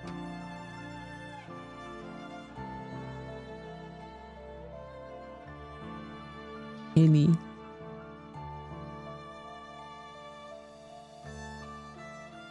Only finds herself captured by the mysterious vampire Magdalena. Oh.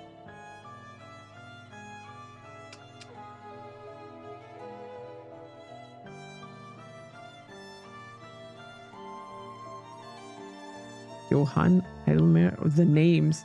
Micah fears her captor, and yet.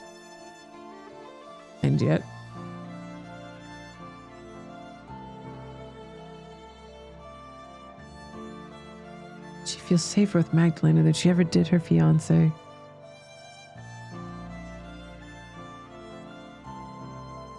Oh!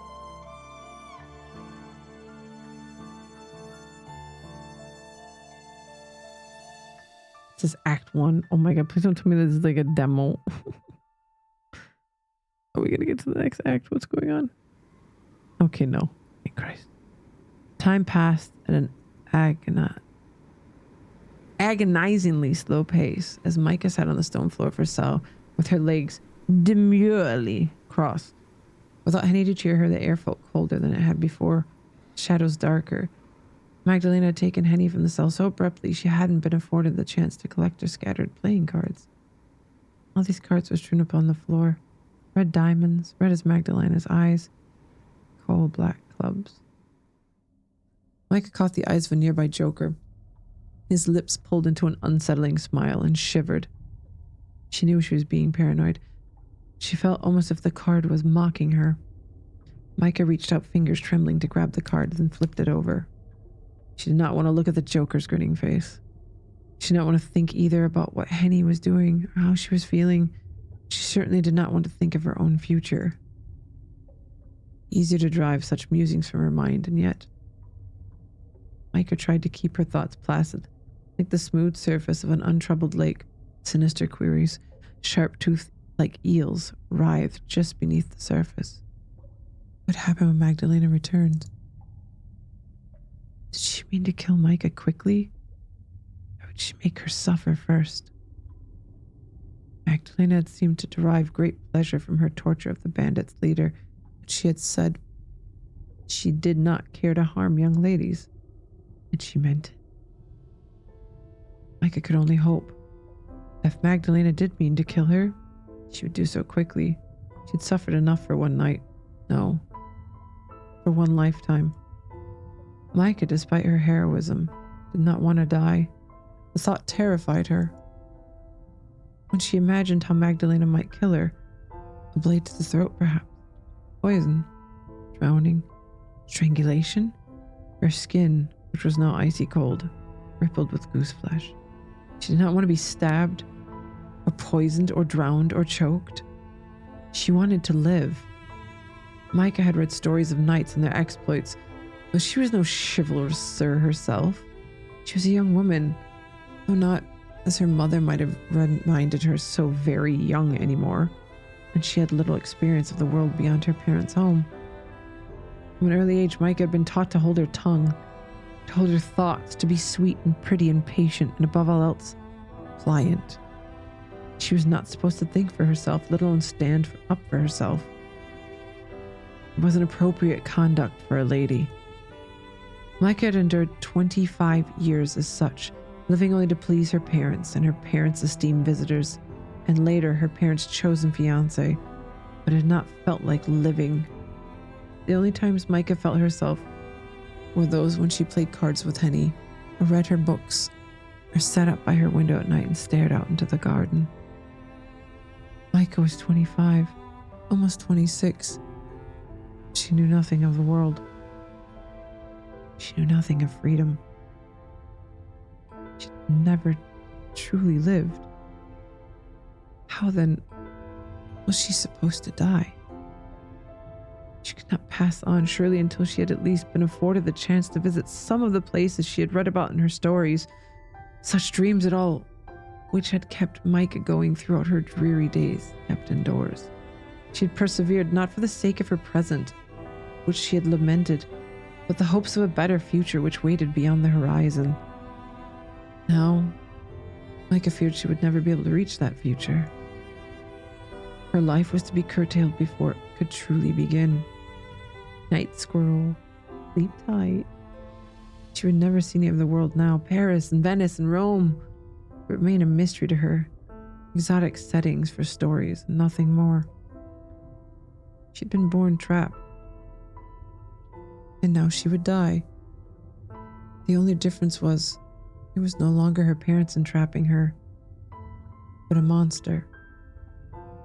Had her 25 years thus far been a story, Micah thought bitterly, it had been a hopelessly dull one, full of endless waiting, but precious little doing.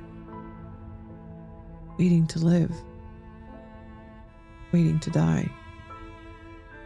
Is there any difference between these two states, really? When all was said and done? There's no point crying about it. Micah muttered this under her breath in the dark, for her own peace of mind. There's no guarantee I would have been allowed to live even if Magdalena did set me free. I would have to return to Herr Gerhardt, and we would wed, and I would spend the rest of my days trapped in his house. Go from being a cloistered daughter to a cosseted wife. Is that any better, really? In Micah's eyes, it would have been nothing but another form of imprisonment. Walter had the money to travel anywhere, but then whether he'd be willing to expend these funds on little jaunts for his housebound, bored wife was doubtful. Perhaps it was better this way. Micah had no life. She knew, waiting for her beyond the walls of Magdalena's castle. She'd never been allowed to live as she had wanted. That being the case, she might as well die. She had nothing left to lose.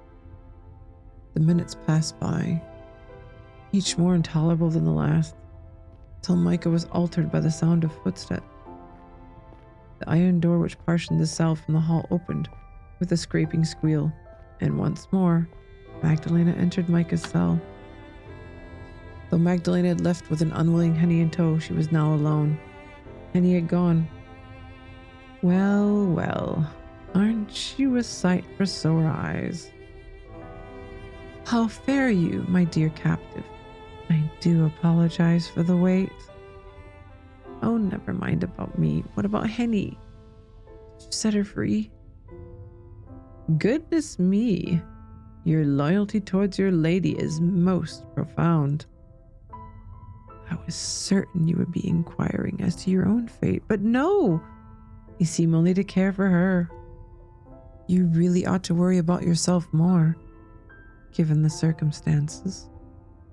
But I shall endeavor to allay your worries. I did indeed set your mistress free. I escorted her to the entrance of my home, then bid her on her merry way. Why do you ask? Do you not trust me? You've done little to deserve it, given the way you've treated Henny and I, but oh, I'm so glad to hear it. I only hope that Henny will be all right on her own. That remains to be seen. I might have set her free, but there's no guarantee she'll be able to find her way to Augsburg. Not in the dark, with all this fog. These woods are dense, and the paths are not clearly signposted. It come as no surprise if she were to find herself lost, or else at the mercy of wild animals. This forest is fair teeming with wolves. Did you know that? Wolves? Oh yes, this forest is just as much their territory as it is mine. They often come out at night to hunt. Bandits are the only thing fair ladies have to watch out for. But if your lady friend is resourceful and luck is on her side, she should emerge from this trial unscathed. Let us hope that she'll be all right, shall we?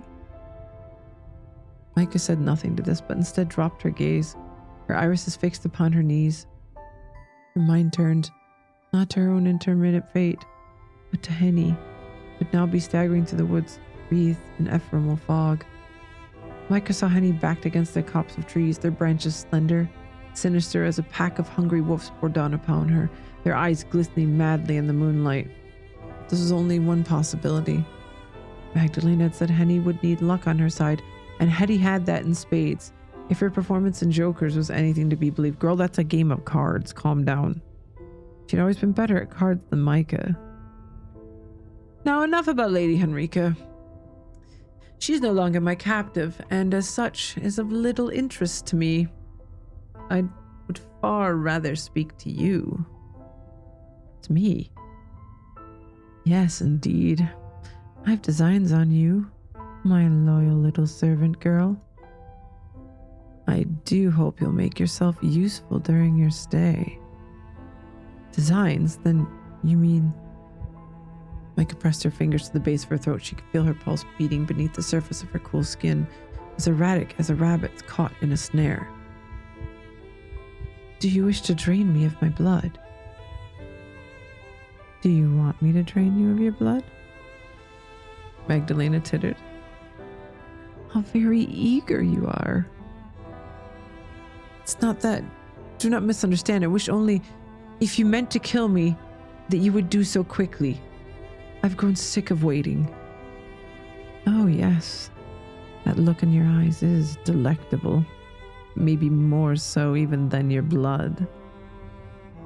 You're so very defiant. But what is this I spy? You appear to be shaking. My poor little Micah. That is, it's because of the cold. And not because of your fright? I was able to protect my dear friend. I've nothing to be afraid of now. Then, you care nothing for your own life? I've never been afforded a life. You may take it if you wish. You wouldn't be the only one. Ah, yes. That is the fate, or so I've heard, of being a servant. You poor dear. Magdalena's red eyes softened, and for a moment Micah wondered whether she could not see a trace of sympathy on her captor's face. It lasted only a second, however, before it faded. Well, I hate to be the bearer of bad news, but I'm afraid I can't comply with your request. For the moment, that is. I will drain your blood in due course, but I have no desire to do so now.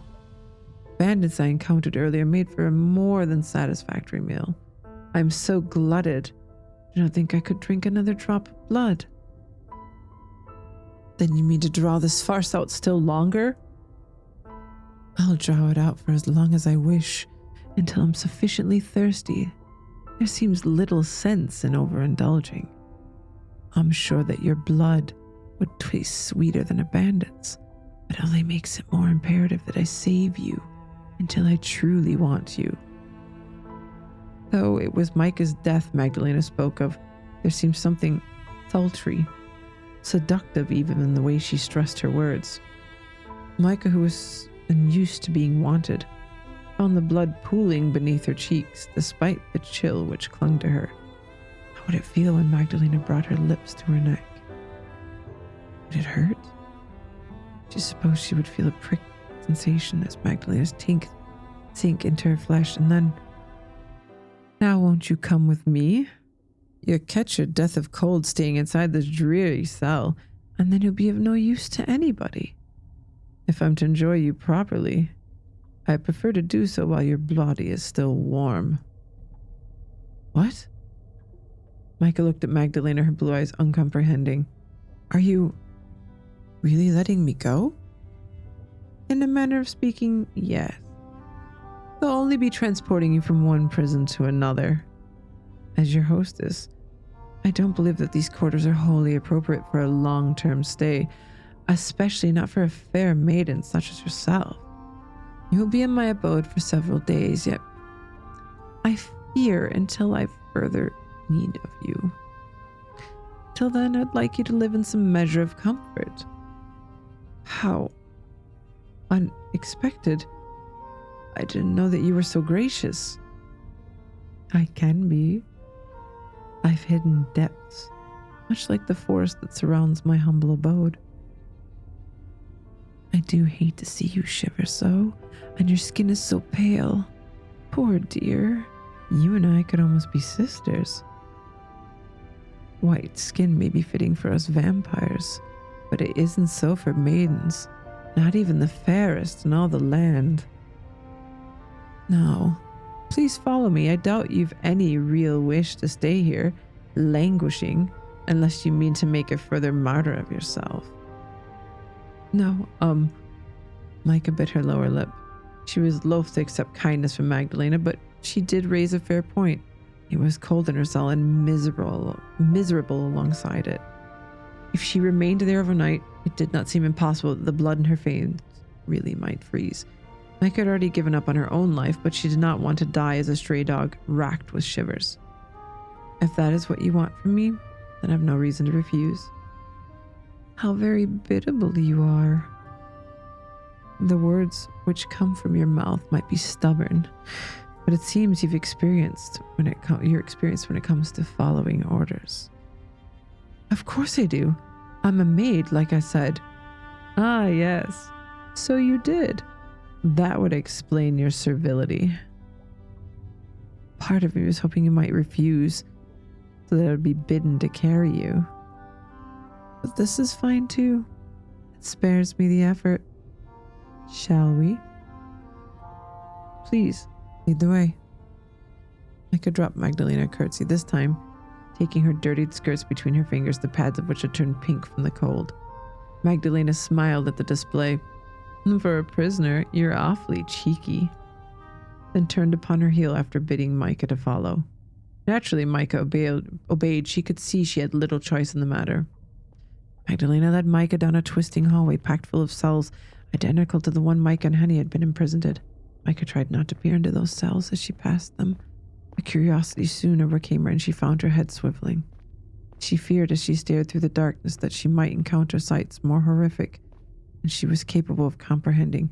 Rusted torture instruments, perhaps, or dead bodies. But it was so very dark in the bowels of Magdalena's home that Micah could scarcely see anything. Not even the moonlight which spilled intermittently through the barred windows. could fully illuminate the sprawling prison complex. This, Micah supposed, tearing her eyes away from one of the cells as she passed it. Probably a good thing. She'd witnessed enough horrors for one night. Magdalena eventually brought Micah to the foot of a staircase which led up from her subterranean cells. Careful, Magdalena cautioned Micah before they began their ascent. These steps are steep and slippery too. If you fall, you may break your neck. Had Micah been less nervous, she might have laughed to hear her jailer fuss over her so. A broken neck did seem like so very cool a fate when compared to Magdalena's designs upon her. Perhaps it'd be quicker to die thus rather than having her blood drained. At the very least, it would be a swift demise than freezing in her prison cell. Micah felt little in the way of humor. However, as she took the chill banister beneath her right hand and began to climb, she could recognize the iron Magdalena's wanting, though only vaguely. Her mouth felt hewn into a permanent line as though carved from stone, her brow furrowed. It seemed unlikely she would ever smile again. The chill of the basement faded as Micah cleared the final step of the twisting staircase to emerge in a spacious hallway lined with arched windows. The hallway was not so very dissimilar in decor to her parents' home, though it was less ornate, the furnishings worn down by old age. It was apparent that Magdalena's home had once been noble, but it had clearly fallen to rot and ruin, a heyday long since past. The air in the ground smelt almost as rank as that in the dungeon, and every conceivable surface was heaped with inches of dust. There was so much dust, in fact, that Micah could feel it in the air when she inhaled. The dust irritated her eyes and nose and laid heavily and unpleasantly upon her tongue. Micah swallowed, hoping to void her mouth of the taste of decay, but in vain. The dust was so thick she sneezed, what prompted Magdalena to say, "Bless you." "Thank you," Micah replied abashed, and then, "I thought you did not care for God or his teachings." "I don't, but I presume that you do. I thought you might appreciate it." "I see. How very thoughtful of you." "I know. For a vampire, I'm unusually sensitive." Mute with fatigue, Micah continued to follow Magdalena to the end of the hall, wherein a wooden door was inlaid. Magdalena seized the brass and twisted it, then pushed it ajar.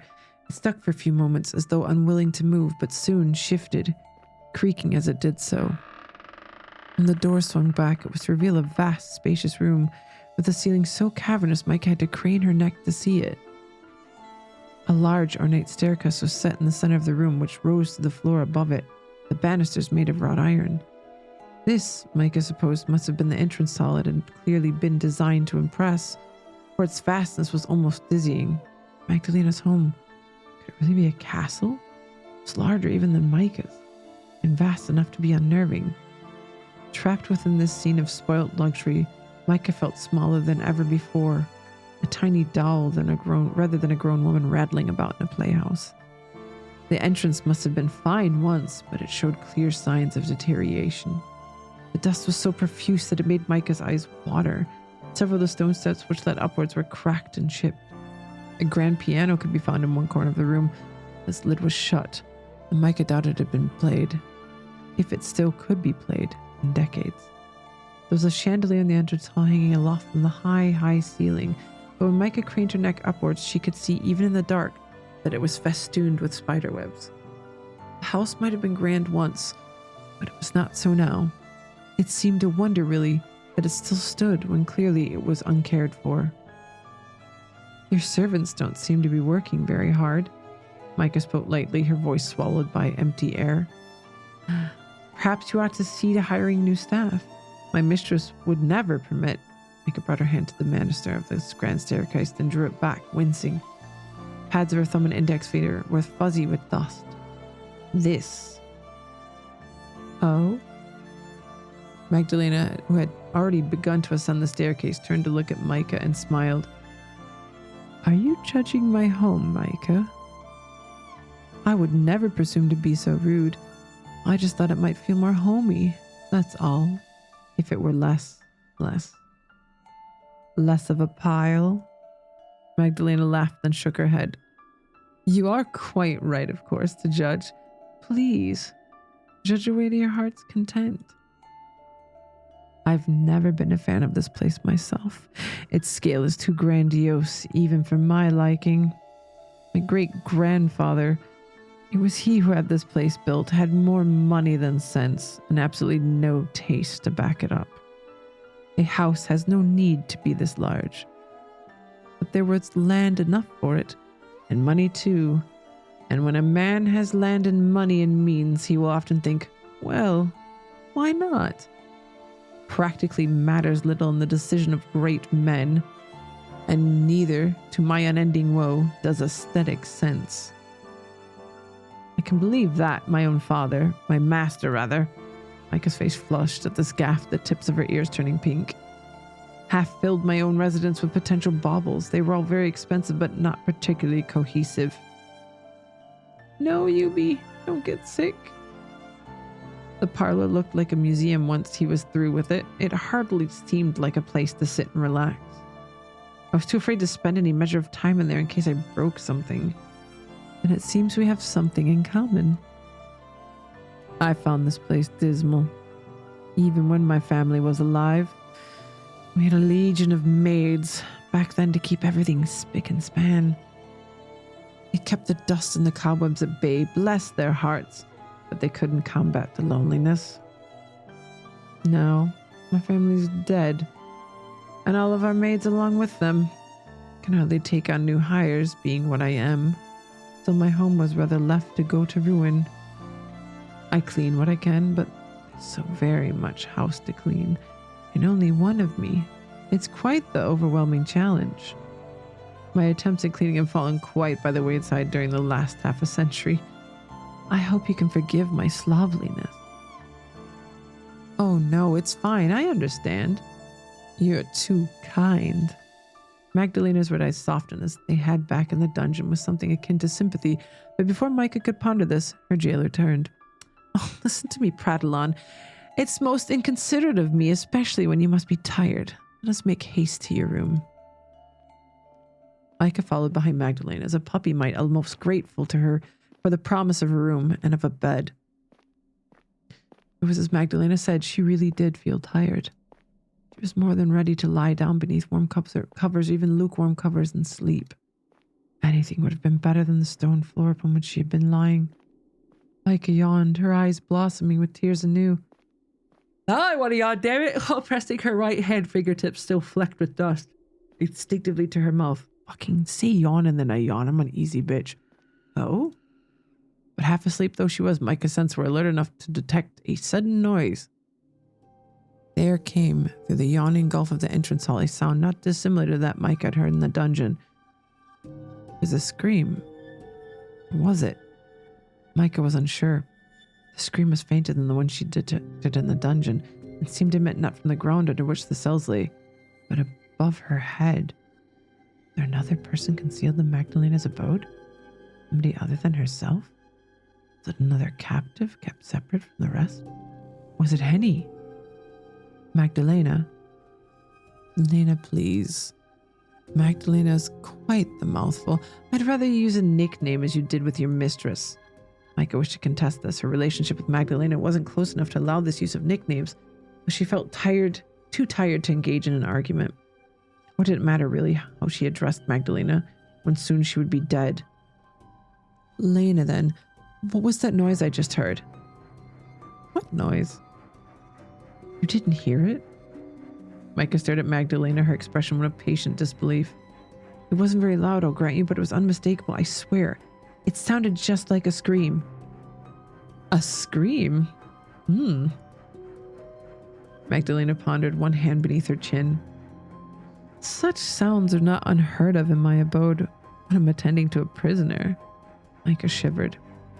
There is nobody here now except me and you. Nobody living, at least. Then it's not the imprisoned bandit? Certainly not. He will never make a peep again. I made sure of that with my own 2 hands. It would be hard for him to speak with half of his throat torn out, you see. Oh. Micah pressed a hand to her own throat as if to check its integrity. As she did so, she choked. The air was so thick with dust it was hard to breathe. Now, dear, worry not. It's not your mistress who screamed thus, if that is what you're wondering.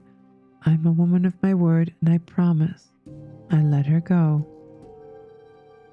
She is quite, well, not necessarily all right, but she's away from me, and there's the possibility that she might live to see another dawn. Then who screamed? What was that sound? It must have been your imagination. You have overexerted yourself after this night's events. Anybody would be exhausted in your situation. It didn't feel like a dream, though. No? Magdalena shrugged in a manner which did not seem quite in keeping with her aristocratic bearing. I suppose it must have been the wind, then. It is very draughty in here. Is that all? That's all it could have been. Unless you mean to suggest that the dead can speak. Magdalena's red eyes bore into Micah's, so intense, Micah feared they would consume her. Unsettled, Micah glanced away. No, I wasn't suggesting that. Good. I know it's expected for women to lose their minds at the drop of a hat, but I've grown quite sick of being regarded as the weaker sex. I'm pleased to see you're doing your level best not to let us down. Why, you haven't swooned even once, which is more than most men can say when I bring them here. It's really quite commendable. You might swoon, though, from a lack of sleep if we continue to tarry. Let us be off, or she will never make it to our destination. Micah nodded, then followed along beside her hostess's new. She could no longer hear the scream, but its memory haunted her all the same. The cry she had heard, though, briefly, had not sounded like the breeze, regardless of what Magdalena said. Micah was certain that sounded belonged to a person. But why would Magdalena lie about such a thing? It was impossible to say. She's a vampire girl. She gonna lie to you. Here we are, home sweet home. So? Magdalena looked at Micah, an amused smile playing about her lips. What do you think? Micah examined the room mutely, her hands folded at her front. The chamber Magdalena had brought her to was dark, lit only by a pair of candles on either side of the bed. Micah could see, despite the darkness, it was every bit as derelict as the rest of Magdalena's home. However, and even if she hadn't been able to see it, she would have been able to smell it. The air was fusty? They mean musty? Fusty? Really, girl? As though it had been left to circulate inside the room for years upon end, which it most likely had. Every surface, meanwhile, was covered in dust. The sheets upon the bed, though neatly made, were holy with age and with insects, as was the carpet upon the floor. It was a sad room which had been ignorant of human occupation for years, but it was still a superior set of lodgings to those in which Micah had awoken. At least this room had a bed, a four-poster one no less, like the one at Micah's home, with a mattress and sheets upon which Micah could rest her weary limbs. The bedchamber had a wardrobe too, though Micah possessed nothing to store in it, save for the tattered clothing upon her own back. There was a writing desk upon which lay a basin for washing and a chamber pot for more delicate business beneath. This pot was thankfully far cleaner than the one Micah had found in the dungeon, so white and spotless she imagined it unused. The desk faced a large window which was currently obscured by a set of dark blue curtains. Micah could not see beyond this window, though she doubted she would have been afforded much of a view even if she had drawn the curtains back. It was very late after all. It was not as cold in this room as it was in the underground cells, but it wasn't warm either. The wind crept in through fine cracks in the aged windows to toy with the reddish-orange flames of the two lit candles, to toy, too, with Micah's hair and the hem of her dress. She shivered. Do you not have a tongue in your head? Magdalena needled Micah, who had yet to speak. Don't tell me that you've come over all shy. I brought you to this room solely that you might sleep. I have no wicked designs on your innocence, regardless of how pretty you are. I only want your blood, not your body. I beg your pardon? Micah blinked at Magdalena, uncomprehending. What designs are you speaking of? You cannot tell? I'm sure I have no idea. None whatsoever. None at all. I'm wholly ignorant of such affairs. Goodness me. Magdalena rolled her eyes upwards to the ceiling, which seemed to sag beneath its own weight. I can't tell whether you're being dense on purpose or whether you really are that innocent. Did your mother never teach you what men and women do in chambers such as this? My mother did not know. She thought such topics beneath her. That was my governess's job, although. I don't think that I would care to do much of anything in a chamber like this one. It smells like the grave. You're being rather rude about my home, you know. Here I am, trying to be a good hostess, and you throw my kindness back in my face. I know you do not like your home much either. You told me. Touché. I did try to pick out one of the pleasanter rooms for you, but there are so very many of them, it's difficult to keep abreast of them all. I rarely have visitors over, and when I do, they all get thrown into the dungeon. There seemed little point, therefore, in keeping these rooms spick and span. I hope you can forgive all the dust and the general disuse. Oh, I've more to take issue with than that. Yes, I suppose you do. You must have quite the bone to pick with me. Maybe I do, but not right now. I'm too tired. Yes, you do look it. Your face is frightfully pale. I think a good night's sleep is what the doctor ordered, provided you're able to rest, that is.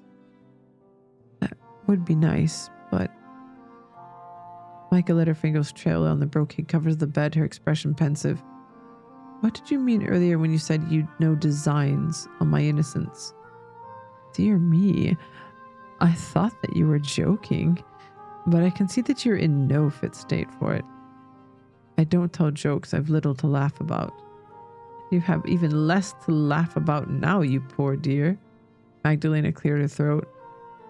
I mean only to say that would not do unto you as a man might, regardless of our surroundings. I've no nefarious intentions. Of that, you can be assured. Micah thought of her governess's explanations of sex and of Walter's expectation come their wedding night and flushed. The sudden rush of blood beneath her cheeks enticed Magdalena in any way. She did not show it, though her fingers did twitch in their tight, constricting gloves. I don't understand. I know what men and women do behind closed doors. How could two women set about something similar? It's not possible. You think so? Uh-oh. I know so. My governess explained everything to me in great detail. When one wishes to make a baby, well, two women cannot do that. There would be no sense to it. Girl, where there's a will, there's a way. And you think people ought to do things only because they make sense? It's quite narrow-minded. But people are often uneducated in such affairs, both in my time and your own.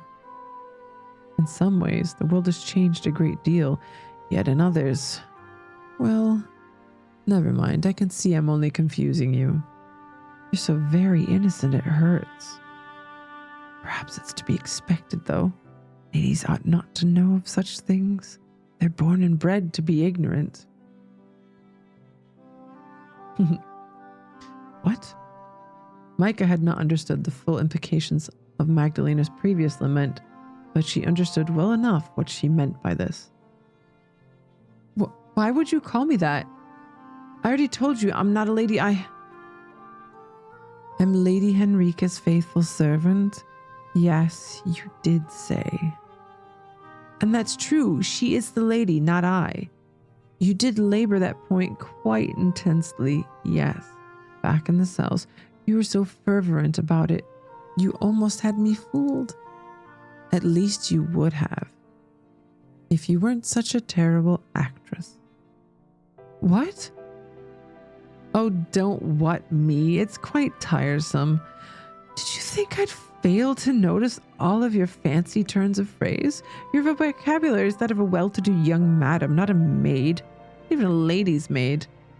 You wear that sumptuous dress of yours easily, dirtied though it is, and your bearing is definitely regal. You could never hope to pass as a common serving girl, not in the month of Sundays. I'm not stupid. Then Micah sank down on the bed, which creaked beneath her as if in warning. Her palms were pressed to the mattress to support her weight, which all of a sudden felt excessive, and her heart was pounding like a drum. You knew I was lying from the very beginning? Indeed I did. It was very obvious. I can tell you have no practice in deceit, Micah. You're much too sweet for it. But if you knew I was lying, why did you agree to let Henny go? Herr Gerhardt wouldn't lift a finger to aid Henny if she disappeared, but he will surely come looking for me. Herr Gerhardt, is that the name of your fiancé? Yes, it is. And you don't refer to him by his Christian name? That's... Dear me, you mustn't be very close to the man. Why, you make him sound like a stranger. Do you truly wish to marry him? I hadn't any choice. My parents. Ah, yes. It was silly of me to ask. That is how it always goes, isn't it? And what of your fiancé? Does he know you well enough to try and rescue you? I think he might. Micah swallowed, tasting dust on her tongue. He's an important businessman. He takes exacting care over his investments, or so I've heard. I imagine it'd be the same for me, too. I'm a von Essen, after all. There would be a lot of prestige in wedding me. So that is how he regards you, as a profitable purchase? I cannot say, after all. I hardly know him, and therefore cannot judge how he sees you. Does that sum it up? It is. Not entirely inaccurate, no. What a woeful state of affairs this is. It sounds like you'd be wretched whether you were in my home or out of it, particularly if the latter would entail being by this Herr Gerhardt's side. Perhaps I did you a favor by bringing you here. Micah did not reply to this. She did not want to give Magdalena the satisfaction. Well, never mind all that. Your fiancé can try to look for you if he likes. Do not care. I doubt he would be able to best me. But you said you wished to avoid all that. Did I really? Yes, you did. That's why you proposed letting me go. Oh, yes. Good memory. It would seem that the cold hasn't eaten away at all of your faculties. Not just yet, at least. As for why I changed my mind, well, that needn't concern you. But this is about me. Surely it must concern me. Oh, there was no real reason behind it. It was nothing more than an act of whimsy on my behalf. If you truly want to know why I went along with your chicanery, then... Let us say that I felt touched when you offered to throw your life away for the sake of your maid. Few mistresses would be capable of such compassion. It was truly remarkable. I didn't want your efforts to be in vain. That's all. You're prepared to put yourself in danger for that? I won't be in any danger. I'm a vampire. I can shatter rib cages with a single touch. Thereabouts, at least.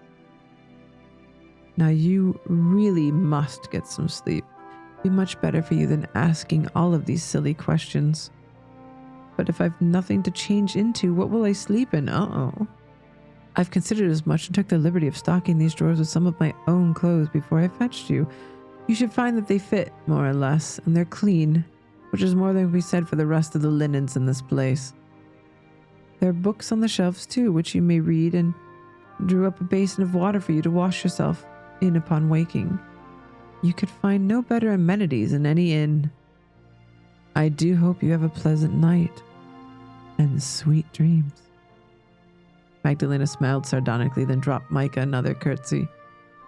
Just try not to breathe in through your nose if the smell bothers you. I wouldn't want you to spend the night coughing. A fair lady such as you needs her sleep. And off she goes. Laughing to herself, Magdalena straightened, then turned.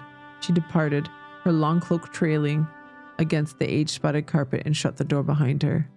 Micah waited until she heard Magdalena's footsteps fade, then rose once more to her feet.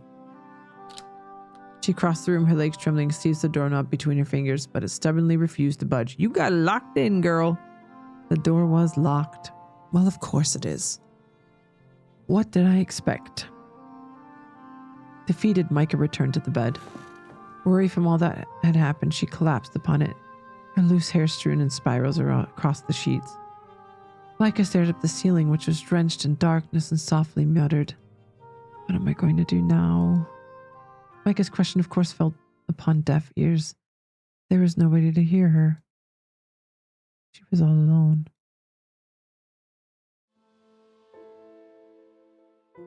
Oh my. Micah tossed and turned uneasily that night in a bed which smelt of disuse and decay. The bed was more comfortable than the cell in which she had been held. It was almost as cold, its thin sheets eaten away by old age and insects. At least the dungeon, with its sole wooden cot and its solitary window, was supposed to be inhospitable. This bedroom, meanwhile, was a different matter. It was richly furnished, but all of its decorations had since been ravaged by time's unrepentant advances. The men and women who must have stayed in this room once more than a century ago would surely be dead now. In that sense, the room felt akin to a crypt. Did that make the bed a sarcophagus?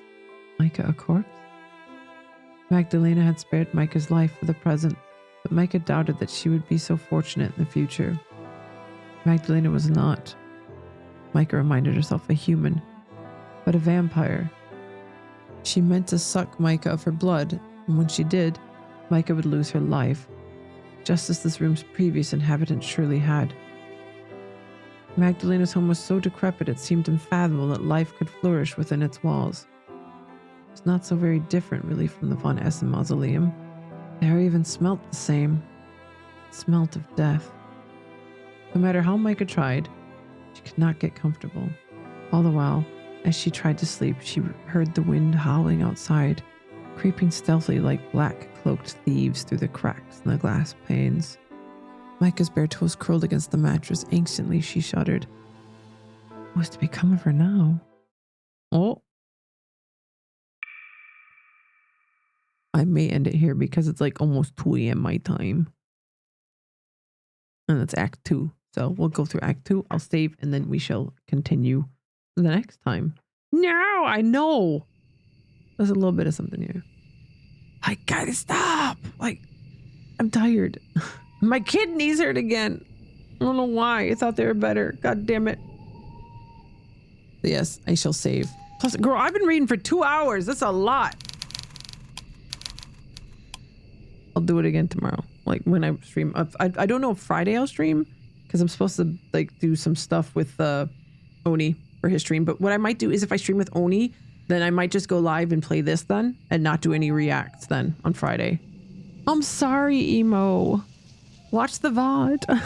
There's so much reading. You have no idea how much I've been reading.